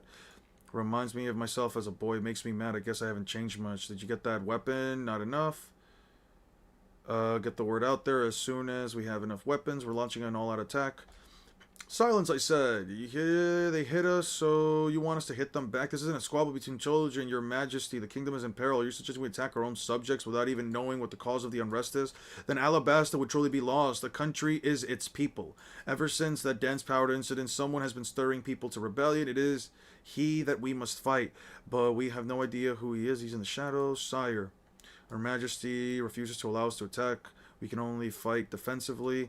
We can't do anything. Our soldiers grow restless. Shaka, Lieutenant, Acting Commander. If only Igaram were here. Let it go, pal. I would never betray the kingdom. He has a plan, as does Vivi. Gotta at least try that, or he doesn't trust us. Lord Chaka, Karoo returned. Sire. Yo, Karoo picking up a duck picking up a whole barrel just to drink it. This is, yes. Vivi's handwriting, this is a terrible shock. Crocodile's a government official. I suspected that he was behind it all. Poor Igaram, he gave his life for the kingdom. What courage. Vivi says you fought valiantly too. Well done, Karoo. Is your wing hurt? Let me have a look. Quack, what's wrong? Quack. Chaka, at least we know our enemy. We must march forward. Cool. Vivi, Igaram, and Igaram sacrifice shall not be in vain.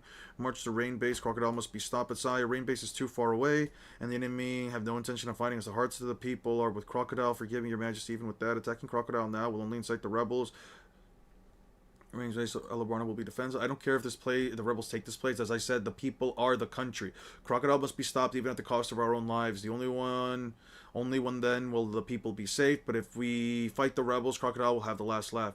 Your Majesty, even if there is one chance, a million, we must take Crocodile. We're up against one of the 7 warlords of the sea.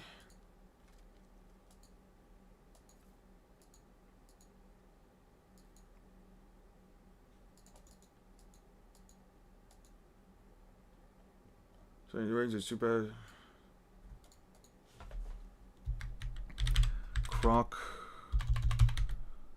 Cobra wants to send his army to Rain Base, but Pal and Jackal say that it's too far.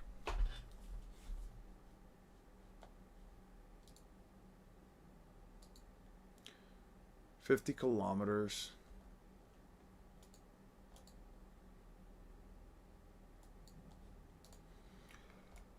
The rebels plan to attack the country.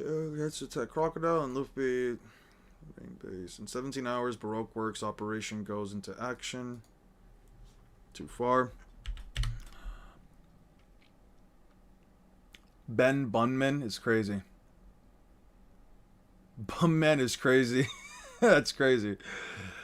17 hours till Croc's plan begins. Yeah. The sunset, sunrise, in 1 hour, Baroque Works will launch an operation. The sun sets, the sun rises. In 1 hour, Baroque Works will launch the operation. I see it. Rain base. We're finally here. Yeah, let's kick Crocodile's ass. Okay. Plan to attack. The sun sets. The sun rises in 1 hour. Begins in 17 hours. And Luffy and the crew only reach Rain base after walking for 16 hours. Not so loud, you two. Water, Crocodile, Usopp, ready. That thing, it's ready. Look at these, just what you asked for, the Climate Tech. The Climate Tech, at first glance, they look like ordinary pipes, but you can combine them in different ways for different attacks. Impressive. First you... Now give me... Hey, don't give Nami that dangerous weapon. Nami, you don't have to fight. I'll protect him. Just call me Prince. Move it, Prince. Swatch it. Do you think Baroque Works knows we're here? Probably. We know that Mr. 2, we assume that we know they're in Alabasta. How come there could be Baroque Works agents anywhere in Rain Base that they find? They don't know what to do. They specialize in assassination. Yeah, let's kick Crocodile's ass. Were you even listening? Actually, I agree with Luffy. We don't have time to make plans. You're not afraid, are you, Usopp? I'm ready to fight. Why Rain Base, Captain Smoker? Wada, call it a hunch. It's funny how Usopp makes Nami's weapons but with nothing but his quirky inventive skills. I like that about Usopp. He's definitely an inventor. It's been forever since Usopp did any tinkering for the crew. I miss him making stuff for Nami. He did make the second he did make the, what was it, like the wizard climb attack, the magic climb attack, whatever the fuck. He made it for Nami. There's something fishy about this country. It's like there's a giant shadow over it. Water, barrels of it. 5 barrels of it, 5 barrels. You think Crocodile's involved with the crime syndicate? I don't know. I'm not sure, but the Straw Hats are involved in this either. We'll just have to make a move. Water tastes so good. Yeah, let's hurry up and take some back to the others. You think it was a good idea to send them? It's a simple errand. They'll be fine. I don't know. These two are magnets for trouble. Be ready. After them, Shishigi.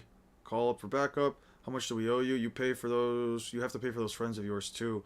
Sorry. What are the Marines doing here? How should I know? Just run. The Marines are under tail. What? They're leading them right to us. Wait, Chopper's not back yet. Leave him. He'll be alright.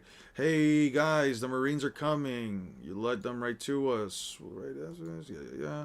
Keep running through the town. Baroque Works. Oh, too late. Oh, no. It's a previous place. Then we'll see the building on Crocodile. That's Rain Dinners. Crocodile Casino. We should split up. Good idea. Okay, we'll meet up later. They split up at Crocodile's place. After them. Catch me if you can, Smokeroo. You've got some guts, kid. You can't run forever. White Vine. Oof. Gum Gum Balloon. Okay. Phew. Usopp's protect Nami. What? I'll deal with these guys. Now that the Joker's out of the day, you imps are on your own. Bad luck for you. Mr. Bushido's there. You call yourself. Marines, try again. Roro Zero, so we meet up again. I've got no beef with you. This is finished. We never even crossed swords. Don't look at me with that face. What? Don't tell me what to do, Cap. I can't fight her. Hey, wait. No, it's them. Open fire. Go away, Baroque Works. Okay, was this some kind of a joke? Hey. Work. Good job, Usopp. Look like it's the entrance to Rain Dinners. It's the middle of the lake. Are they here yet? Shoot them down. Those two are enemy fire. Zoro takes them down. Wasn't Vivi with you? I sent her. Wouldn't be better. Hold it, smoke. Here we come, Crocodile, and the pirates are here. Greet those words. Dofi's a bum. That's crazy. Rain Dinners, the biggest casino in Rain Base. Crocodile, come out. Come out. Fool, you call that luring him out? He's a hero here. You want the customers to tear us to pieces? What do we do then? Wait, maybe someone knows what he looks like. Is there a Vivi here? Vivi! Crocodile! Hey, assistant manager, some strange character security. Take them, but don't make a scene. I've got you now, Straw Hat, please, sire. Government officials aren't allowed. There's no escape. It's Smokeroo. Just a moment, sir. Please come with me. Clink. Okay. Did I just hit something? Manager, we have a problem. Escort them to the VIP's rooms. Crocodile's orders. Hey, look at that. This way, please. The VIP room. Is he daring us to attack him? The pig's got style. Okay, let's go. The VIP room connected to the crocodile somehow. With our luck, it'll get them at the same time. What's the VIP room? Okay. That was a clever trap. Sure fooled us. We played right into his hands. He could not see it. Which way did he go? Hey, which way did we go? The VIP room is to the left. Wait, but we're pirates. To the right. The floor gave away. It's a trap. No, I feel so weak. What's wrong? You hungry?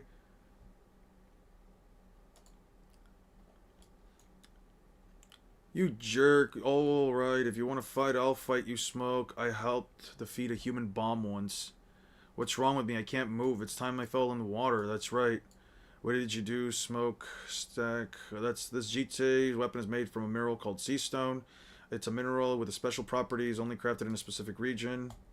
All the bars in the jail cell at Marine Hunter are made of the stuff, so that criminals with double press can't escape. We still don't understand all of the sea stone's properties, but we do know that it emits an energy identical to the oceans. Think of it as solidified sea, so that's why Luffy's so weak. So these bars too, if they weren't, I'd be long gone from here, and I'd make sure you never set sail again. Hold it, you're gonna fight in here? Zoro, swords won't work. That's right, give it a rest. Okay. Sea stone is introduced.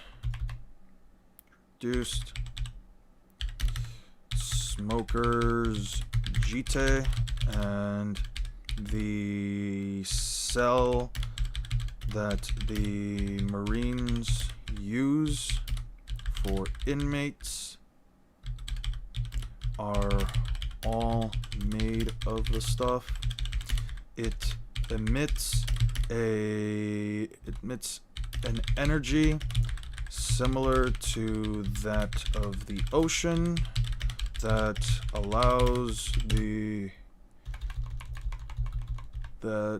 makes them similar to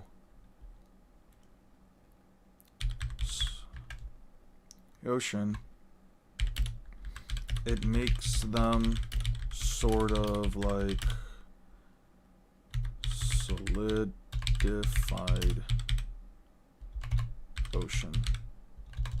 Sea water. We'll just call it that. I have a question. What does the plus mean in power scaling? Like when someone is universal plus or FTL plus, wouldn't they just be multi-universal or MFTL? People like to use a distinction between levels. So, for example, you have light speed, then you have FTL, then you have FTL plus. The plus is just to essentially signify a higher range of the FTL's range, for example. But it's usually some like arbitrary metric that people like try to assume by. What's a good way of transition to the next part of a video? What are you talking about? What are you referring to, Six? Can you give me like an example? Like, are you trying to move from like, let's say, introduction to actual scenes, or are you trying to use, let's say, transitions as in, like, from one portion of your argument to another, right? Happy birthday. It's not my birthday. It's definitely not my birthday. So back to like the whole like things with like the pluses. The pluses can just be used as an arbitrary metric to essentially differentiate, let's say, someone who is faster than the speed of light marginally or like on the lower end to someone who is faster than the speed of light by a larger margin. Then you have MFTL, which is massively faster than light, which to some people it's usually a difference of like 100 or 1,000 times. Again, some arbitrary metric that they use. And then beyond that, like let's say another 100 introduction to actual scaling, but mostly talking in general. There's a lot of ways that you can do it. Think of it like if you're doing a presentation, right? You can look at your video as a form of a presentation. So you don't have to be like as bare bones and like as, you know, like quiet with it. For example, like, all right, so moving on, we're going to be talking about like powers, like the power system, right? You want to kind of find like natural transitions for your scaling. So for example, let's say you want to talk about Asta versus Goku, right? You can always start off by talking about the side of the scaling that everybody is aware of. For example, you can talk about like, let's say, I'll just bring up let me just bring up a doc real quick.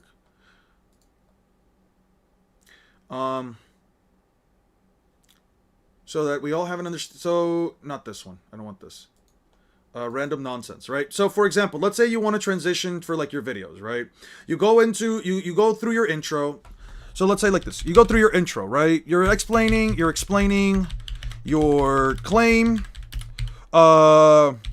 maybe like why you're making the video. You're sort of explaining like things like, okay, this is where I'm coming from, this is why I believe this, XYZ, or what if I like told you that like Asta has a chance at actually beating Goku, or more so, Asta's scaling actually would put him at a higher tier than Goku, so on and so forth. But before we even get into that, then you can always do it. But before we even get into that, let's talk about Goku first and foremost, right? So you usually want to talk about the character. At least I like to talk about the character that like people usually understand the scaling of, or usually believe that has the higher win percentage, usually at the start. So for example, let's talk about Goku, right? So for example, now you go into Goku is generally considered by a wide margin of scalers to be around the levels of like Universal, for example, right? Goku's scaling actually exponentially grows throughout most of Z. So then you can go in like he's essentially planetary at these points, star level at these points, solar system at these points, let's say up to like the Cell Saga, galaxy and up, galaxy to like close to Universal or whatever by like the end of the Buu Saga. But once we reach like the Buu Saga, we reach a tier of power, let's say like with Beerus, so on and so forth. You explain that. You're going on from there. You can try to focus on things, for example, like try to focus on one argument at a time. For example, how strong Goku is. So if you want to transition, you can start off by first saying, let's first talk about Goku, right? You want to start off by going into one of the characters. You don't really have to think about it too hard. Just try to find a way that naturally for you, when you are talking, you can naturally move on to like, let's say a thing. You don't have to say like moving on to, you don't have to say like, anyway. Now, you don't have to say, sorry. Phrases, for example, you can also look up phrases to transition between paragraphs. You can use up stuff like that. For example, in addition, however, consequently, finally, you can use phrases like these to help you kind of like move on steps ahead to try to like, get into like the next point. So for example, now, consequently, how fast is Goku, right? Or so in that regard, let's also talk about like how fast is Goku. Let's just get that off right the bat, right? So for example, if you want to talk about like how strong Goku is, right, you can go into the whole like planet, then solar, then uni, etc., etc., etc. And then you could say now, and now that we kind of have an understanding of like how fast Goku is, and then you can say something along the lines of like, now that we have an understanding of how powerful Goku is, how fast is he? How fast is he? Question mark. And then maybe there you go into like Super Saiyan multipliers, right? Like, well, he's 50 times stronger, 50 times faster, so on and so forth, faster than the speed of light, blah, blah, blah, blah, blah, blah, blah. Yeah, after rules and disclaimers, right? If you want to explain like the intro, you don't only want to explain your claim, but you also might want to actually go into, for example, before you even go into that, what the conditions are, right? Are we doing verse equalization, no verse equalization, VE or no VE? Are we talking about the characters in character? Are we going on so on and so forth? There's a lot of ways that you can go about it. It's not really like something that you need to like think too in-depthly about in terms of the structure. You should, at the end of the day. I do believe that it is important to think about how you're going to structure something, but I think it's also something that gets easier with time. So if you're having trouble like writing up a video in the first hand, just write it out, put it out there, and then read it out loud. Read your video out loud to yourself, because I'll be honest, sometimes I go through my essays like 3-4 times just to make sure that there's anything that I need to check out or anything that I don't, or anything that I want to keep, right? So on and so forth. Yeah. Don't think about it too hard. Just think about what it is. What are your main points to talk about with the video like this, right? Well, let's say, okay, Asta is stronger than Goku. Okay. First, give an idea of what Goku's scaling is. Explain thoroughly why he reaches these. I think I can move past the point. Right now. I'll clip this and remember it for later. All right. Yeah. Yeah, you could do it in whatever way, shape, or form. So just as a clip for later, you can start off with maybe AP/DC, move on to like durability. If you Dragon Ball durability usually scales to AP and DC. That's usually the case for at least like a series like Dragon Ball. If it's the same for a series like Black Clover, you can actually go through that first. Speed, you can go through hacks, you can go through however you'd like, honestly. It's more so about just how you can feel like you can naturally, or what phrases you would naturally go through in order to like make it tangentially better. You can also look up some like English writing courses, or you can just have ChatGPT help you. Honestly, you can just say, "Hey ChatGPT, I need to like find just a transitional phrase to get me to the next point," and then you can just fix it up from there. You don't have to use what they say. You can just fix it up from there. But yeah. Transitions to begin with, furthermore, for example. So yeah, things like this also work. So to begin with, furthermore, transitions. I like using this stuff myself to like help me figure out how I can move forward. Moreover, furthermore, additionally, in addition, for example, for instance, to illustrate, to demonstrate, so on and so forth, right? You can use a page like this to actually help you move onward when you're writing out your claims and your points. So yeah, let's just leave it at that. I hope you I hope that's helpful. That's also helpful for anybody that might want to do some content creation. Thank you for the English lesson. I never thought I'd be giving any kind of an English lesson by that, to be honest with you. Population is 10 million. How the fuck do we know what the population of this place is?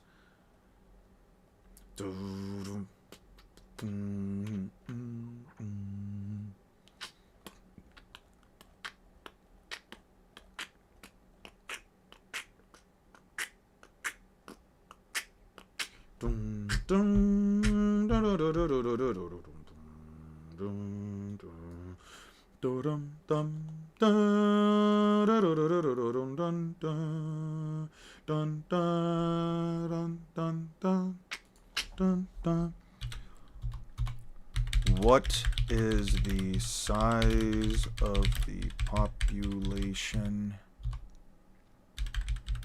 of Alabasta? Sounds like a mature adult. How do I sound like a mature adult?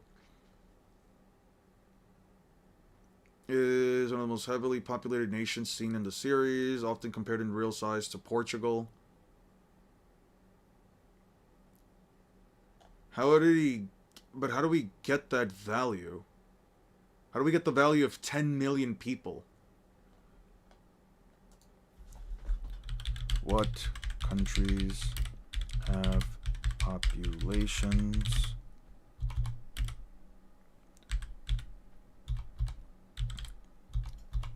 under 10 million?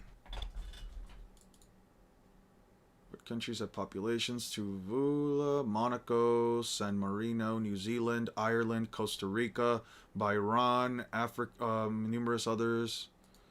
In Oceania, the Bahamas, Barbados, Dominica, St. Lucia, Grenada, Bahrain, Seychelles, Mongolia, New Zealand, Ireland. Yeah.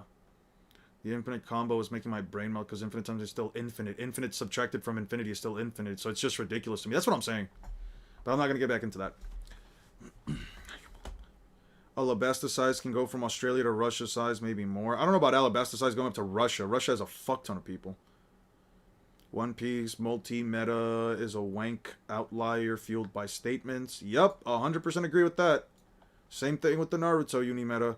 Since you're going to die here, you might as well be friends. Crocodile. You're a mad dog, just like they say, Smoker. You don't even consider me an ally, and you're right not to. Don't worry, I'll tell the government that you died bravely fighting the puny Straw Hats. I guess it's my guess you're here on your own authority. The world government trusts me completely. They never stick Marines onto me. So he's one of the 7 warlords of the sea, eh? Crocodile, you're... Hey you, fight me. Stop touching the bars. You did well to make it this far. I never thought you'd get to meet you in person, but now... Also, Luffy is easily affected. Luffy is so easily affected by sea stone bars that he weakens instantly if he touches them. This is actually very important.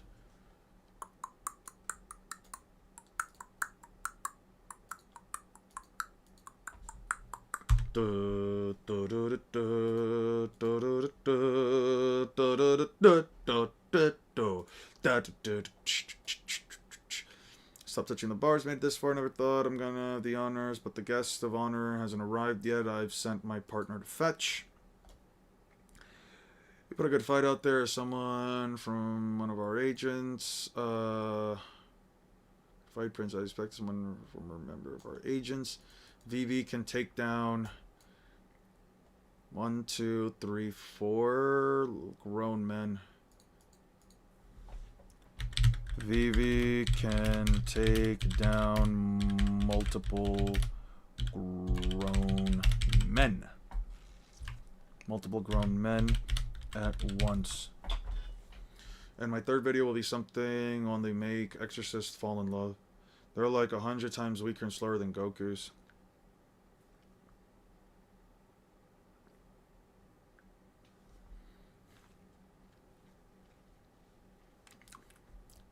I thought it was just a joke at the expense of Naruto fans. No, people actually believe that. There is an actual One Piece universal meta.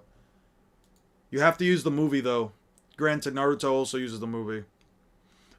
Why the fuck does Pell have Gatling guns?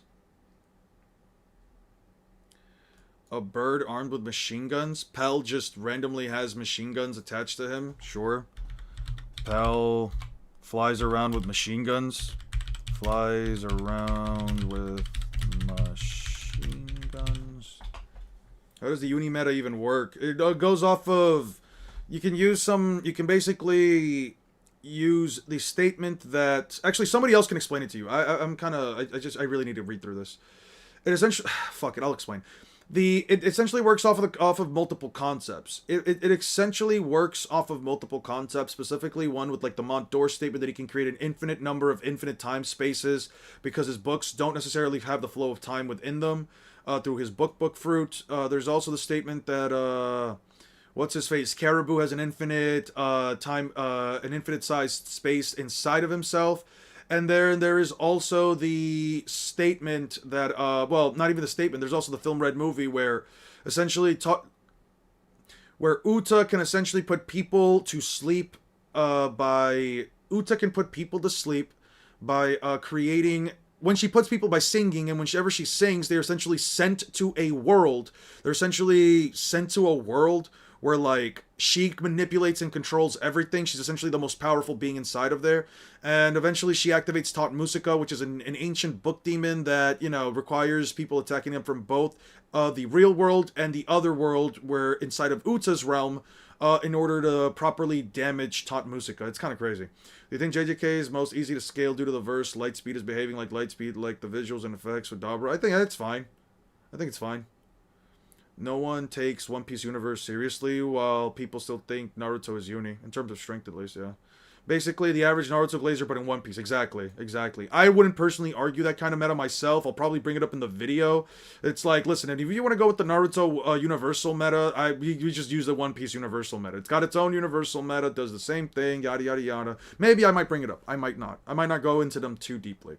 Bird, fruit, model, falcon, you're lucky. Only 5 Zoan species in the world are actually known to grant the power to fly. Okay.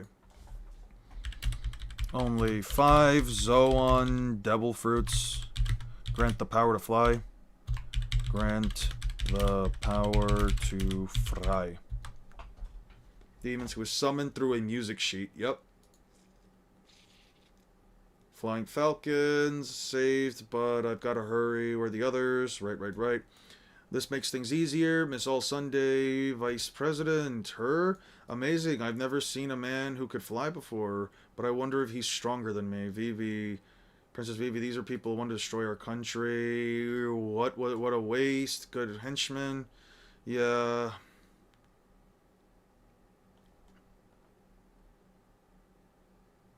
Spells form, but I'd like to invite the princess.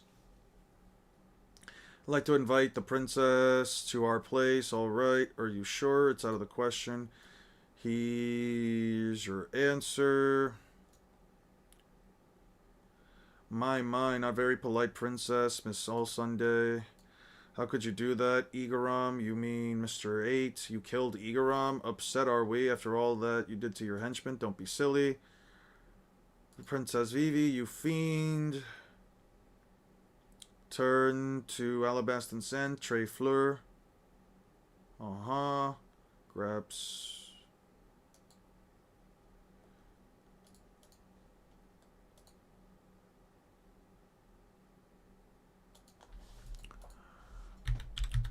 Robin can use her powers to completely...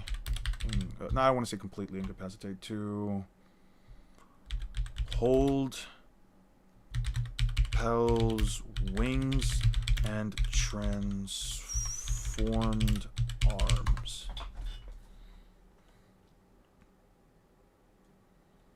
Did you think I killed her? What did you just do? Calm down, I was just playing with you. A devil fruit user? That's right, I ate the flower. Flower fruit gives power to make any part of my body blossom. Impressive, right? I can make my limbs sprout anywhere. You can't escape me. I ain't gonna lie. You don't have the same nose anymore? She does.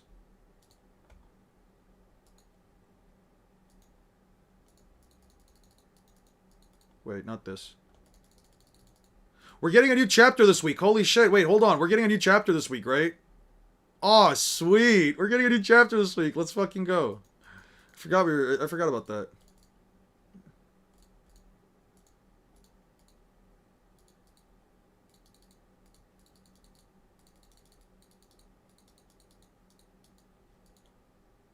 Yeah, still the same nose. Still the same nose. Yeah. Also, no break next week, hopefully. I cannot wait for the new One Piece chapter. Holy shit, after this stuff? After this? Shit. After this? Shit. We about to eat good. We about to eat so fucking good. How many chapters have there been of One Piece currently? In reference to what? If you're talking about the total count, 1,171. If we're talking like recently, we've been getting one maybe like every two. It's not a recap chapter. It's not a recap chapter. I will actually jump off the Burj Khalifa if it's a recap chapter. One Piece manga viz. One Piece manga viz media. Viz manga. How does GT Goku get to Outer? How the fuck does GT Goku get to Outer? That doesn't make any sense. He's like the weaker version of... He's weaker than the Super one. How the f... What do you think?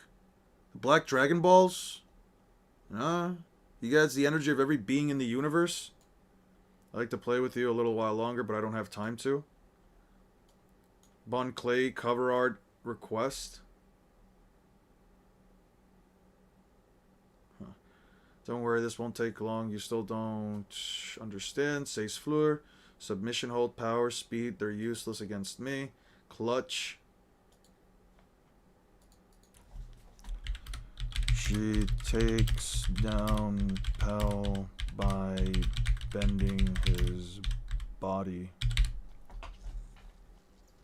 So much value asked his greatest warrior, pal. Shall we go? The boss that reigns in a cage. I'm Sanji, who ate all the meat. Stop fooling around. We're in big trouble.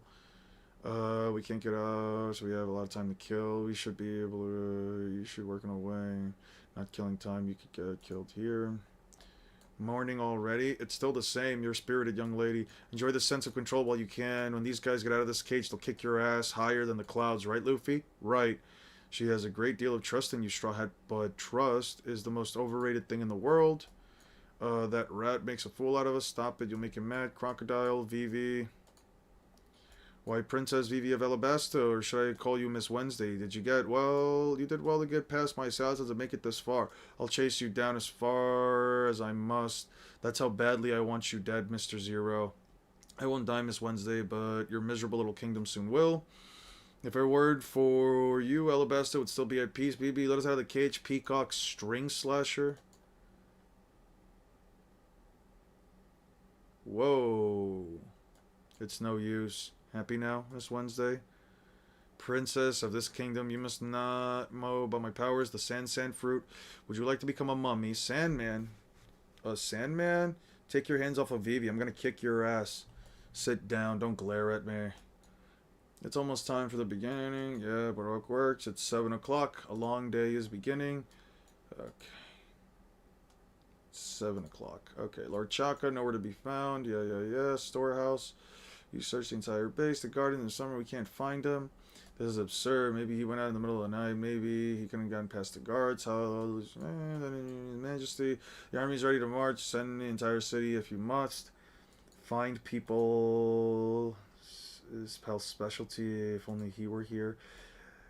Should anything happen to the king, I can't let the king's armies on my. I can't lead the king's armies on my own authority. Why can't I do that? Lord Chaka, His Majesty, where is he? Some information about his whereabouts. What? Goku destroyed the Sugoroku spaces between dimensions. There exists no concept of time and space, which logically means that they can't exist based on a few things. I don't agree. No. Exists no concept of space or time, which logically means they can't exist based on a few things. Okay.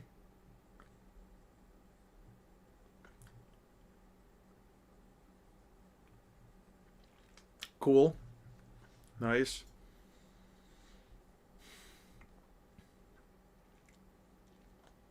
Huh.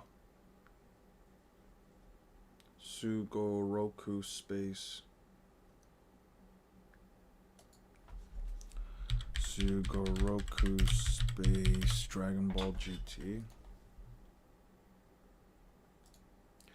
An area between dimensions in Universe 7.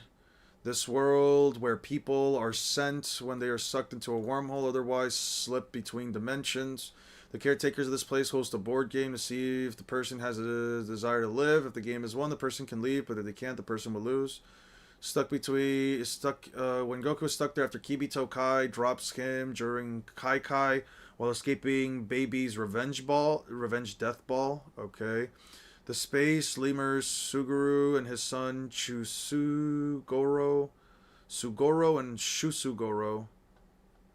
Oh, these fuckers, that's who they are. Had been sucked into a wormhole, and in the process, their spaceship was somehow destroyed. Without a spaceship, they were stuck there for many years. When Goku arrives, the two space lemurs pretend to be hosts, but after Goku sees through their ruse, the real takers realizes that they had been cheating all those years. As punishment, they try to kill them and ripping the place apart. Goku saves the two space lemurs, and all three escape, and thanks to Kibito Kai.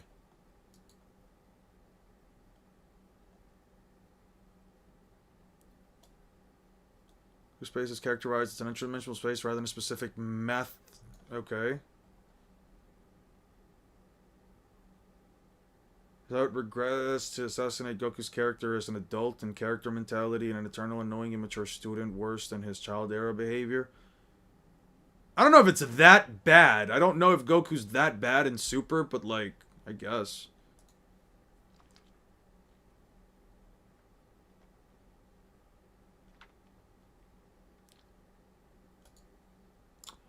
Yeah. You know, His Majesty's a good man, and all the folks I couldn't care less. Father, I didn't come with you, but for His Majesty's sake. The rebel army is 100,000 strong, I heard. There's no blood to be shed. It's all right. Ha ha ha ha. One's reigning suspicious. One of the canals have been destroyed. Who would do this? There's no... Rame hasn't reigned in years. Erumalu is dead. He's hurt. Did you ever watch Daima? Nope, I never watched Daima. I don't care for Daima. I'm just not interested in seeing Super... I don't care for Super Saiyan 4 enough as a transformation to make me want to do it. And I don't really care to see Kid Goku again. Any plot that has Kid Goku in it already throws me off. I don't know. Seeing Kid Goku just... Seeing Kid Goku just makes me not like the series because it's like, oh, we had to make the characters weaker. We had to regress it back to the... It's like, been there, done that. If I have to see Kid Goku again, it's just the same played out shit. It goes back to the rant that I had earlier this week where I was like, the thing about Dragon Ball that pisses me off and the reason why I would like, and I like the idea of getting... why I like the idea of just getting the new super anime is simply because I'm getting new content. I don't care about anything that has already been hashtag, rehashed, whatever in Dragon Ball. Immediately makes me not care anymore. If I have to see Frieza come back again, if I have to see Cell come back again, at that point it's basically just riding off of the coattails of something that Toriyama wrote back in the 80s, and at that point I just don't give a flying fuck. If it rehashes the idea of Kid Goku, I'm not watching it. If it rehashes the idea of an old transformation, I'm not rewatching. I just don't care. It's just, Dragon Ball is a series that is so in love with its own... Dragon Ball is a series and its fan base are so in love with the concept of the OG Z series that, like... on the concepts of like Kid Goku, that it just rehashes them over and over again. And it's like, how many times before we get tired of seeing Kid Goku come back for the 57th millionth time? It's one of the reasons why I don't like Super Dragon Ball Hero.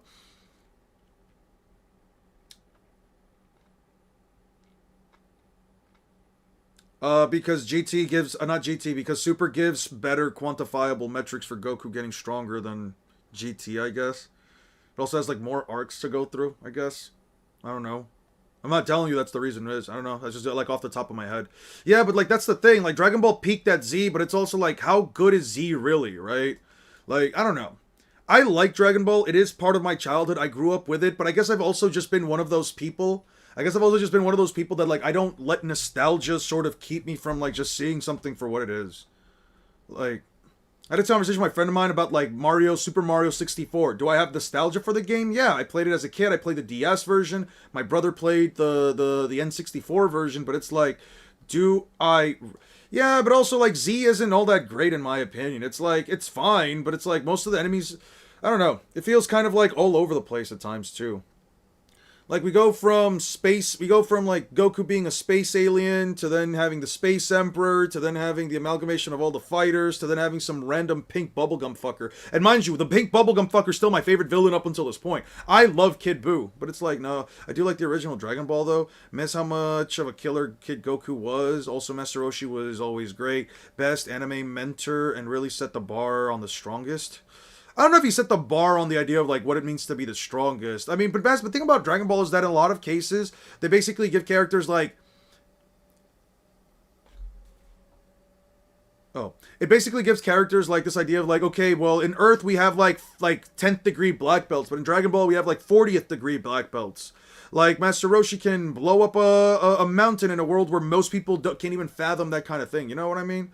Launch is still the best girl of Dragon Ball original. She wasn't even remembered by... I don't know if I could agree with that, just because she wasn't even remembered by her own fucking author. I want people starving, and whether you cause the drought or not, you do have the dance powder. We must wait for the rain to fall naturally. The dance powder... would only bring more misfortune. I can't allow it. This country is the only one in need. Is not the only one in need of rainfall. But what harm can it do? If it should rain, then the drought will end, and then maybe the rebellion will too. Yeah. You mean Roshi blew up the moon? I'm talking about the first time that Roshi blew up a mountain. Then he blew up the moon. Yeah. The scaling for Dragon Ball is insane, though. I will say that. The scaling for Dragon Ball is very much so insane. They get into moon level very fucking easily. Like, there's no reason to believe that the characters aren't at least capable of, like, life-wiping the planet, or at the very least blowing up the planet by the time we get to, like, past King Piccolo up until like, Kid Piccolo and Goku. Up until, like, Ma Jr. or Piccolo and Goku. It just feels like, I don't know. It feels like... I'll say this, Dragon Ball almost feels like a prototype for One Piece in the sense that, like, you have this world where, like, the scaling can get, like, very out of it, where, like, it still tries to take itself not too seriously, where the characters are allowed to have fun and where they're allowed to feel like they're going on a journey. But, like, with Dragon Ball, it just feels, like, too over the place with, like, all the things that it tries to, like, add into the story. You know what I mean? Like, we go from... Think about it like this, right? We go from... humans being able to create, like, android counterparts or whatever, to martial artists essentially being, like, the highest peak of, like, human skill, to androids and an entire army, to demons from, like, the demon realm and, like, making wishes. Well, it's always been about making wishes. To Goku being an alien, to the Goku going to work with Kami, to then find out that Kami's actually an alien, Kami is an alien, Goku's an alien, they've all been aliens, to then them having to go to outer space, which sure, that's fine in and of itself, to then them coming back down to Earth just to find out that there is a human scientist that somehow within like the last 30 years, throughout the last like 30 years or whatever, that throughout like the last 30 years, like a scientist was able to somehow find a way to make characters, like to make androids with like human materials, human metals, human all this shit. He was able to like develop, I don't know, androids that are capable of like not only curb stomping the entirety of humanity. I mean, the androids could wipe out the planet whenever they want, but they're just more so like just taking out humanity for whatever reason. Then it goes to those androids then being nothing more than prototypes for a massive perfect android that I don't know what exactly makes it perfect per se. I don't know what exactly the concept of perfect works with Cell, but I mean, it just uses the word perfect, sure. an android that somehow has the DNA of like multiple aliens and multiple fucking powerful humans, to then having a magic wielding wizard with a bubblegum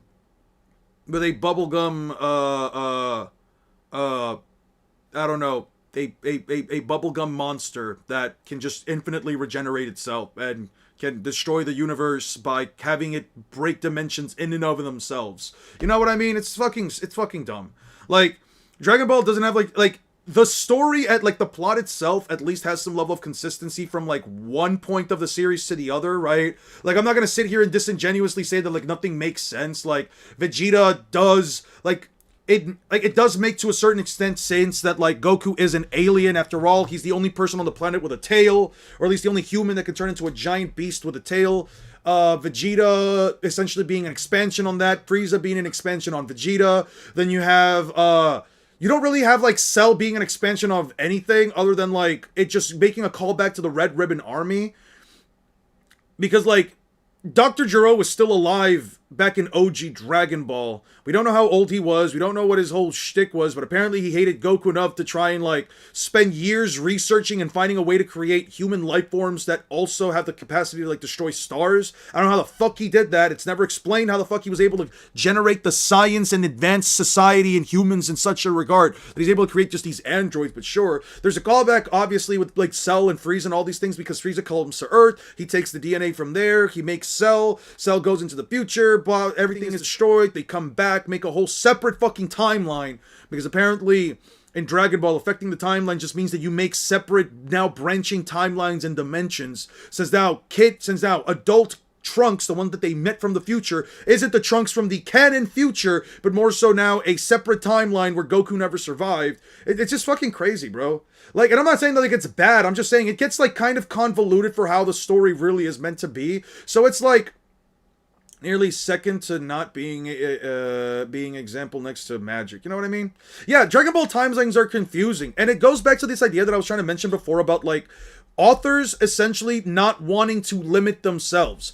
The reason why authors don't obviously have their characters destroy large continents or destroy large stars or do any of this crazy shit, or why like there's still so much up in the air about how big the One Piece world is or how big certain things are or how powerful certain characters are, is because an author cannot, or at least they should not try to like quantify so many things within the context of their story. This is one thing that I feel like Kishimoto does well enough for Naruto. And this is one thing that I feel like Oda does even better, where like you give some level of quantification, but you also don't go too far into it.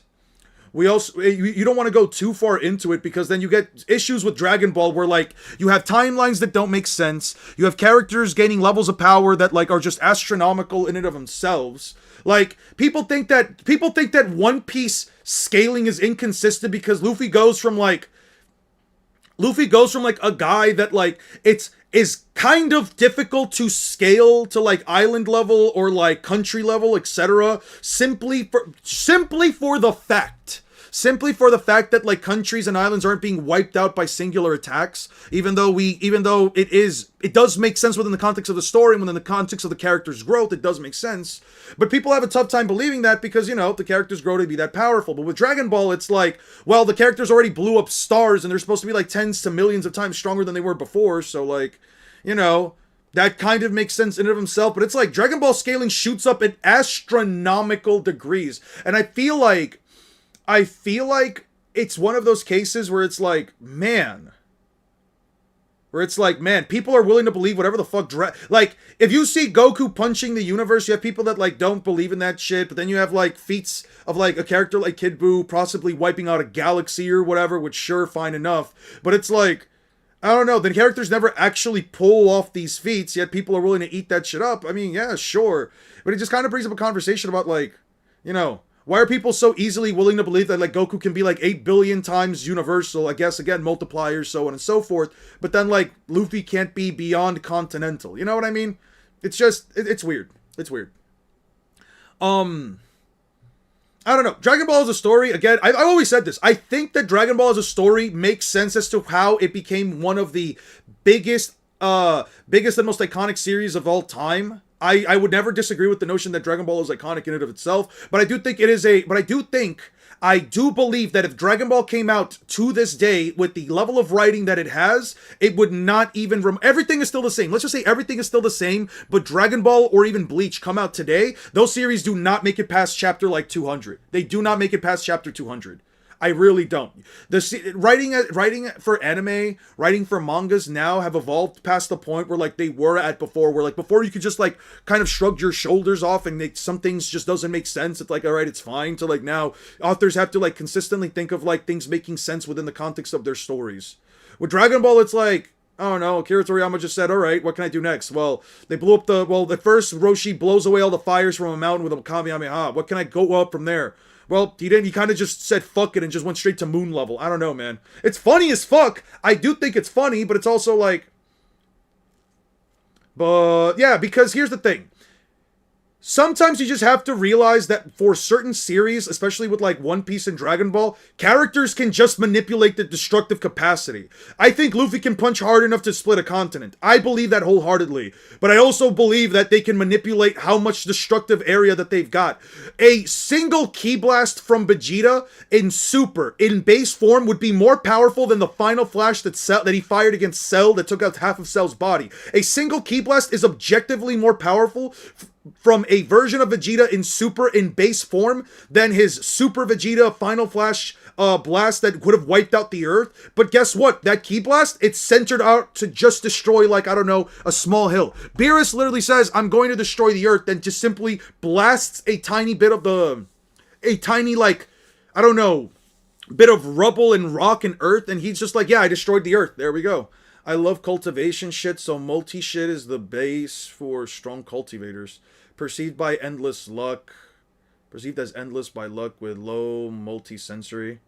Key control, bro. Trust. Yeah, it's just key control. That's really what it is. Sometimes you just have to accept that. Sometimes you just have to accept that a character can blow up a fucking multifaceted, multi-dimensional confines of the universe, but they can fight in a street level. They can be in a street level fight where they're only destroying like the ground beneath them. Sometimes you just have to accept it. A character could literally have statements and feats to back up that they can blow up in infinite time space, but when they fight against other characters of equal tiers, they're only like taking out small areas. Listen, it shouldn't make any sense that Goku's fighting Cell in his own. They're only like taking out, I don't know, like the area around the Cell games stage.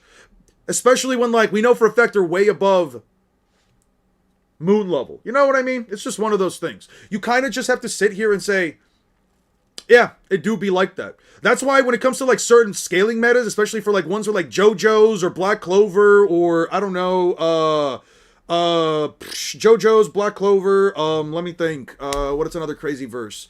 I don't know, Mario, Sonic, Doom. It's like, yeah, Doom Guy is a guy with a shotgun, but he's taking out these beings that have created the fucking universe. He's a guy with a shotgun. Do I think Doom Guy can unironically, do I think that like Doom Guy has the power to like split a continent with his punches? No, I don't believe that. There's nothing in the series to make me believe that. But is he taking out a guy that wiped out an entire that created the entirety of the fucking, universe, the conceptual boundaries of it, and did he take the guy down with a shotgun? Yeah. Why not? Fuck it. That shotgun's multi. Or what? Is the shotgun weaker? He's nerfing himself with the weapons? I don't know. Somebody told me that Doom Guy nerfs himself with weapons. It's why I think that like Sonic can like speed himself up past light speed in his current base self. But when he reaches Super Sonic, he's like even faster than that. You know what I mean? If you were to ask Toriyama Goku's universal, he'd probably look at you crazy. Maybe. I don't know. He wrote the character to be able to wipe out a universe. So I don't know why he would say that, right? Yet in gameplay-wise, can die to the lowest imps. It's funny when characters come to a difference between story, narrative, and gameplay. Yeah, that's it, right? It's like you can have, like, for example, you can basically play the Destined one from Black Myth Wukong. You could call him like the descendant of the original Sun Wukong, right? And Sun Wukong, and this is supposed to be like a sequel to Journey to the West, and we know that Sun Wukong is crazy. So narratively speaking, none of these Yaoguais should be able, a random wolf Yaoguai from a fucking forest shouldn't be capable of taking on the Destined one, especially in New Game Plus, when the Destined one has all of his powers from the previous run. But guess what? He can. You just stand there and take the hits? Yeah, you can. That's why I don't think about it too hard. I don't try to debate people in terms of verses that I just don't know about, because they might know it. Sure, it might be an appeal at this point to like their knowledge of the series, and I have to trust everything that they say, but it's like, it's not that I trust everything that they say. I don't think that Asta's 9D. I don't think that Asta's multiversal. I'll look through that myself when I go through it, but based on the scaling that I've been fed, yeah, I have no reason to disagree with it. Why would I say that it's wrong? In the same way, Sonic defeated a being that can literally strip away dimensions, take away the time and color from dimensions, and do all this shit. He can just fight a being on that tier as Supersonic, and the beings that he fights as Supersonic and Sonic Frontiers are supposed to be greater than that, but yeah, he can lose to a random low-level bot if he gets hit enough. Mario can tank a fucking... Mario can unironically tank a black hole, can survive being sucked into a massive black hole, even larger than Bowser, even larger than an actual galaxy. He can just survive a black hole that powerful, but he still loses to a Goomba if it touches him.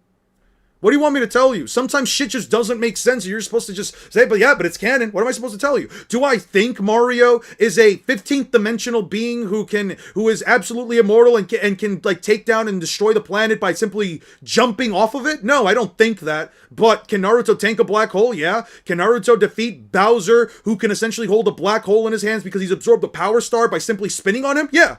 Yeah. Why the fuck not? Why wouldn't that be the case? Mario has just that power. He's just that guy. What do you want me to tell you? Then again, the Destined one on a fresh save is more of a building up to his full power. On a fresh save, yeah, it's building up to his full power, but I'm talking about New Game Plus. There's actual 5D Mario scaling. Exactly. You can get these characters to anything, but at the end of the day, you just gotta realize that, like, is Mario really like a 5D being? No, I don't think he's an actual 5D being. Is Goku actually an outerversal being or a multiversal being? Yeah, probably. Whatever, I don't really care. Is Asta 9D? I don't give a fuck. Is Luffy universal, depending on how you explain certain metas? Maybe you can scale it that way if it makes sense. I don't know. Scaling in general is just fucking stupid. Sometimes there's not going to be any consistency. That's really what it is. That's really what it is. I don't know what to tell you. Sometimes there's just no consistency. I mean, you can have 5D AP without 5D existence. That too. Probably.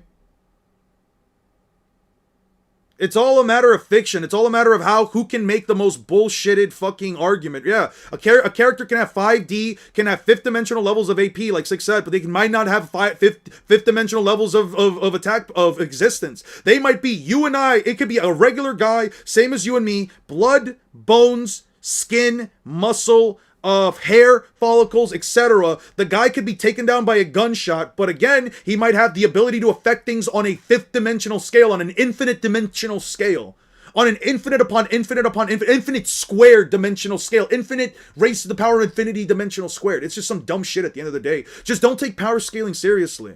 That's really what I say. Just don't take power scaling seriously. If something just doesn't make sense, If it makes perfect sense within the narrative of the story, the consistency and all that shit, but it just doesn't make sense logically, I mean, just raise your arms and just say, yeah, fuck it, right? It just do be like that. Did you already watch Aizen versus Madara the stream? No, I didn't. I kind of completely forgot about that. Honestly, I'll just look at Death Battle's iteration of like why they said that Madara won. I don't really care to see the full thing. Madara versus the Shinobi Alliance. No, Madara versus Aizen, right? It was Madara versus Aizen. Sure. Sailor Moon is 9D. Can I tell you why? No, and I don't really care. If somebody can basically make the argument that Sailor Moon is 9D, I'm not here to fucking debate them. I don't give a shit. One of our mods, Lapis, brought up that, like, one of our moderators, Lapis, brought up that, like, Skylanders are like 5th dimensional, like 6th dimensional or some shit. They have, like, infinite upon infinite power, and even, like, the weakest mods quite literally have multiversal levels of attack potency because they're able to hurt some of the guys that are, like, infinite upon infinite upon infinite upon infinite or whatever the fuck it is. Like, yeah. I don't debate him on it. I don't tell him I don't think that that's how it works. I don't think that that's... I don't give a shit. Like, if you can get him to 5th dimension, like, to, like, 5th dimension, if you can get Skylanders of all things to, like, boundless outerversal and shit, I'm not here to debate you. I'm just here to say, okay, well, it checks out. I'm not gonna ask you, like, 50,000 questions. I'm just gonna be like, okay, well, sure.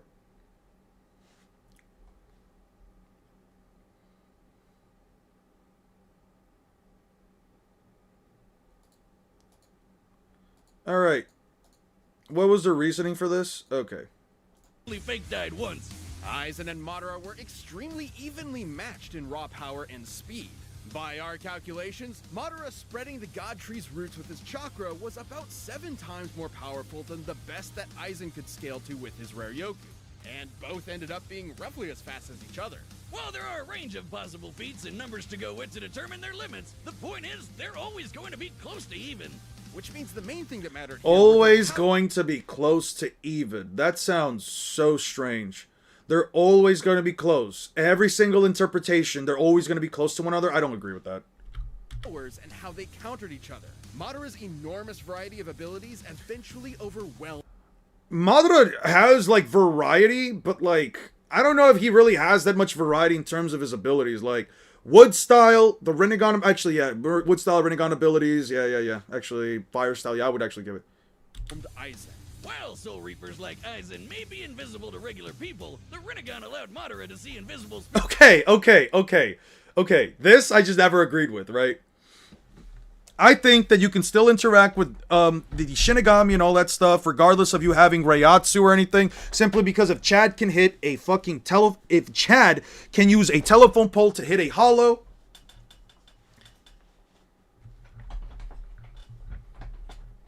Aizen is low complex multiversal and they're putting Madara against him. Although Fire Style never kills anyone that matters. Yeah, it doesn't. That's unfortunate. I don't know if I would say that seeing a invisible clone from another dimension is the same as seeing Aizen, a Shinigami who comes from, like, I mean, I guess they come from, like, another dimension, but they're not, like, on an alternate dimension. They're literally just, I don't know. I wouldn't say that Aizen's on it from an alternate dimension. I wouldn't say that either. I don't agree with that. Shirt-ticking balls are stated to prevent Edo Tensei from regenerating because they nullified the jutsu. Given the similarities between chakra and Rei Ryoku, I don't agree with that. And the fact that Minato's soul was damaged even after the jutsu was released, Aizen would still react the same way. I don't agree with that. spiritual beings like his own Limbo clones. Hell, the Rinnegan lets you see and remove human souls, and that's exactly what a Soul Reaper is. Both Chakra and Rare Yoku utilize spirit and The more your spiritual power rises, the sharper your movements and your spiritual body will get. Yeah. Except it's mind and body. You could say mind/spirit and body, but they're not the same. It's like chakra is a combination of your physical stamina, your mental energy, versus spiritual energy, which is just like spiritual energy. I don't know, man. This shit is so fucking weird. That's why I hate verse equalization. Formed into attacks like ninjutsu and kido. That meant that Madara's ability to absorb ninjutsu allowed him to nullify the vast majority of Aizen's range attack. I hate verse equalization so much, dude. I hate verse equalization. I don't even like Aizen as a character. I really dislike Aizen as a character, but like trying to nullify all of his abilities because Madara can absorb chakra with an ability that doesn't absorb Reiatsu. A completely separate power source. That's like saying that the Rinnegan can just absorb your soul spirit itself. That absorbing chakra is the same thing as absorbing your soul spirit. It can interact with the soul, sure, but it doesn't absorb the soul itself. If we're talking about the Predapat's ability to absorb chakra. I don't know, man. That's so weird. And even dispel his force fields. And despite how OP Aizen's complete hypnosis was, Sharingan users can break out of illusions no sweat, even ones as powerful as Itachi's Tsukuyomi. Yes, because Sharingan users can see through the deception using their Sharingan because they literally have their illusions affect them through the use of their chakra network. How the fuck is Madara gonna figure out? How the fuck is Madara gonna figure out that he's under hypnosis? Like, is he just so used to being in Genjutsu that he can tell when, like, his 5 senses are out of whack? You know? I don't know. And since Madara can switch between the Rinnegan and the Sharingan at will, he'd be able to break out of an illusion anytime he wanted. Aizen's illusions are nearly perfect, but fellow Captain Unohana was able to subconsciously notice its flaws. With an eye as In the Rinnegan and the Sharingan at will, he'd be able to break out of an illusion. It reminds me how fatigue is calculated in Elder Scrolls Morrowind. It's based off like 3 main attributes, yet the power of magic and drugs. I can have infinite stats. That's funny as fuck. Anytime he wanted. Aizen's illusions are nearly perfect. If you want to conceal your presence so much that he created such a well-made corpse doll for it, you would also choose the best hiding place, and there's no other place in the Serite safer and harder to find than here. But fellow Captain Unohana was able to subconsciously notice its flaws. With an eye as perceptive as the Sharingan, which can spot imperfections in genjutsus all the time, it was only an I mean, Uchiha are illusionist specialists. I think the logic makes sense. They are literally a clan of illusion casters.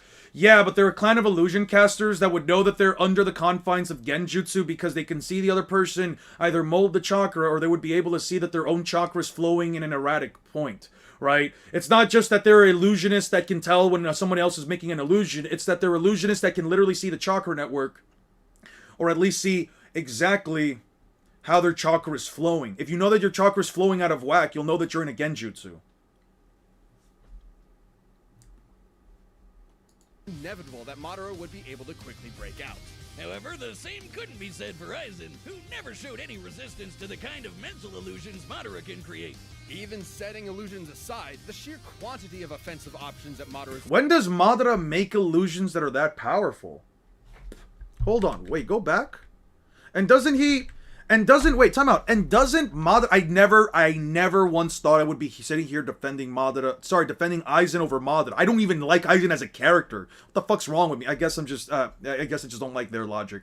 What did they say? It couldn't be said for Aizen, who never showed any resistance to the kind of mental illusions Madara can create.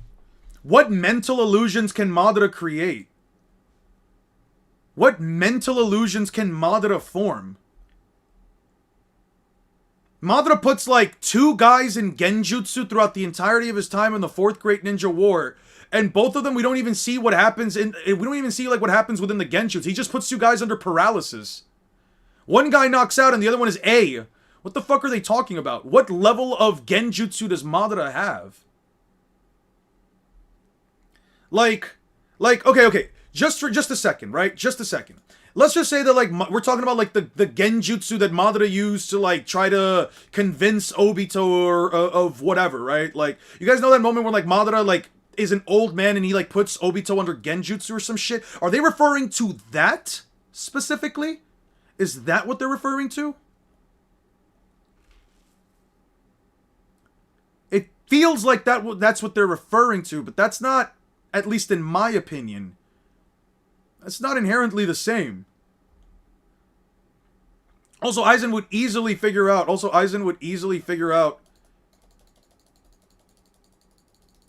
One second. Okay, smells good, doesn't it? Upside down, front right back.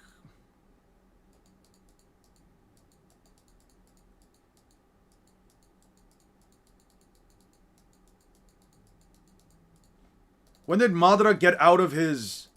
When the fuck did Madara get out of, like, the illusion? So it's just an optical illusion. Yeah, no, even Aizen says it's just an optical illusion.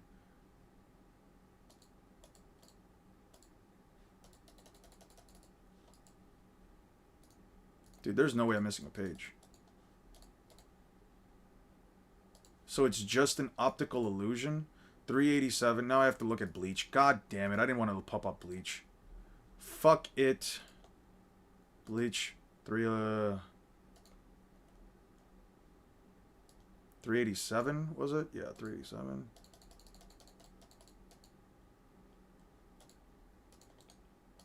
I can't believe I don't have this. I'm really missing some chapters. That's fucking crazy. I guess I must have clicked through it so fast that I just wasn't paying attention. Which is fair.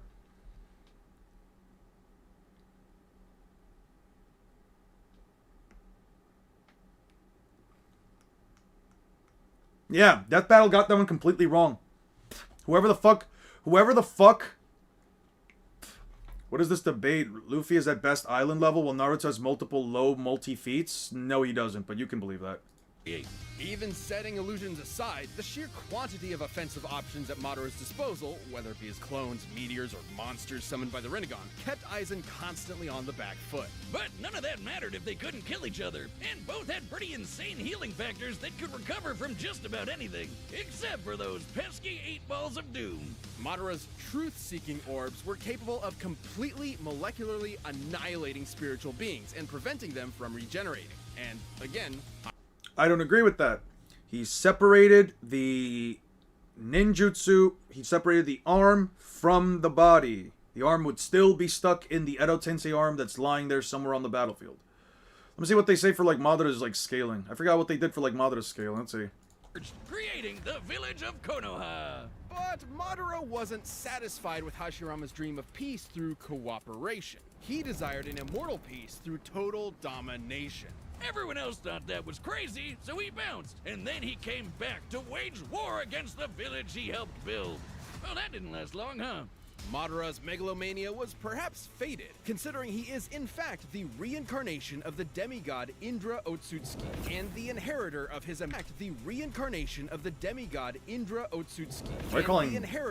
immensely powerful chakra.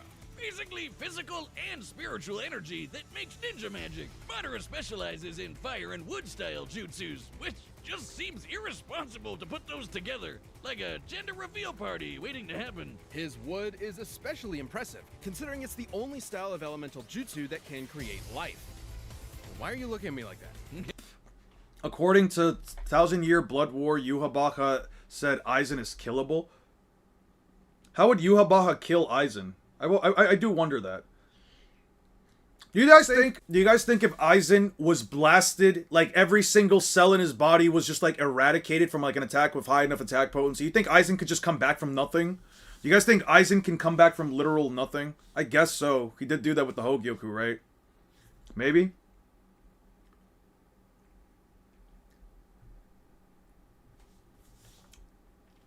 Probably outstat his regen, I guess. Madara can even use his Gunbai to absorb ninjutsu. I think he'd use the All Might to change. I think he'd use the All Might to change something in the past that makes him less immortal. Maybe he can change the past. No, Yhwach can only change the future, not the past. He can't change something in the past to do that. No. Multiple universes? They're not universes. And how does... One second. How the fuck is her having a couple of dimensions that come with her third eye? How does that equate to attack potency? You know what's crazy? You want to know what's even funnier? Even if you were to argue that Naruto is multi, he still loses to Luffy. Naruto, unironically, no matter what kind of scaling you give him, still loses to Luffy no matter what. That motherfucker gets one hit into the chest and he dies. Came back. Ichigo did that already? He came back. What, completely outstat him? I don't know about that. Ichigo didn't like wipe out Aizen's body in a single blast and left nothing there. Yeah, no, Aizen is just harder to kill, not immortal. Okay. Now, Yhwach didn't unlock the Almighty when he said that. That was at the start of the Thousand Year Blood War when he first talked to Aizen. He literally said he can kill him. He just take too long. Okay. But is he talking about the version of Aizen that's like also completely restrained by like the ropes and shit? I guess. Okay. That's fair. Luffy's island level at breast with subsonic speeds? Wow. So the guy that can literally dance around beams of light is subsonic speed, is only subsonic in terms of speed? Tell me you don't know One Piece power scaling without telling me you don't know One Piece power scaling. Or are you just being disingenuous? The One Piece verse Yeah. is Dodging beams of light, running around them. Yeah, that's subsonic. Yeah, I sure. went through every single arc trying to figure out how consistent the light speed meta is. I know this may raise some eyebrows when you take certain moments. No, out it of does not context, equal but to AP. Considering the overall amount of feats and statements in addition to their consistency, No, that's not. it's no wonder. So this is in the anime only, right? This is in the anime only? Yeah, this is anime only, right? Where he literally catches a beam of light after it's been fired and traveling through the air to hit somebody. Yeah, just swoops right in and eats it. Yeah. Those beams are obviously not fast, bro. What do you mean they're not fast? So what are they then? How fast are they then? Beams of light aren't fast? That's crazy. I love that. People would try to agree that a man made of light can't move at light speed. Yeah. People like being disingenuous. This is nothing new. Right back to center. Let's see what he says you know here. You're a badass when you can take on armies with just a friggin' fan. Madara has torn apart hordes of ninja without breaking a sweat, taking a beating from every tail. Kizaru is light. Null, if you're trying to rage bait, I'm gonna be honest with you. If you're trying to rage bait, don't start. You don't start. Don't do that. We're not doing that. Beast at once, and even defeated the 5 Kage, some of the strongest shinobi in the world. The Raikage's even stated to be fast enough to move at light speed, and even While rushing at such a speed of light. The translation doesn't verbatim say that. It says he rushes at light-like speed. It's like a ki blast. They're also not so fast. Ki blasts are very fast. I don't know what you're talking about, but yeah. So a beam of light shot from a man who ate a fruit that turned him into light isn't light speed? Make it make sense. Explain that to me. Beams of light aren't fast to One Piece characters, but they're still light speed? Yeah. So how does one say the man literally made of light is considered not to be light? What does that mean? That's what I'm saying. I mean, it's not really rage bait. It's either the person either trying to rage bait and failing miserably because they only make themselves sound ignorant by the simple fact that they say, oh yeah, a beam of light is not that fast though. Yeah, a beam of light isn't that fast. I guess the Raikage isn't that fast either. I guess Naruto isn't light speed either. Orochimaru have dodged literal photon beams, but Can you see that again? an even weaker ninja like Orochimaru.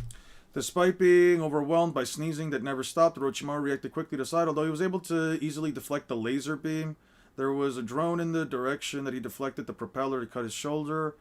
But it must have not have been a significant damage. But Orochimaru's look showed the feeling of humiliation. It's saying there's a drone. Where is this from? Where is this statement from? Is it from one of like the Boruto like novels? Does this happen like after? Does this happen after the Fourth Great Ninja War? Because you could unironically argue that there's a couple of ninjas that might have light speed reaction time. That's completely fine. Orochimaru having light speed reaction time is completely fine. Especially a version of Orochimaru that has a Zetsu body. It has a Zetsu host body that would have Hashirama cells in it, which would amp him. In addition to the fact that he also got his arms back. Unironically, this version of Orochimaru would unironically be stronger than any version of Orochimaru prior to the Fourth Great Ninja War. Orochimaru, after he gets the Zetsu body, would unironically be stronger than any other body he's had up until the Fourth Great Ninja War. Have dodged literal photon beams. But Madara's greatest tool is the one born from his very bloodline, the Eternal Mangekyo Sharingan. These I think most of the novels are post-war. Yeah, I think most of the novels are post-war. magical Yeah. eyes massively enhances perception down to the cellular level. Increased precision and accuracy, limited precognition, see chakra flow, yeah, jutsu copying. Allowing him to predict movements, see the flow of chakra, and summon the mighty perfect Susanoo. The Sharingan can also cast a genjutsu that'll trap anyone that looks at it. One-tailed Naruto equals Sasuke with the curse mark, yeah, okay, and that's a 10 times amp, cool, what about it? How does that help out Naruto at all?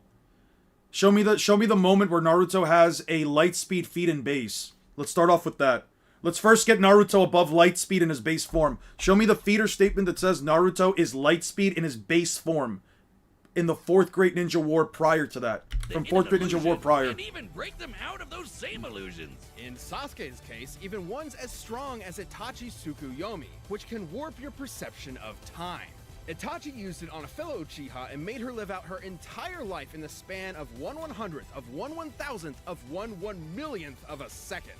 And when she does Yeah, it, and Madara cannot replicate this. Madara does not have the ability to replicate this. the illusion, she died for real. If Sasuke could break out of it, Madara could too. Itachi specifically gave her the opportunity to live out her entire lifespan within that time frame. He clearly did not go all out against Sasuke to begin with. Itachi quite literally held back against Sasuke. Easily. And after grafting some of Hashirama's cells onto himself, he Would always have a piece of his Romeo inside him. This is my ship, Wiz. Stop looking at me like that. He not only gained a healing factor strong enough to regenerate from having half his body vaporized, but also the terrifying Rinnegan. AKA the big chungus of all eye magic. The ringy eyes let Madara absorb chakra and ninjutsu, create invisible A perfect Susanoo ninja. hailed beast at once, and even defeated the 5 Kage, some of the strongest shinobi in the world. The Raikage's Ah, right. So they're trying to say that because he defeated the Raikage, he has to be faster than the speed of light. Right. That's how that works, right? Yeah. That's totally Then how that remove works. your soul from your body and summon giant-ass meteors, as if he needed any more fucking powers. While the Rinnegan lacks some of the Sharingan's unique abilities, he can While Madara has not shown all of the six paths abilities granted by the Rinnegan, they have been used by Nagato, therefore he should be Switch capable between of them them as as well. Yeah. After tearing the ninja world a new asshole, Madara was finally defeated in a climactic battle for the ages by his BFF. Madara likely creates meteors with chakra instead of pulling them from space. Uncommon for dojutsu techniques and their identical shapes and sizes. That battle is so biased against Bleach, even as a Bleach hater. Yeah. I hate Bleach, don't get me wrong. I really don't think it's... we've said this again. You guys don't need me to explain why I hate Bleach. This just feels super fucking biased. Ninetales equals 90 times with 100% of Kurama, 180 times Kid Naruto with 10 times able to keep up with Haku, who is light speed, and base Naruto and is at least 100 times faster, so he's 1,080 times faster than light. That's so cute that you try to get Naruto with some wanked out scaling. Here, let me just say, okay, sure. Let's just say Naruto. You know what? I'm gonna actually. Here's what I'm gonna do. I'm gonna bring out a calculator and I'm gonna actually. That's what I'm gonna do. I'm actually going to I'm going to follow your train of logic, right? So let's just say right here, right? Naruto, by your logic, Naruto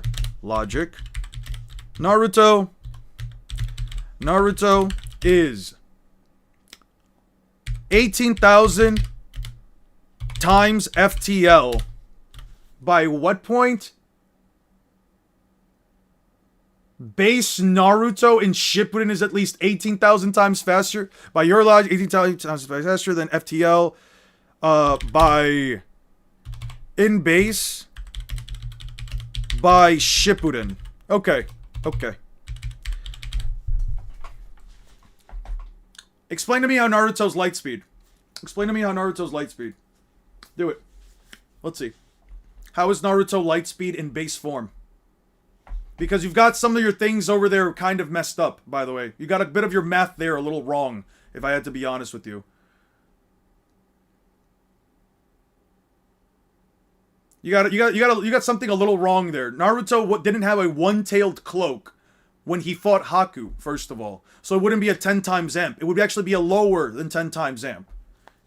Much lower. We're doing tail scaling. Let's do something for One Piece with the pill scaling. Yeah, we could do the pill scaling. You what? Let's do the pill scaling. Why not? Let's just bring up the pill scaling real quick. Let's see. Yeah. All right. Right here. Wank or calc stacking or upscaling of any kind. The information I'm going to present comes directly from the source material and the anime. There is one statement that I'm going to use outside of the source material, which is Tsurume being 300 meters tall. It comes from the 15th anniversary. It's just as I said, the Haku is light speed and was weaker than Zabuza, was weaker than Kakashi, was weaker than base Naruto. So Kakashi is weaker than base Naruto. Kakashi, guys, everyone, is Kakashi weaker than base Naruto? How do you explain Kakashi being weaker than base Naruto in part 1?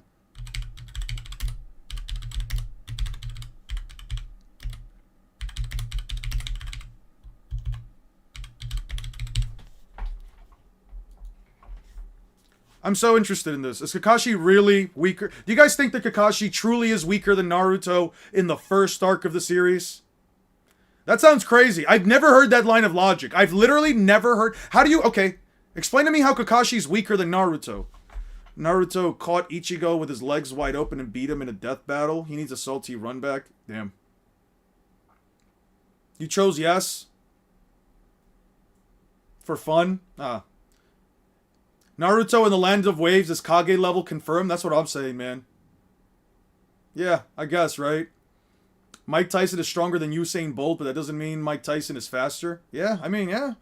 I don't know, to this guy, apparently Kakashi is objectively stronger than, objectively weaker than Naruto in part 1. That's crazy to me. Man, I didn't know Kakashi was such a fucking fraud. The average fishman is 10 times stronger than the average human. This is stated at least 2 times within the context of the story. A fishman's By power 1 pain, and Naruto could no-diff all pains even without Sage Mode. So you're saying that Naruto without Sage Mode, right? So you're saying that Naruto can no-diff all versions of pain with no Sage Mode, right? Let's see. Yes. Yes. Let's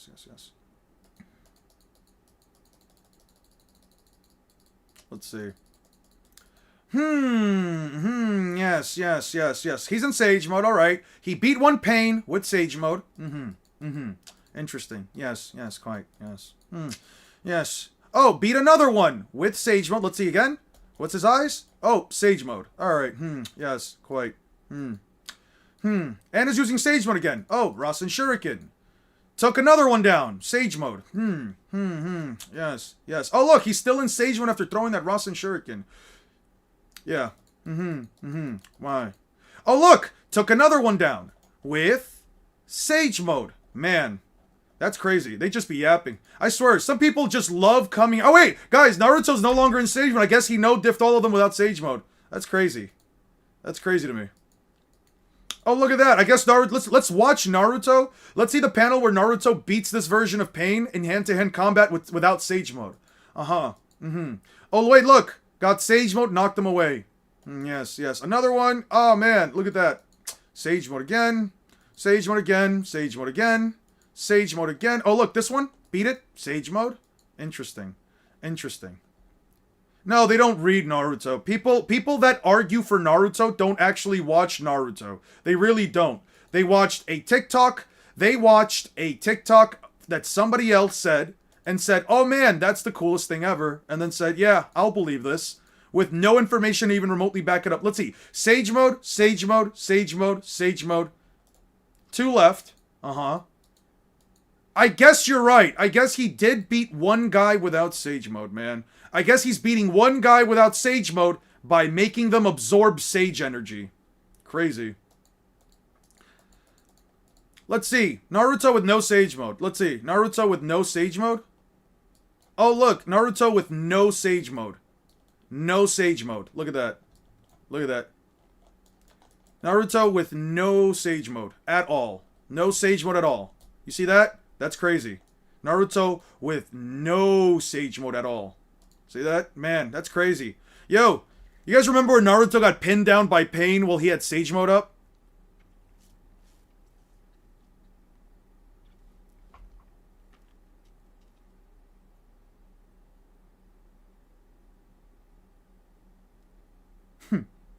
What do you want me to tell you? Bro got chokeslammed. That's what I'm saying. Bro got chokeslammed. Guys, Naruto got chokeslammed by Pain and Base. But he's gonna beat Pain and Base. Yeah.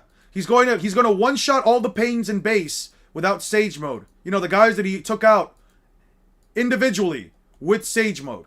I mean, you know what? I will be honest. You know what? Let me not be disingenuous. I'm not gonna be unfair here.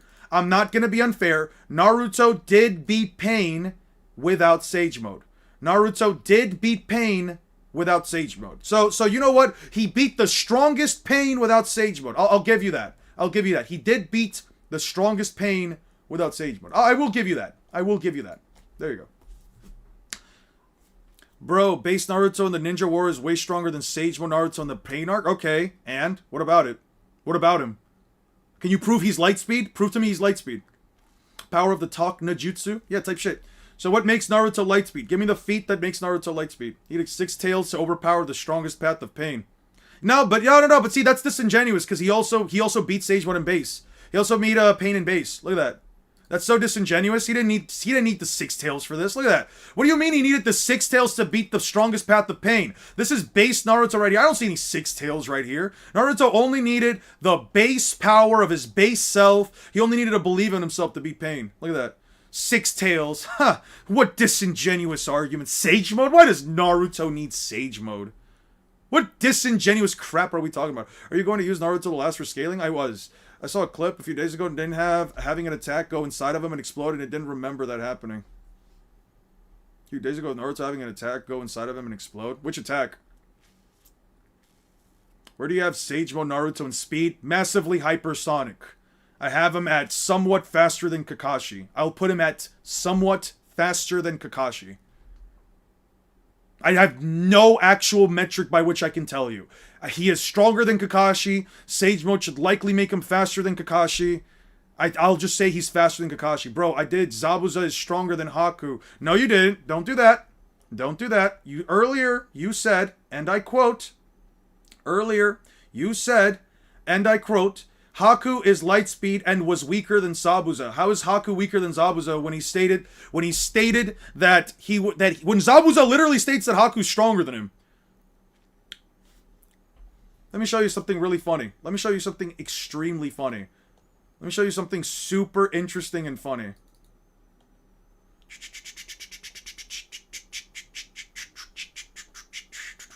Ah, Haku, ice.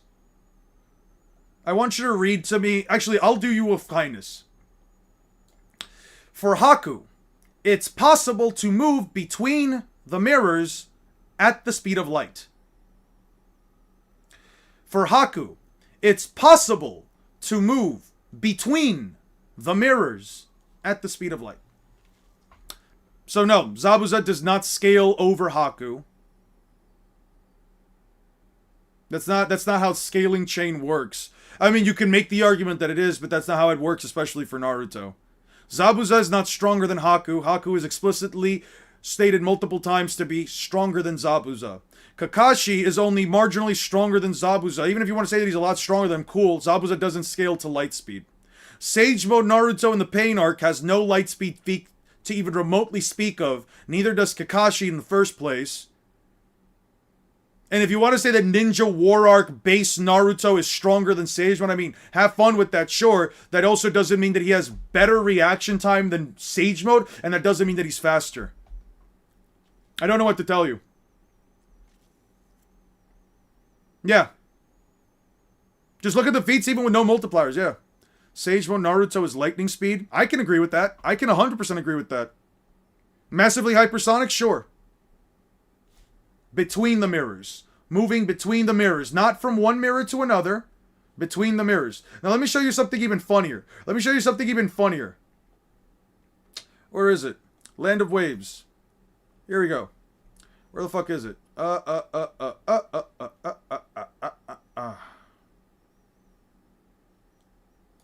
me show you something even funnier.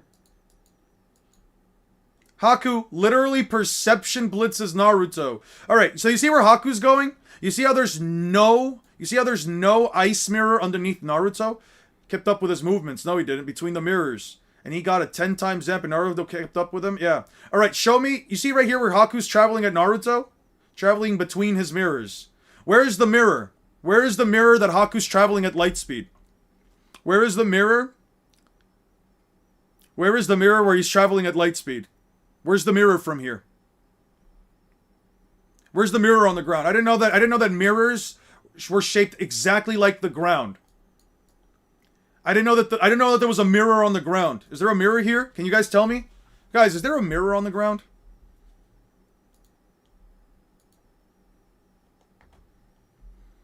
Where's the mirror on the ground? I don't see a mirror. No, I mean...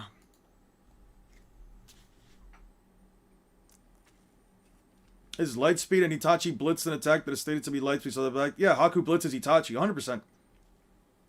Clearly you're slacking. Ah, it's in the novelizations, right? In the novel version of this fight, yeah. Haku moved. There was an ice mirror in the ground. That's how it worked, right? Yeah. There was an ice mirror in the ground. Yep, 100%. Is the question about Cloak Naruto? It's not about Cloak Naruto. I guess you could say it's about Cloak Naruto, but I'd have a hard time believing that Naruto, with a single amp from the Nine Tails, is more powerful than Kakashi. I would not argue that in the slightest bit. I would not argue that in the slightest bit at all, but sure. Has to be within the mirrors to gain travel speed. to gain that travel speed in the first place. 100%. No, I agree with you. 100% onomatopoeia. I 100% agree with you, Null. I'm trying to say, you showed Naruto, but Sasuke kept up with Haku? When did Sasuke keep up with Haku? You mean the Haku that also says he shouldn't, he doesn't want to kill them? The Haku that's constantly trying to tell them, yo, relax? What? Oh, you mean... What are you talking about here? What are we talking about here? When did Sasuke keep up with Haku? Right here? When he pushed Naruto out of the way? Right. So... Yeah. Right. Right. So Haku wasn't holding back blatantly, right? Maybe, just maybe, Haku wasn't moving at light speed. Maybe he wasn't moving at light speed at that point. Sasuke dodged it. Sasuke doesn't have a single other light speed feat. Would it be more consistent to say that Haku wasn't going at full speed?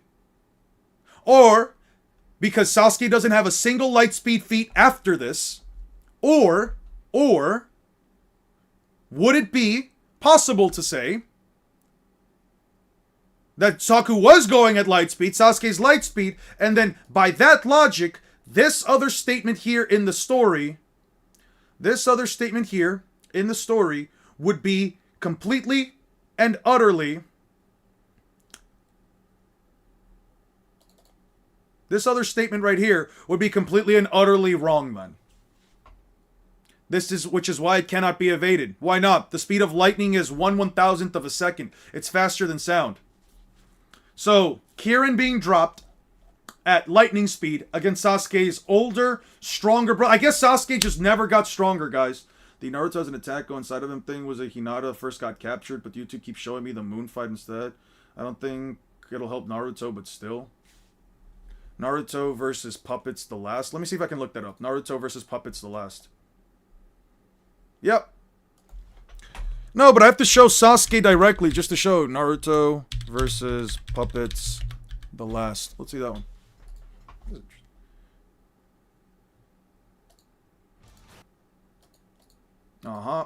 Yep, they're moving around. I can't. I'm gonna upspeed the thing real quick. Alright, Naruto's moving around. Cool. Naruto does look very cool when he does fight around like that. I did like the spin. I do like the spin. Perfects the yellow Rasengan. Yeah. Times 3. Keeps running. Boom. Weave. Throws a Rasen Shuriken. Throws a Rasen Shuriken. Hit. Boom. Hinata's falling. Toneri. Yeah. Yeah, nope. I'll just do whenever I look through the movie. I'll just check it out. Itachi was holding back massively plus heavily injured. He let it hit him. Right. He let it hit him. Even though it states right here, just as I thought, which is why it cannot be evaded. The speed of lightning. And then, do you know how much faster the speed of light is? Are we just assuming so Itachi was so weakened and so sick and holding back so much that he just decided to sit there and tank the blast. Just chose to. You'll see it when you watch the movie. Yeah, I have no rush. I'll watch the movie before Itachi's cloak. Yeah. I guess Itachi just decided to take it. Yes, he wanted to die. Right. Yeah, your arguments are not that good. Listen, you can believe whatever you want to believe. You don't have any argument here that's going to convince anybody else. You have to believe that every single other data book statement is incorrect. Because if you think Haku is lightspeed from this point, then I guess, let me show you something. This statement right here is wrong. Let's see, what else? This statement right here is wrong. This statement right here is wrong. This statement right here is wrong. This statement is clearly wrong. This statement about the fastest shinobi in the world is wrong. Let's see what else. This statement is wrong. This statement is objectively wrong. This statement is also wrong. False darkness jutsu. This statement is also wrong. Like, man, I guess every other data book statement just has to be objectively incorrect for them characters to be that fast.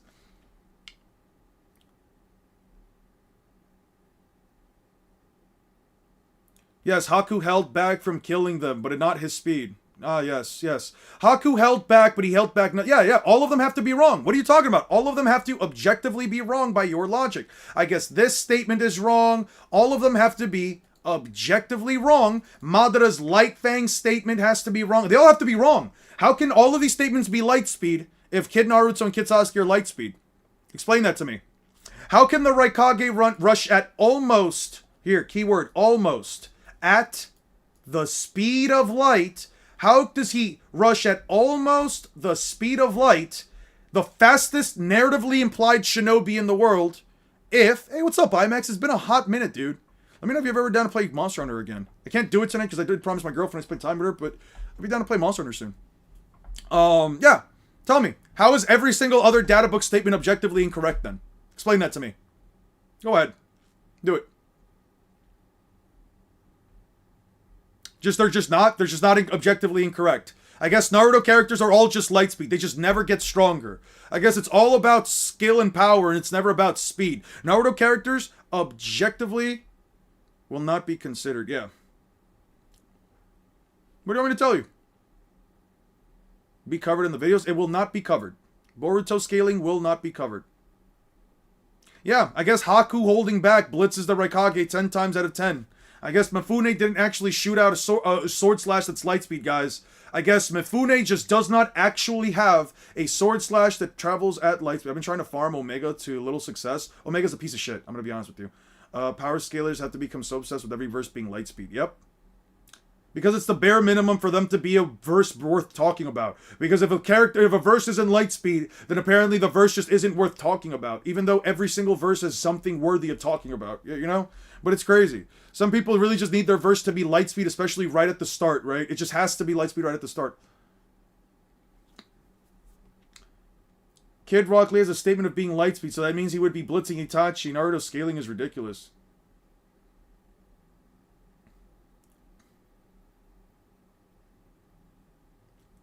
Usually stream like right as I'm getting out of class, so I'd be too tired to watch the stream. That's why I haven't been around. Yeah, you're fine, Lord IMAX.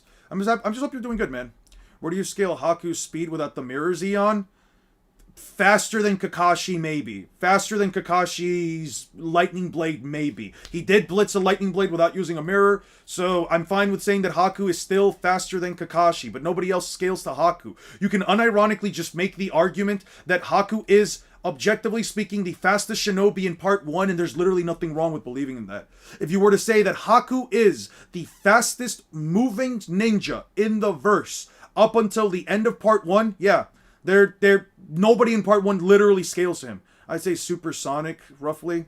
I only say like lightning speed if you genuinely believe Kakashi's running at the speed to catch a lightning bolt when he hits Zabuza with his Raikiri. If you think if Kakashi is lightning speed with his lightning blade, then sure, he's faster than that. I don't know by how much. I can't tell you by how much, but yeah, he's faster than that. But that's it. But it's like nobody else does it. Haku and the Raikage equal in terms of speed now? I don't know. Anyway, guys, I think it's over. I'm tired. I'm hungry. I'm starving. It's been 5.5 hours. I try to make up at least my quota of almost 6 hours, but I'm starving. I will catch you guys all later. I will be streaming tomorrow again. Hopefully there's nothing to keep me from streaming. I will catch you guys all on the next one. Peace out. Off to Iron Lung for me. Oh yeah, I heard about the Iron Lung. A friend of mine was talking about it. He really likes to support Markiplier. Yeah.